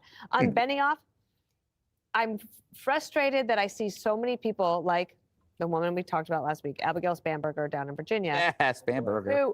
These are Democratic leaders. No, I can't even get mad at Monty, though. It's like, come on, bro. He did call him a bitch, though. It's like, that's one thing you don't do with a guy. Like, all men know. Once you call another dude a bitch, it's like, be ready for anything that happens after that. It's like, that's why I was just like, damn. You had to use that word? Did you have to use? Why couldn't you just call him an ass? Monty would have been a little bit nicer if you called him an ass. But a bitch is like, now you got to do something. It's like, it is what it is. Well, hopefully we cannot use such strong language. I mean, y'all call yourself jackasses and assholes, and I ain't gonna really say too much, but that word, I mean, hey, things are always gonna escalate after that, especially between guys. Who principally know what they're thinking, and Benioff is an extremely successful businessman, and he happens to be a progressive who said what he meant in the moment, and his staff and his consultants are so concerned that he doesn't know what he's doing that they make him issue this groveling apology that makes him look weak. And he's not a weak person inherently, but I don't think that if given a second chance, I don't think he would have done that. I think he would have said, I stand by my words. I want a safe city. They have a huge conference there. He needed it to be a success. Jessica T. I agree about San Francisco and an element of what Dana Lurie, this man cannot be, I mean, damn it, Sid, is almost 10 seconds. It was only 10 seconds. He said, Skid sucks. I do commend him for wanting to provide free tampons to bitches, though. See?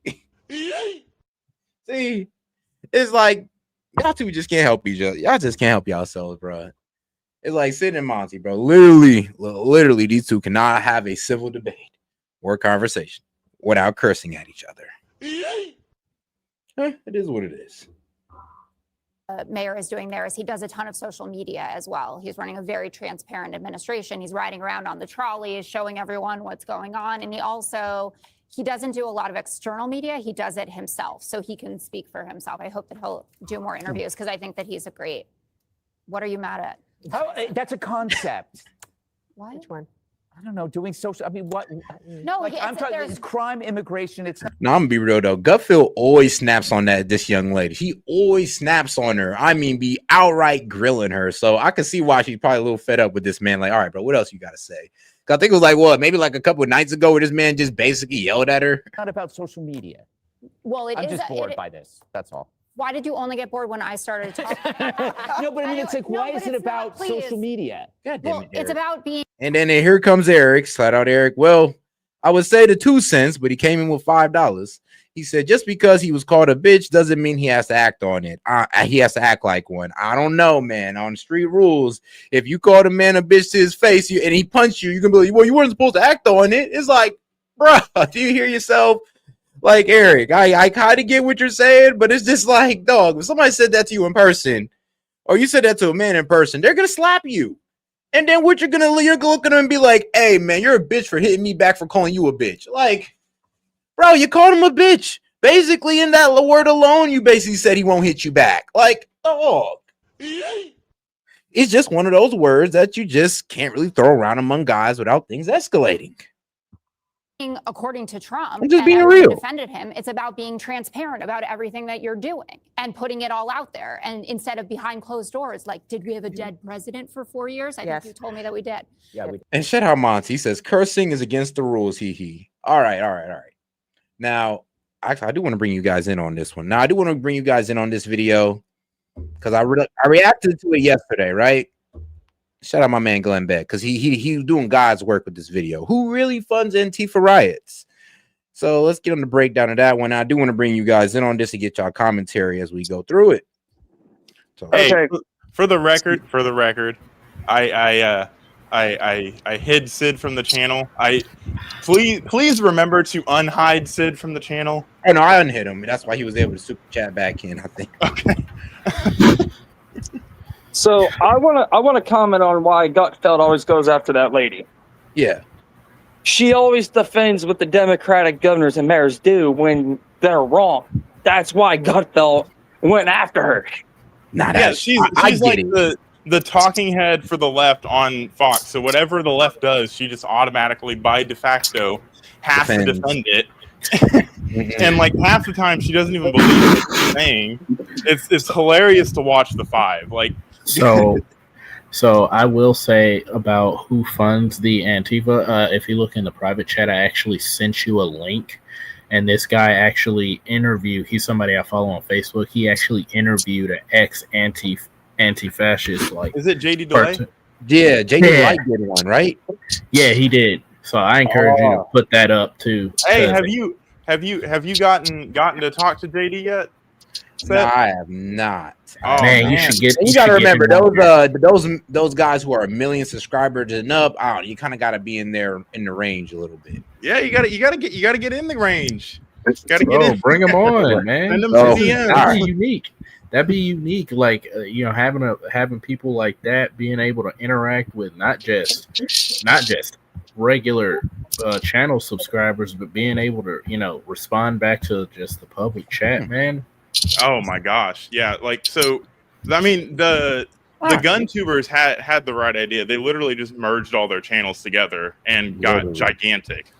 Sort of dominating, like, bro, like 10 million subscribers on like almost each of these guys. And they're and they all have the same subscribers, and they're all getting the YouTube money together.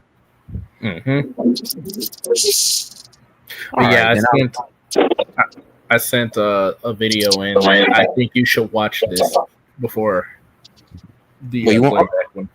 Really? All right, then. I mean, why not? Let's see here. Let me see if I can go ahead and, because I believe I put it up right next to it. Yep, right here. I haven't watched the one where JD interviews that guy, so that's I watched like 6 minutes of it. I didn't even get to watch the whole thing. All right, guys, let's get right into it. He was one of the people that went down to Portland when the National Guard originally got deployed down there just to see what Antifa was like, and they called him a white supremacist and a Nazi, and like literally he was just standing there. He hadn't even done anything yet. And this is another thing. You guys are talking about where Antifa is getting funded from. There's a YouTuber that I follow that has dug so deep into it you can trace these non-profit organizations. Yep. All the way back to George Soros. Yeah, it's all George Soros money. Like people Open do source. not. I don't think people realize how much influence and power you can have as a multi-billionaire like George Soros is. If Soros is dead, he's ain't like he? he's Nah, like he's still Montgomery alive. Burns Oh, from The okay. Simpsons. George Soros isn't dead. He's like 98 years old. Yeah, but He's but Montgomery his son, Burns. his That is son, the though. real life Montgomery Burns. Man. But all right, but all right, let's go ahead and get in. Let's go ahead and get into the video. And shout out Tove. You need to get JD and what was it? Nuxnar on. All right, guys. I'm gonna go ahead and start reaching out to these guys at this point. I'm gonna go ahead and start reaching out. Said you really need to reach out to Matt Tardia. Honestly, Somebody DM me a list. I gotta get a list now. I'm gonna have to start sending out emails and all that good stuff at this point. Send an email You do out. more with lists than the Hop FBI does. hop into one of his lives and just send him a super chat and be like, hey, because he does work with smaller channels. Like that's one of the things he does. I'm sorry. Who said it? That was funny as hell. So I say you do more with a list than the FBI does. That is hilarious. Because you do. That caught me off guard. But all right, guys, let's get right into the video. This might be the most urgent and important interview that I have ever done. Today we are going to be speaking with an ex-member of the terrorist organization Antifa.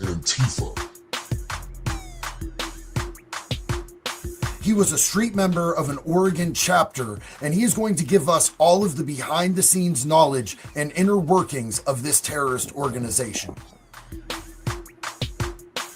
Portland. Oh, look who's is back. Unbelievable what's going on. And these are paid terrorists, okay? I'll see myself out. Needs to start treating Antifa like ISIS, the terrorist. All right, hold on now. Well, why not? Let's just see what Sid. Yo. What's going on? Yeah. So, yeah, Monty kicked me once or hid me from the chat once, and then he did it again. So I'm still hidden from the chat a second time. So just go back and make sure I'm not like permanently fucking. I got you. But did you have any comment on the whole Antifa ordeal? Antifa ordeal. No, Do you not believe really. that Antifa is an organization, or do you think it's still decentralized? I think that in certain areas, certain sects, they're more of an organized thing. But as a for the most part, no, they're not like an organized group. Well, at least you're willing to admit that there are certain sects that are organized. All right. Yeah, like Rose City Antifa in Portland, they're pretty they were pretty organized. I haven't seen anything from them really since 2020, but. But damn it, Sid, don't tell you be actually be catching up on these guys' activities. You know, we're gonna move past the fact that you said that. Okay. Let's get right back to the video. You don't? Let's toss some salad. I mean, I don't really think I should be I don't want to follow anti-fascists, but I kind of been starting to now, but I wasn't before. I'm going to say one thing. All of Antifa is organized. You can't say that they're not organized. With how they communicate in chats. Hold on.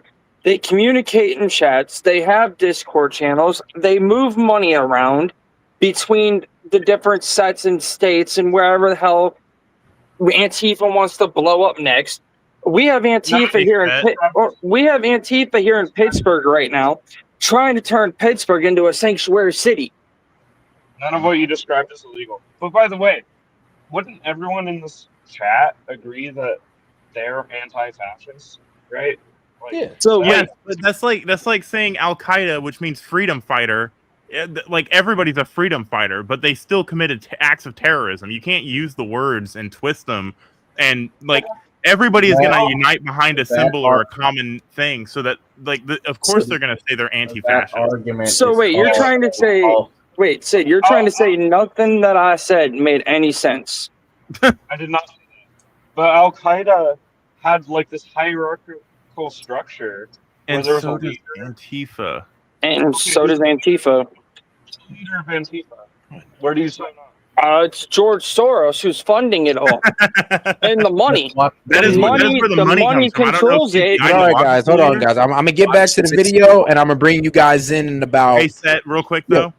I purposely hid Sid and then said, "Hey, I hid Sid. Somebody go save him." So obviously, I wasn't trying to hide him for real. Otherwise, I would have just done it and let everybody forget about it. No, he did it. He did say that. I think it was just twice. I said it twice. I said, "Oops, I did it again," and Vladstein unhid you. Okay, well, I did it. I did that on purpose. All right. I was just being an asshole. Okay, we admitted that we're toxic. Let's play the video. All right, fantastic.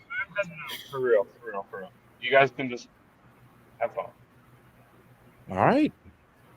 That they are. But all right, guys, I'll bring y'all back up.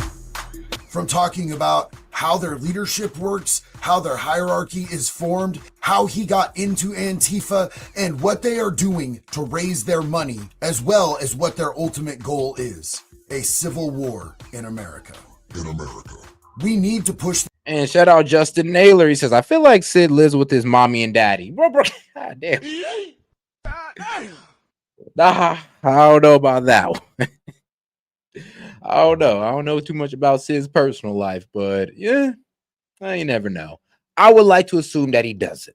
This information out there so that more people know what is actually going on. So please like, comment, and share.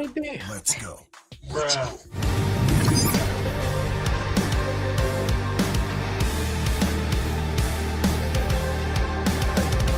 All right, ladies and gentlemen, today we are joined by a very special guest. We have Ty with us, and Ty was actually a member of the organization Antifa.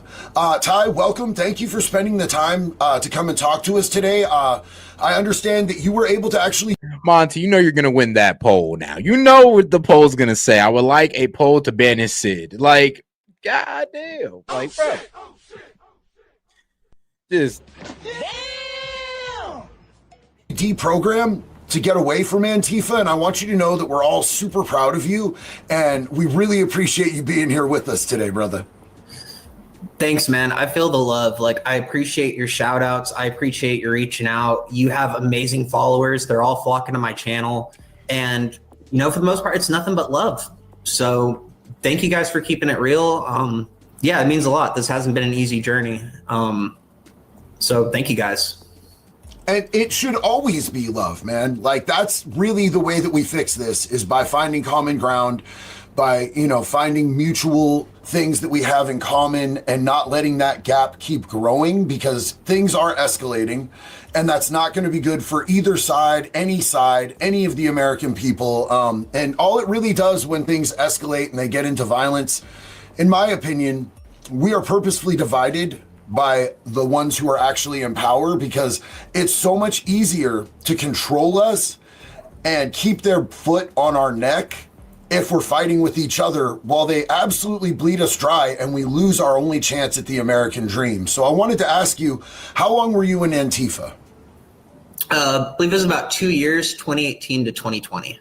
And were you recruited? Did you seek them out? How exactly did that work?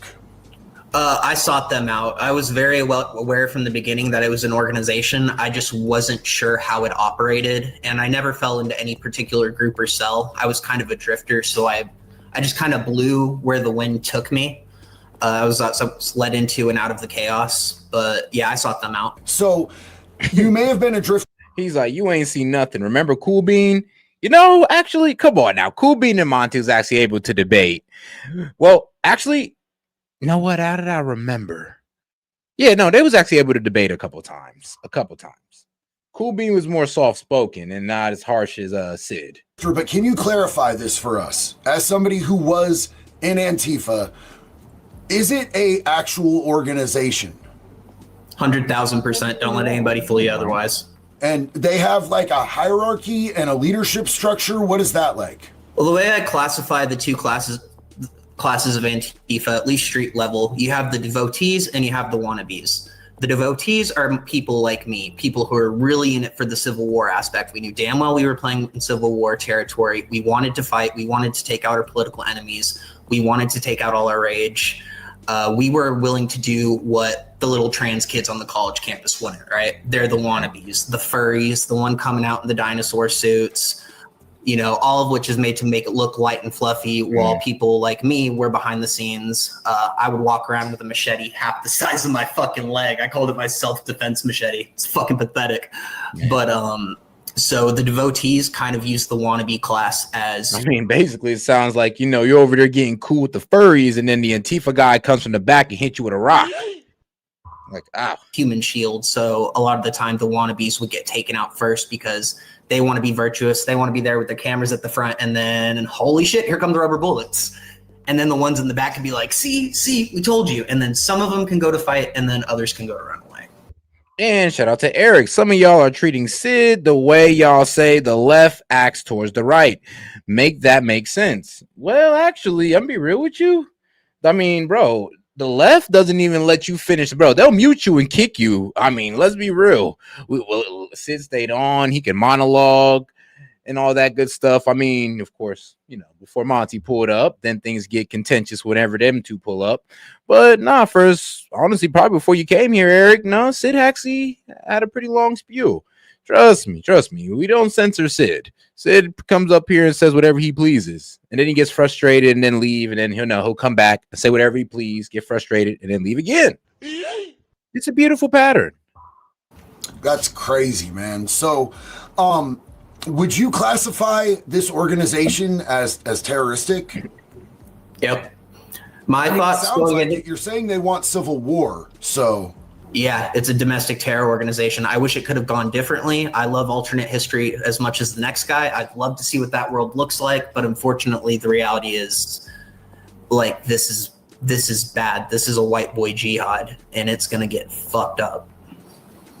Well, I'm hoping that we can avoid that. I don't know exactly how we would get there, but it seems almost like it has elements of a cult per se. Did you see elements of sort of a cultish structure there?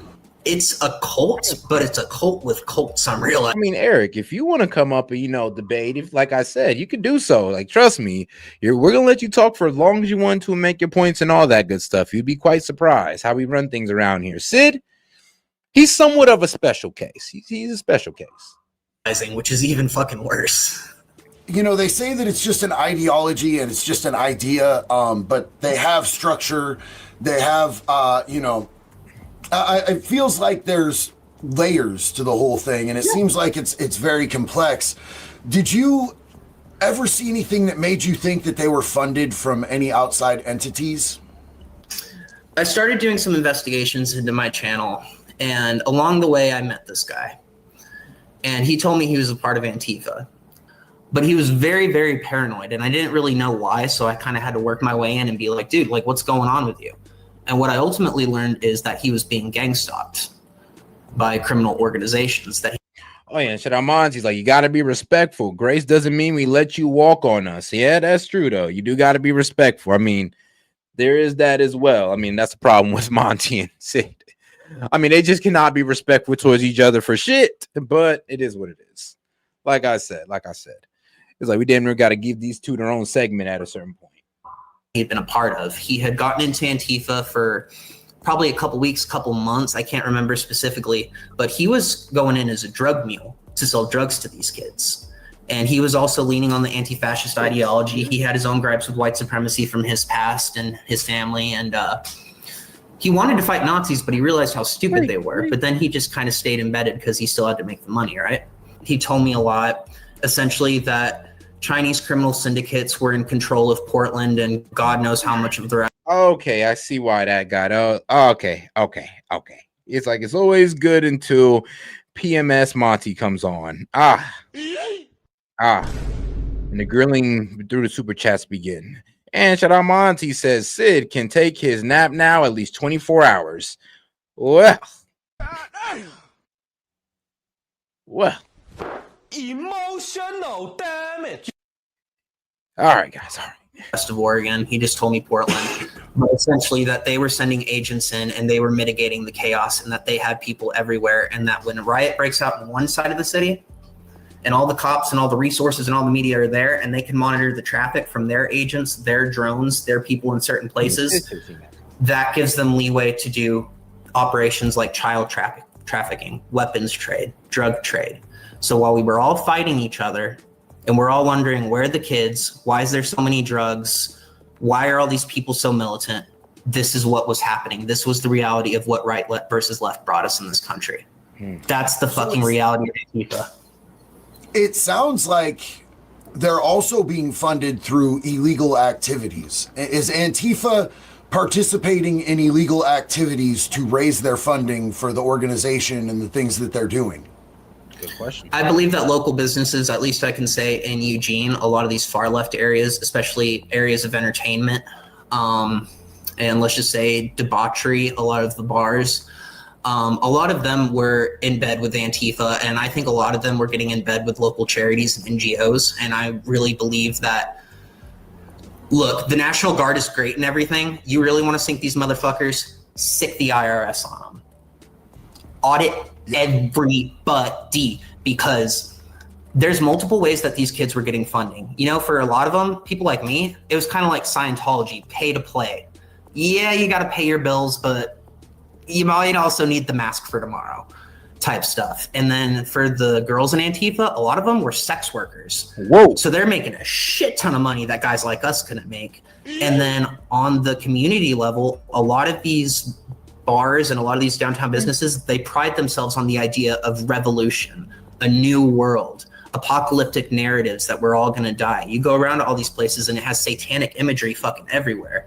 I mean, it sounds borderline like the women might even be being trafficked to a certain extent by the organization. But if you've seen stuff, or I mean, look, you talking about they got OnlyFans girls in there and prostitutes. I mean, who's to say that Antifa isn't, pimping these girls out, so they can fund their protesting endeavors, which would be absolutely insane, which there's no proof of, by the way. Just want to put that out there. Stuff like drug dealing going on. And have you seen any possible links?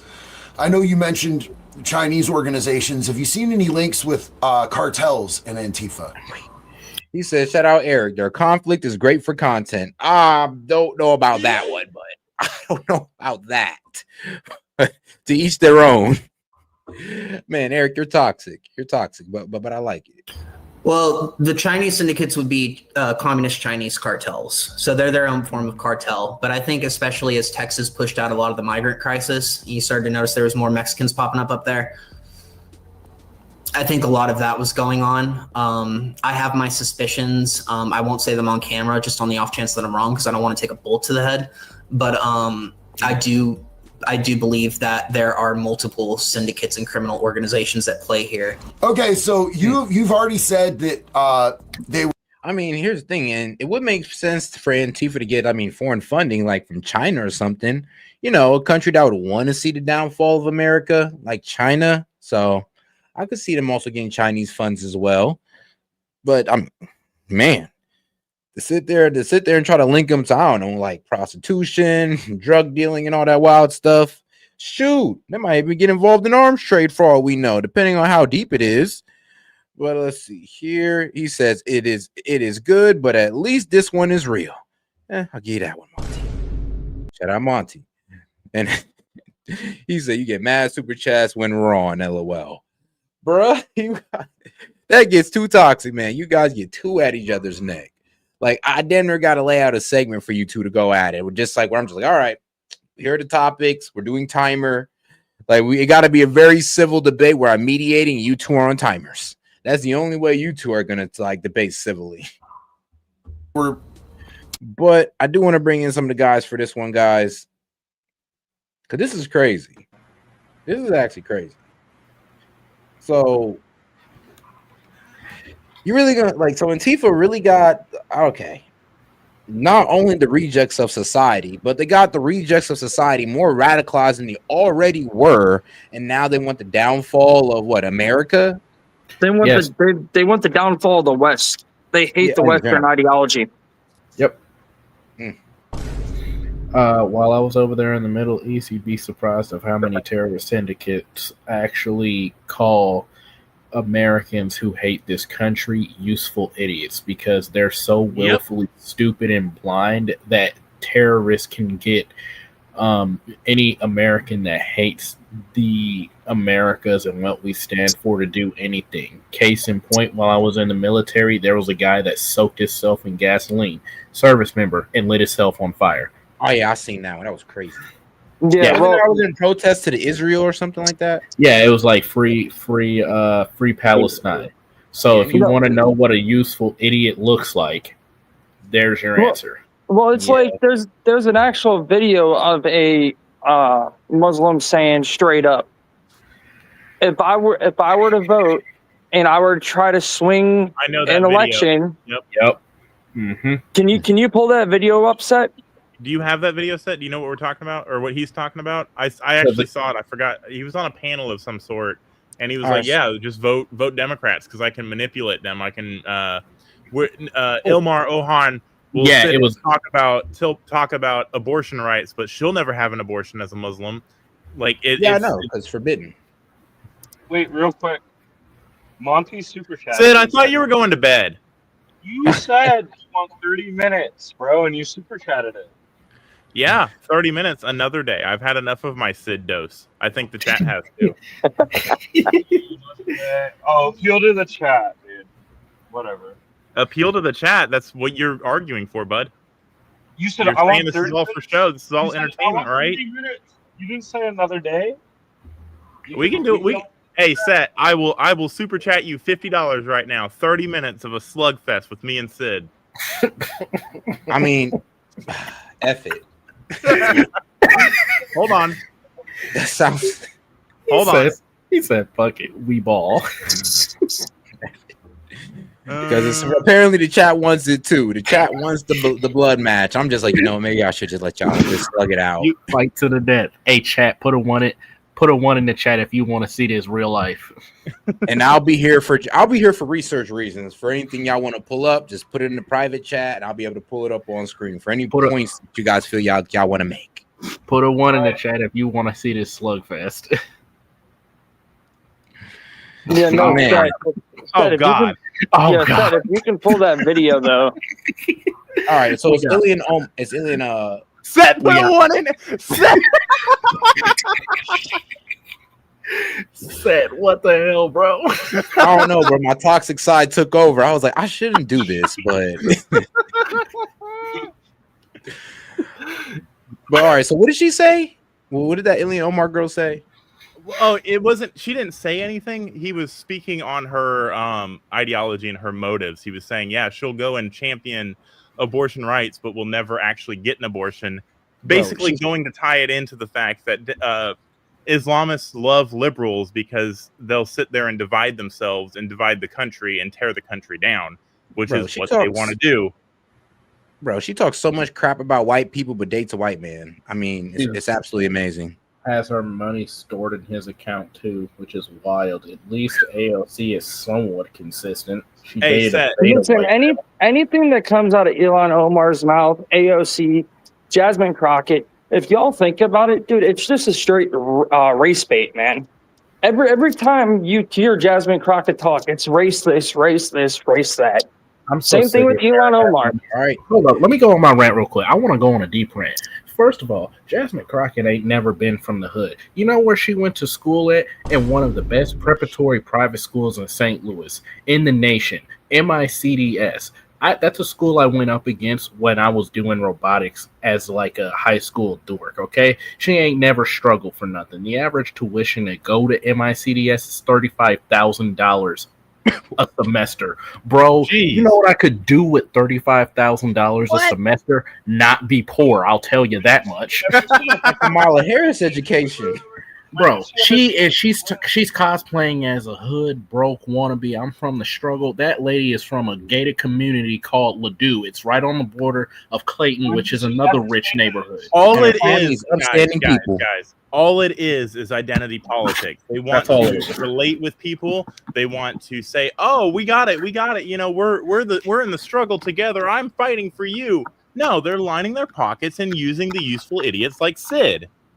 I bet they're the kind of person that would ban someone from a chat for offending them. buddy. Here Are we you go. fucking up here or are you not up here? I'm up here.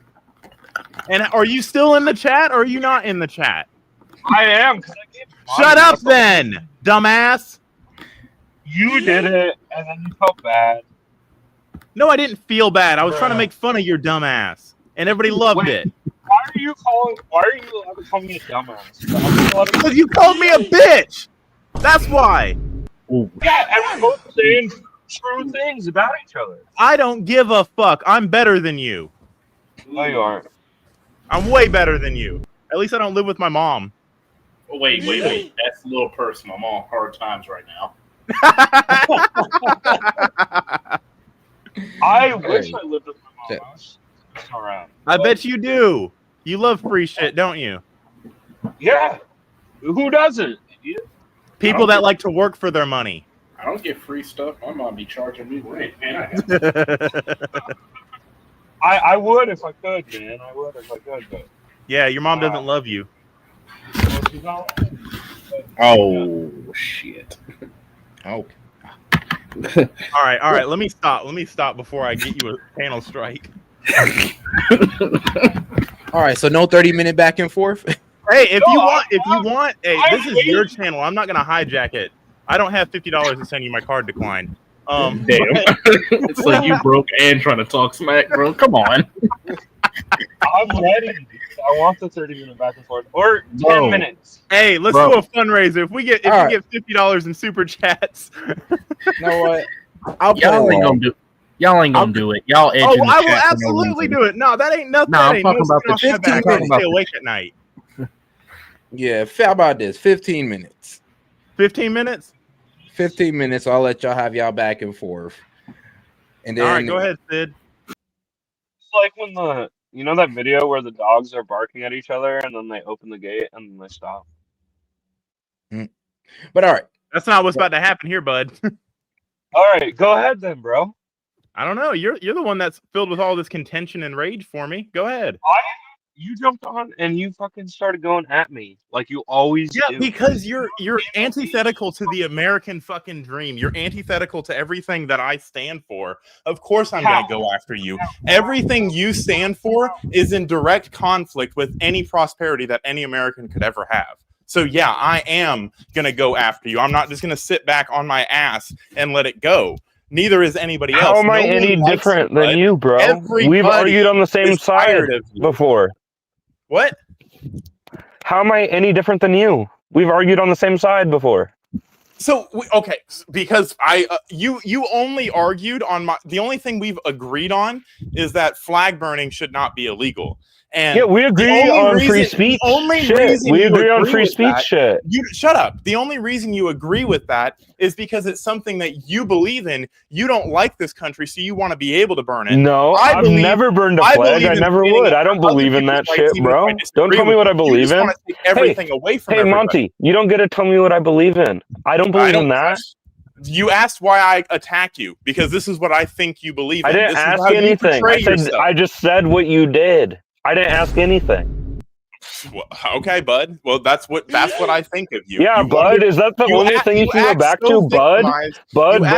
Is that the only thing you can say? Is that the only thing you know how to say? I can say plenty of things about you, bud. Go ahead and address anything I've said. You literally are a piece of shit. That's what you are. I've said that we don't agree. We don't disagree that much with each other. You are just the most sensitive person I've ever met. You are such a little bitch. Like you are. You really are, Monty. I thought it was your bedtime, bud.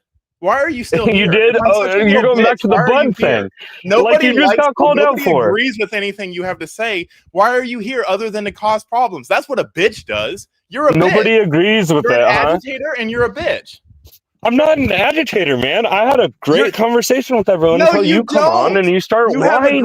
You start whining. All you know how to do is whine. You just whine and cry. Bro, notice the bass in my voice and notice the whine in your voice as you're calling me a whiner. I don't know if you have bass, bro. I don't think that's a thing, but you don't know what bass is?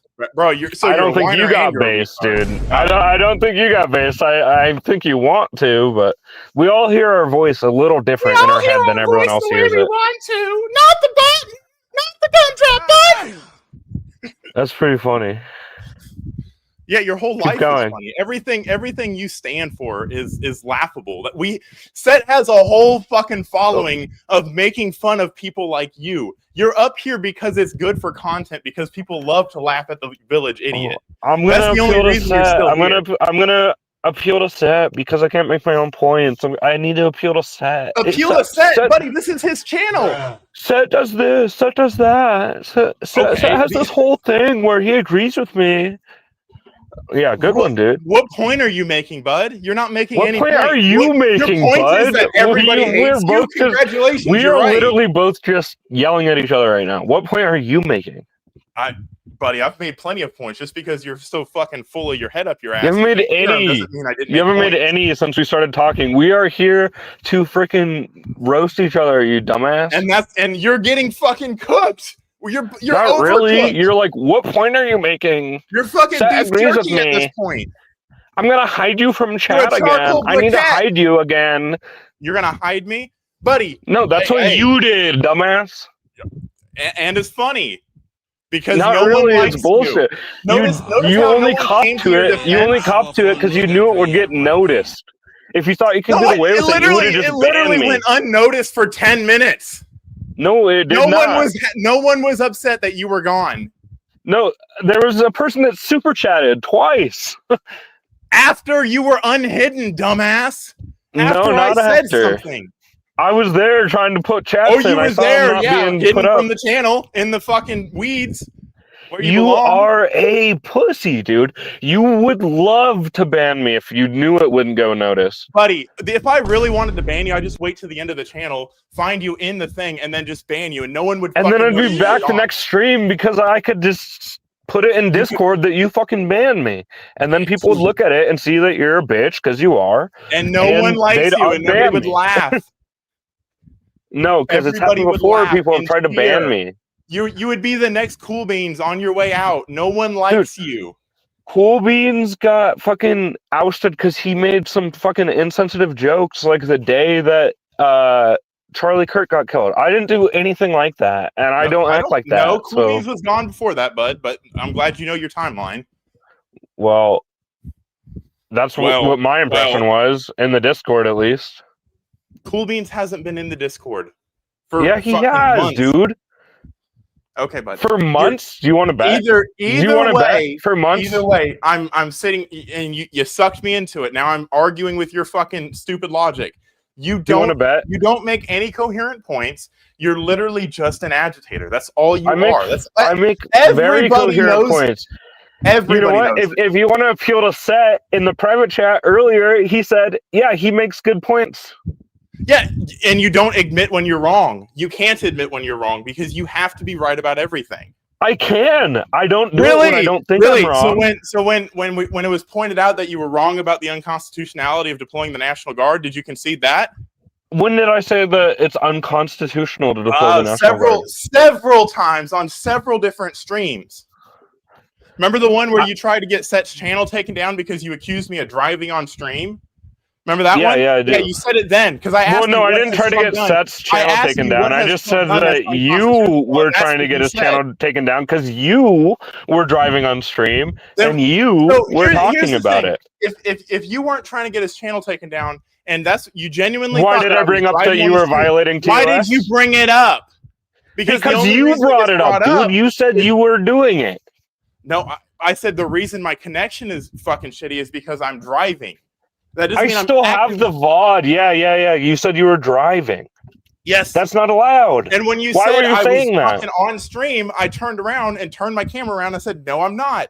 I am driving, yes. You were arguing with someone and you said you could literally show them the highway that you were driving on. And that was on Discord, bud, not on the live stream. No, it wasn't. It was on the live stream, and I still have it. I still have the VOD. Do you not know that? Of course you do. Of course you do. You want to be an agitator. You want to cause problems. No, everybody else think have that a you problem are a with it. bitch, and you have something out for me, which I don't even know out why. For people that hate this country, I have something out for people that want to. I do not hate this country. Yes, You're the you do. only one that thinks that. I get along fine with everyone else that agrees with you here. You're a wolf in sheep's clothing, and you pretend to be virtuous, and all you are is an agitator. You are giving me too much credit by calling me a wolf. I'm giving you right too now. much credit. Yeah, you're right.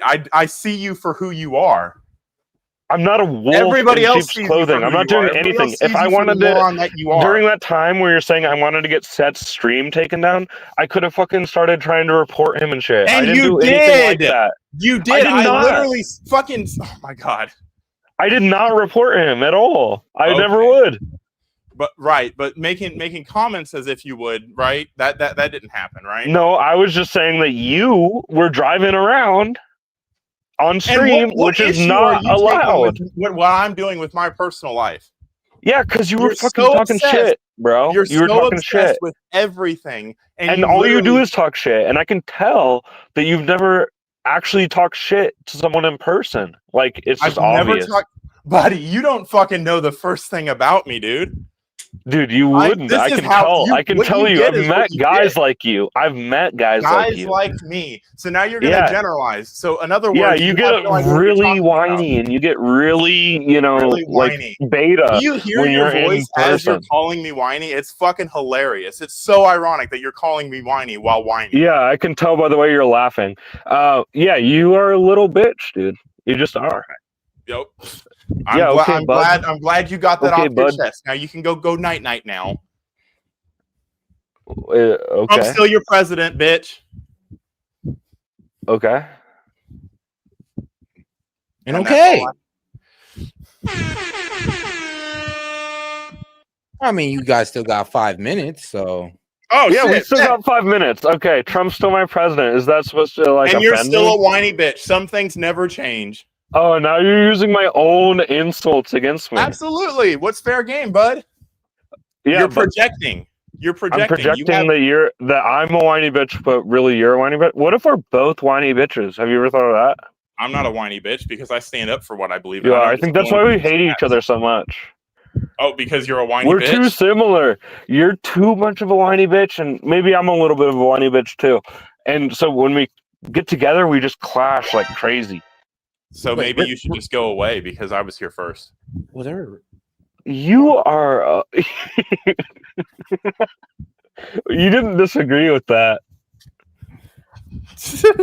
I mean, y'all my baby boy. Because he believes it. Sorry.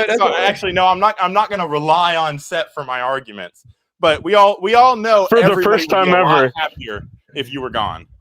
That's funny. But at the same time, the toxic traits in all of us want to see this. So I don't think people dislike me as much as you do. I know people like to make fun of me and stuff, but in the Discord, I mean, I have good conversations with people. You're the poor window licker that rides the short bus, and we just don't want to be mean to you.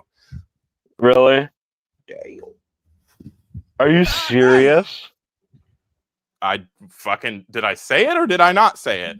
Are you serious? Buddy, I know it's horrible to find out that everybody's laughing at you, not with you. I'm gonna cry. Are you actually serious? Don't put me in your tapes. Are you actually serious? Yeah, I'm so serious. Is that true? Yeah. I read the short post. I didn't know that. Emotional damage. I didn't know I read the short post. Is that what you got? Is short bus jokes? All right. I feel a lot better. Do you feel a lot better? Me? Yeah. Yeah, that was fun. That was fun. I actually like yelling at people. I mean, well, I don't like obviously. I don't think either of us came off very good, but yeah, I mean, Bro, it looked like two frogs trying to fuck in a blizzard. Well, saying look at that. At the end of it, now that we got all the animosity out there, you guys can somewhat come together on something. Actually, no, seriously, I do feel a lot better. yeah. Next time we talk, it's gonna be just as bad, but it was good though. All right. Well, I'm glad y'all got that out your system. Now Sid can get his binky and go to sleep. I do need a binky. I just want to listen to this back, dude. So suck on the you real need to thing. close Those way better. You need to close this thing so I can listen to it back. See how bad I did. Don't worry. We'll have plenty of time for that. You can scroll back. YouTube allows I you to go back can't. and live. I don't know what it is. I can't scroll back on YouTube Shorts shit. So. No, don't go on the short. Just go on the actual live stream itself. You can just run the video back. Oh, I thought he was just on YouTube Shorts. I don't have an actual live No, this stream. is if you click on his channel and then it should be red around his live and click into his live, you can run it back. You can run it back while he's live. No, I'll have to try that. Now that you guys are getting along, but hold on I now. do need to go get my binky. I do need to go to bed. It's good talking. Good job, Monty. I hope you don't hate me that much. But I don't hate anybody. I just strongly disdain. I hope you don't strongly disdain me that much, fucking autist. But hey, that's a real condition. I actually suffer from autism, asshole. I think probably most people around here do. But yeah, hey, a little bit of tism's never hurt no one. Yeah. I mean, Tylenol. Autism maxing. Hey, my mom. My mom had the extra strength to them with me. Yeah. Okay. Yeah. Can tell, but it was good though. See you guys. All right, man. See you guys. All right. Shout out Sid. Let's go ahead and let the rest of the guys back on.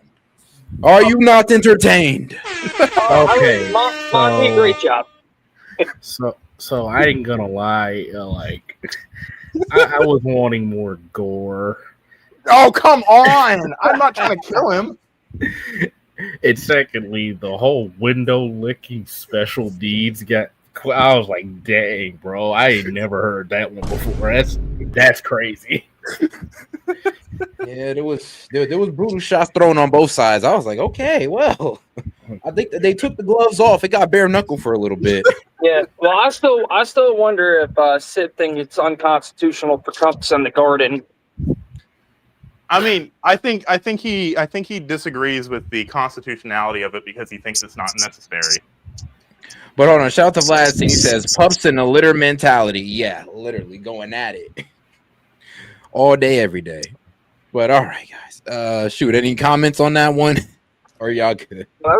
Great job, Monty. That was funny. Yeah, entertaining. All right, guys, let's get back into the video. Somebody said that they're gonna have makeup sex after this. I think that was Vlad, bro.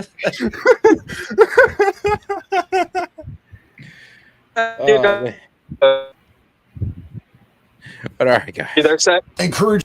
Huh? I said Actually, I do got good news though. What's up? Yesterday I found out I'm going to be a father. Oh shit! Congratulations, dude. Right. Hey, let's freaking go, bro! Congratulations for real. It's 6 weeks. Man. Oh man.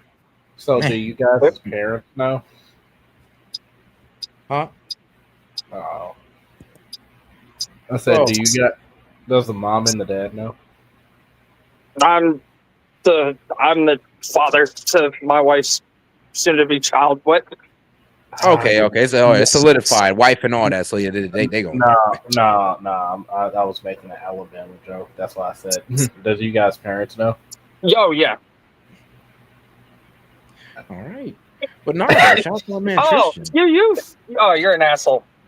It went right over his head. Yeah, now right over everybody's head. That's fucked.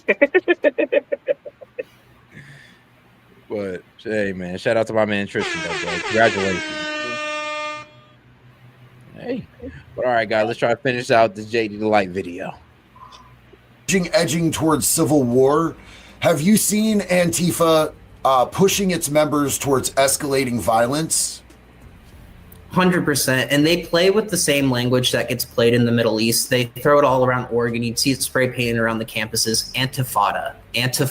And the word Antifa is literally in that. So, I mean, sometimes the universe just tells you things flat out. A lot of what's happening in the Middle East, it's really the same as what's going on here. We're in the early stages of stone throwing. That stone throwing led to a lot of public optics of, oh no, the kids are being shot at, they're being attacked, how horrible, how horrible. Meanwhile, the footage of them punching a police officer gets blocked out. So you're dealing with a culture that's essentially creating a narrative of almost an apartheid system. That's kind of why they look at you guys like you and get scared. They're like, you are not a part of our society. The same way people over in Israel, or sorry, over in the other side of that in Gaza, they'll be like, oh, you're colonialist, you're settlers. Like, they're looking at a lot of these conflicts overseas and they're LARPing and they're putting themselves in that exact same position because this is a globalist movement. This is all nations. This is in the UK. This is in Ireland. This is in Africa. This is in Japan. And a lot of them really seek a world without borders, but at the same time, you have to have borders. So it's a very discoherent system, but the media really props it up. Like KZI, whenever the federal courthouse got attacked again recently, they're like, oh my God, protesters are being kidnapped. No, they're being detained. And want to be real. Let me ask you this. How were you able to get out? And what triggered you to want to get out of Antifa? Getting out of Antifa was like getting out of a bad relationship. I put up with so much. I did so much. I saw so much. You know, half the channel, I'm still going through all the stories of all the things I did. But the short answer for getting out, doing everything they told me not to do. Listening to people they told me not to listen to, listening to music they told me not to listen to, watching movies they told me not to watch, reading books they told me not to read. Hey, now, yeah, that's indoctrination right there. It's like, what? You're telling me, yeah, you can't listen to these people, you can't read these books. Like, yeah, they're controlling the way you're thinking if they can control what you listen to. Set the very first step in recognizing that you're in a cult is when people try to dictate your personal life. When they start dictating not just like who you hang out with, but your medical decisions, your music taste, your reading habits, your viewing pleasure. But I could also see where this gets hidden because, like, think about it. They're not like saying you can't go home to your mom and dad and hang out with friends and family. They're just saying, yo, look, don't listen to this, don't read this, don't go here. And it's just like, if, you know, I honestly see how this can like get off on a normal person. But yeah, like they're not really restraining you like that much though, as far as your lifestyle goes. So you don't really notice that you're in a cult, you know, as like, you know, a full-on cult. You don't really notice it because you're still able to, you know, go out and about. You're not really in a commune or nothing like that. But like mentally you are. See, that's the thing with you know, mental prisons is think about it like this. It's a lot easier to guide an animal to its enclosure by feeding it its favorite type of fruit and keeping it focused on something else than it is trying to just straight up push it into an enclosure. If that makes sense. And then it gets its head cut off by the butcher. Yep. Well, shout out to the hunters. I mean, that's actually a really. I'm glad you brought that analogy up. That's exactly what it is. Give them free shit. Give them. You know, act like you're on their side. Give them the treats, so to say, metaphorically, and lead them to enact to vote for you, so that you can have your power, so you can enrich all of your buddies, so that the actual ivory tower freaking bullshit that we all hate. Everybody hates when someone from an ivory tower that doesn't know our struggle, but pretends to. There's two sides of it, right? You have the people that see them as the ivory tower group of people that have never worked a day in their life and don't understand the struggles. And then you have the people that actually believe they're trying to do good things. And those are the useful idiots. Those are the people that keep them in power. Those are the people that keep those structures in place. That's the reason we have a big as a thing of HR that we have now, in corporations. All of it is to grow power and to divide the country and put the haves versus the have-nots against each other. It's pocket watching. It's envy. It's whataboutisms. It's everything you can think of to manipulate you into thinking that you're wrong or that your way of thinking that is completely normal, and it has been completely normal for as long as the world's been around, is somehow some sort of phobia. I can see what they're doing, what he's doing. I can see it. I feel it. He's cooking. All right, let's get back to it. People they told me not to talk to, which is a major cult aspect of that. They encourage you to sever ties with your family. And I did that. I didn't even get to see my grandmother on her deathbed. Oh shit. Okay, never mind. Because she was a white supremacist. Oh. This is why I'm so fucking passionate about this. I lost so much of my life to these motherfuckers, and people wonder why I'm still so hurt, because they don't hear about this. They think I'm a crazy conspiracy theorist, and the past should be in the past. And it's like, no, this is happening to thousands of people every fucking day. Every fucking day. All of their targets, they don't go after Nazis. I was studying Nazis. I was very confused why no one around me wanted to know about actual Nazis. So I didn't spend much time in the Proud Boys. I don't think they're actual Nazis, so I wasn't fucking worried about them. You know, but they don't like to talk about that stuff because it's scary. What's a threat to them is people like Just remember, like he said, he's actually like doing the intellectual work. Like, let me see how I can compare these people to Nazis. Let me study Nazism. They're not worried about actual Nazis. They're not actually worried about the threat that Nazism brings.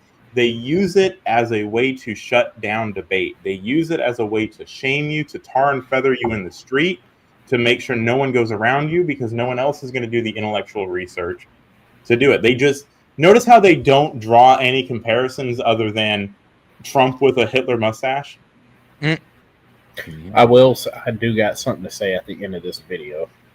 I'm gonna get you a lot of flack for it, but I'm gonna say it. All right, shoot. Let's go ahead and get to it. Charlie Kirk and convince people like me, hey, you're fucking up. Come back here, buddy.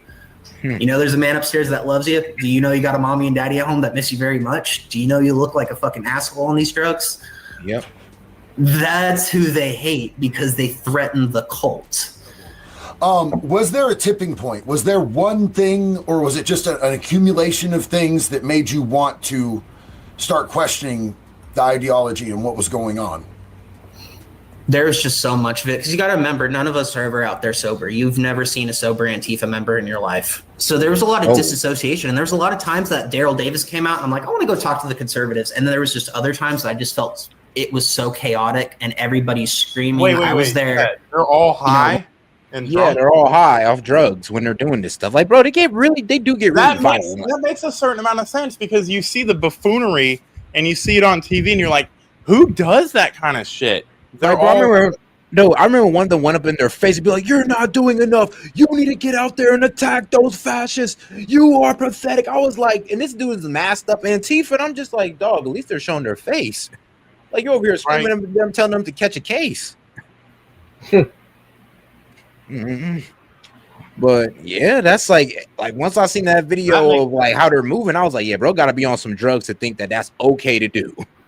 All right. One point screaming, all cops are bastard, and we're all chanting, and somebody fired a gun in the middle of in the air.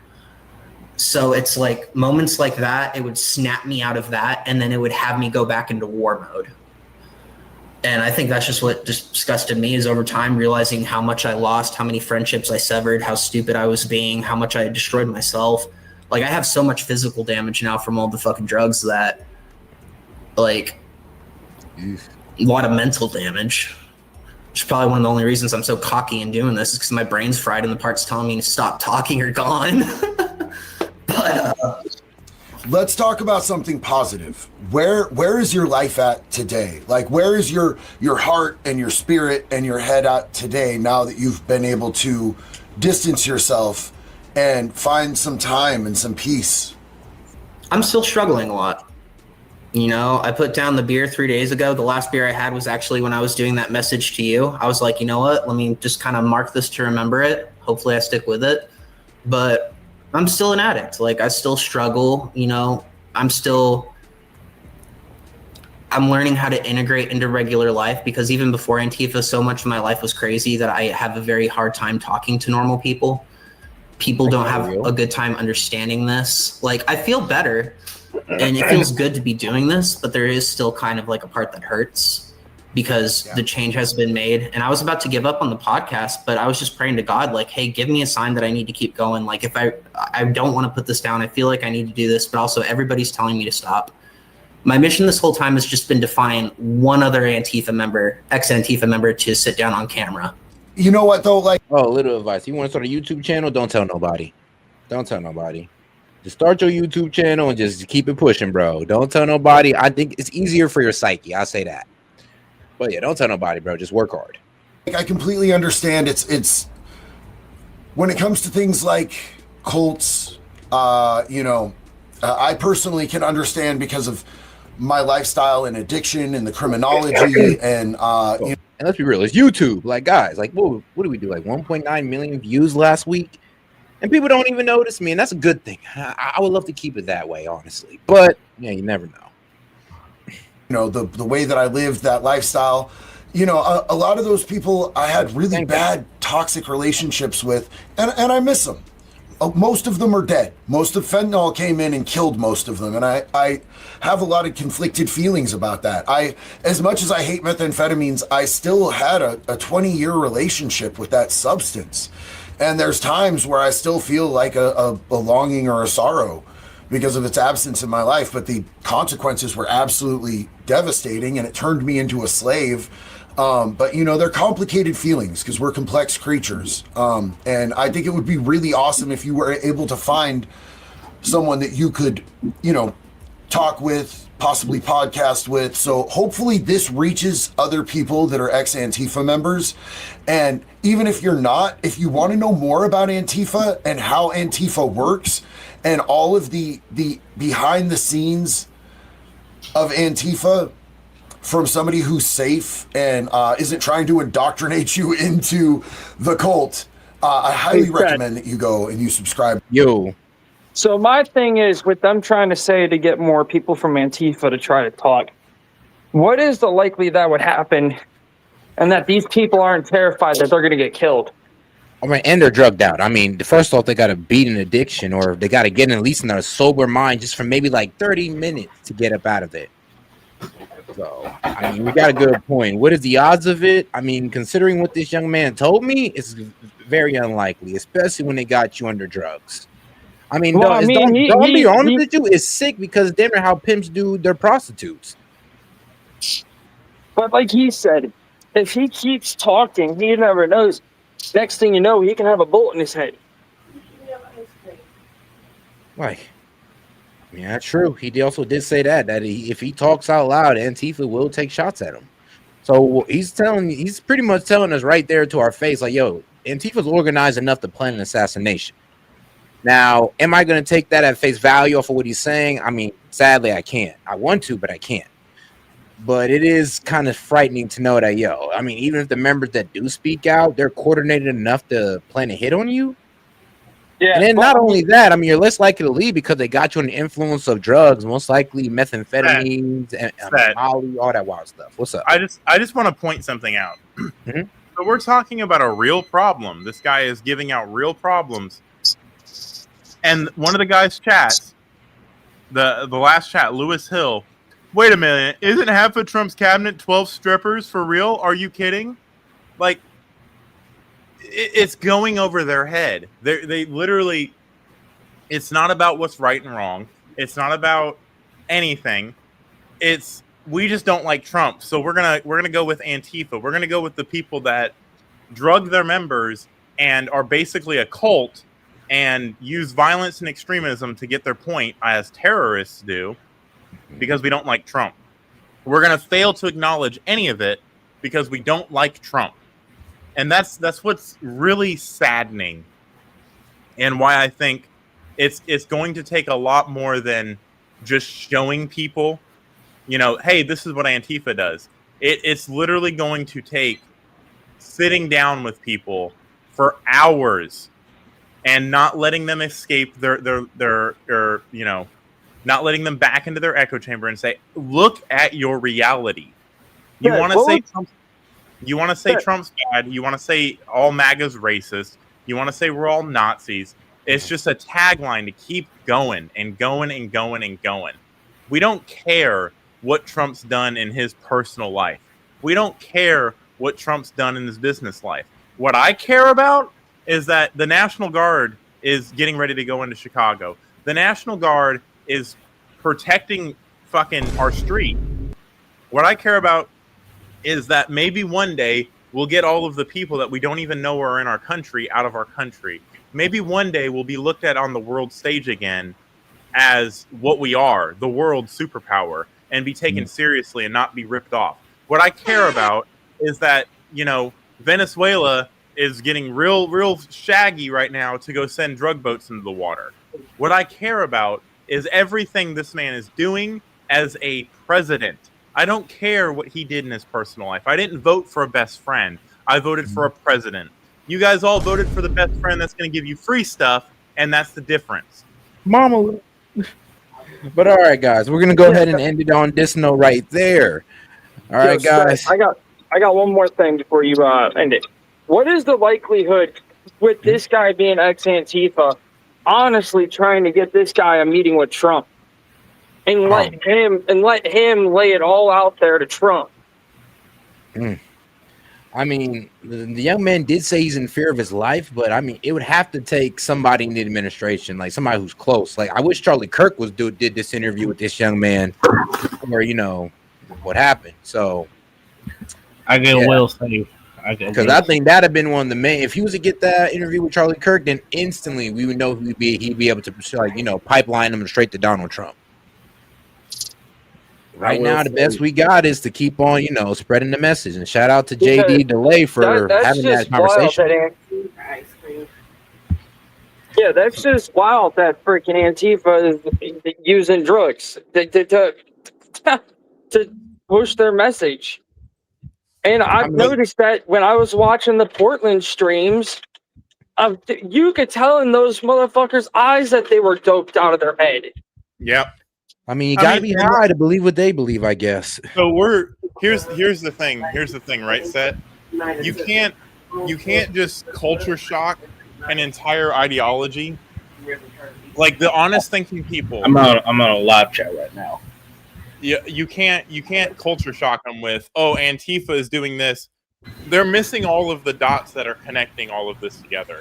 They're missing the fact that they're being drowned in semantics about what the media says about Trump, while this is just festering in our country, and they wonder why life is so hard for them. Reasons like this is why life sucks. This is why. Hold up, let me jump in here real quick because I do have one more thing to say. Yeah.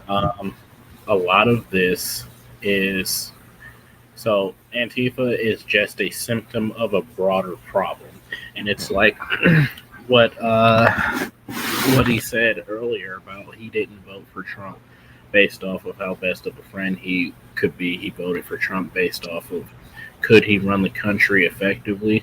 The entire point of this is, and it's going to sound cliche, but it's to divide and conquer. They're putting race, they're putting political ideology, and they're putting personal gain over the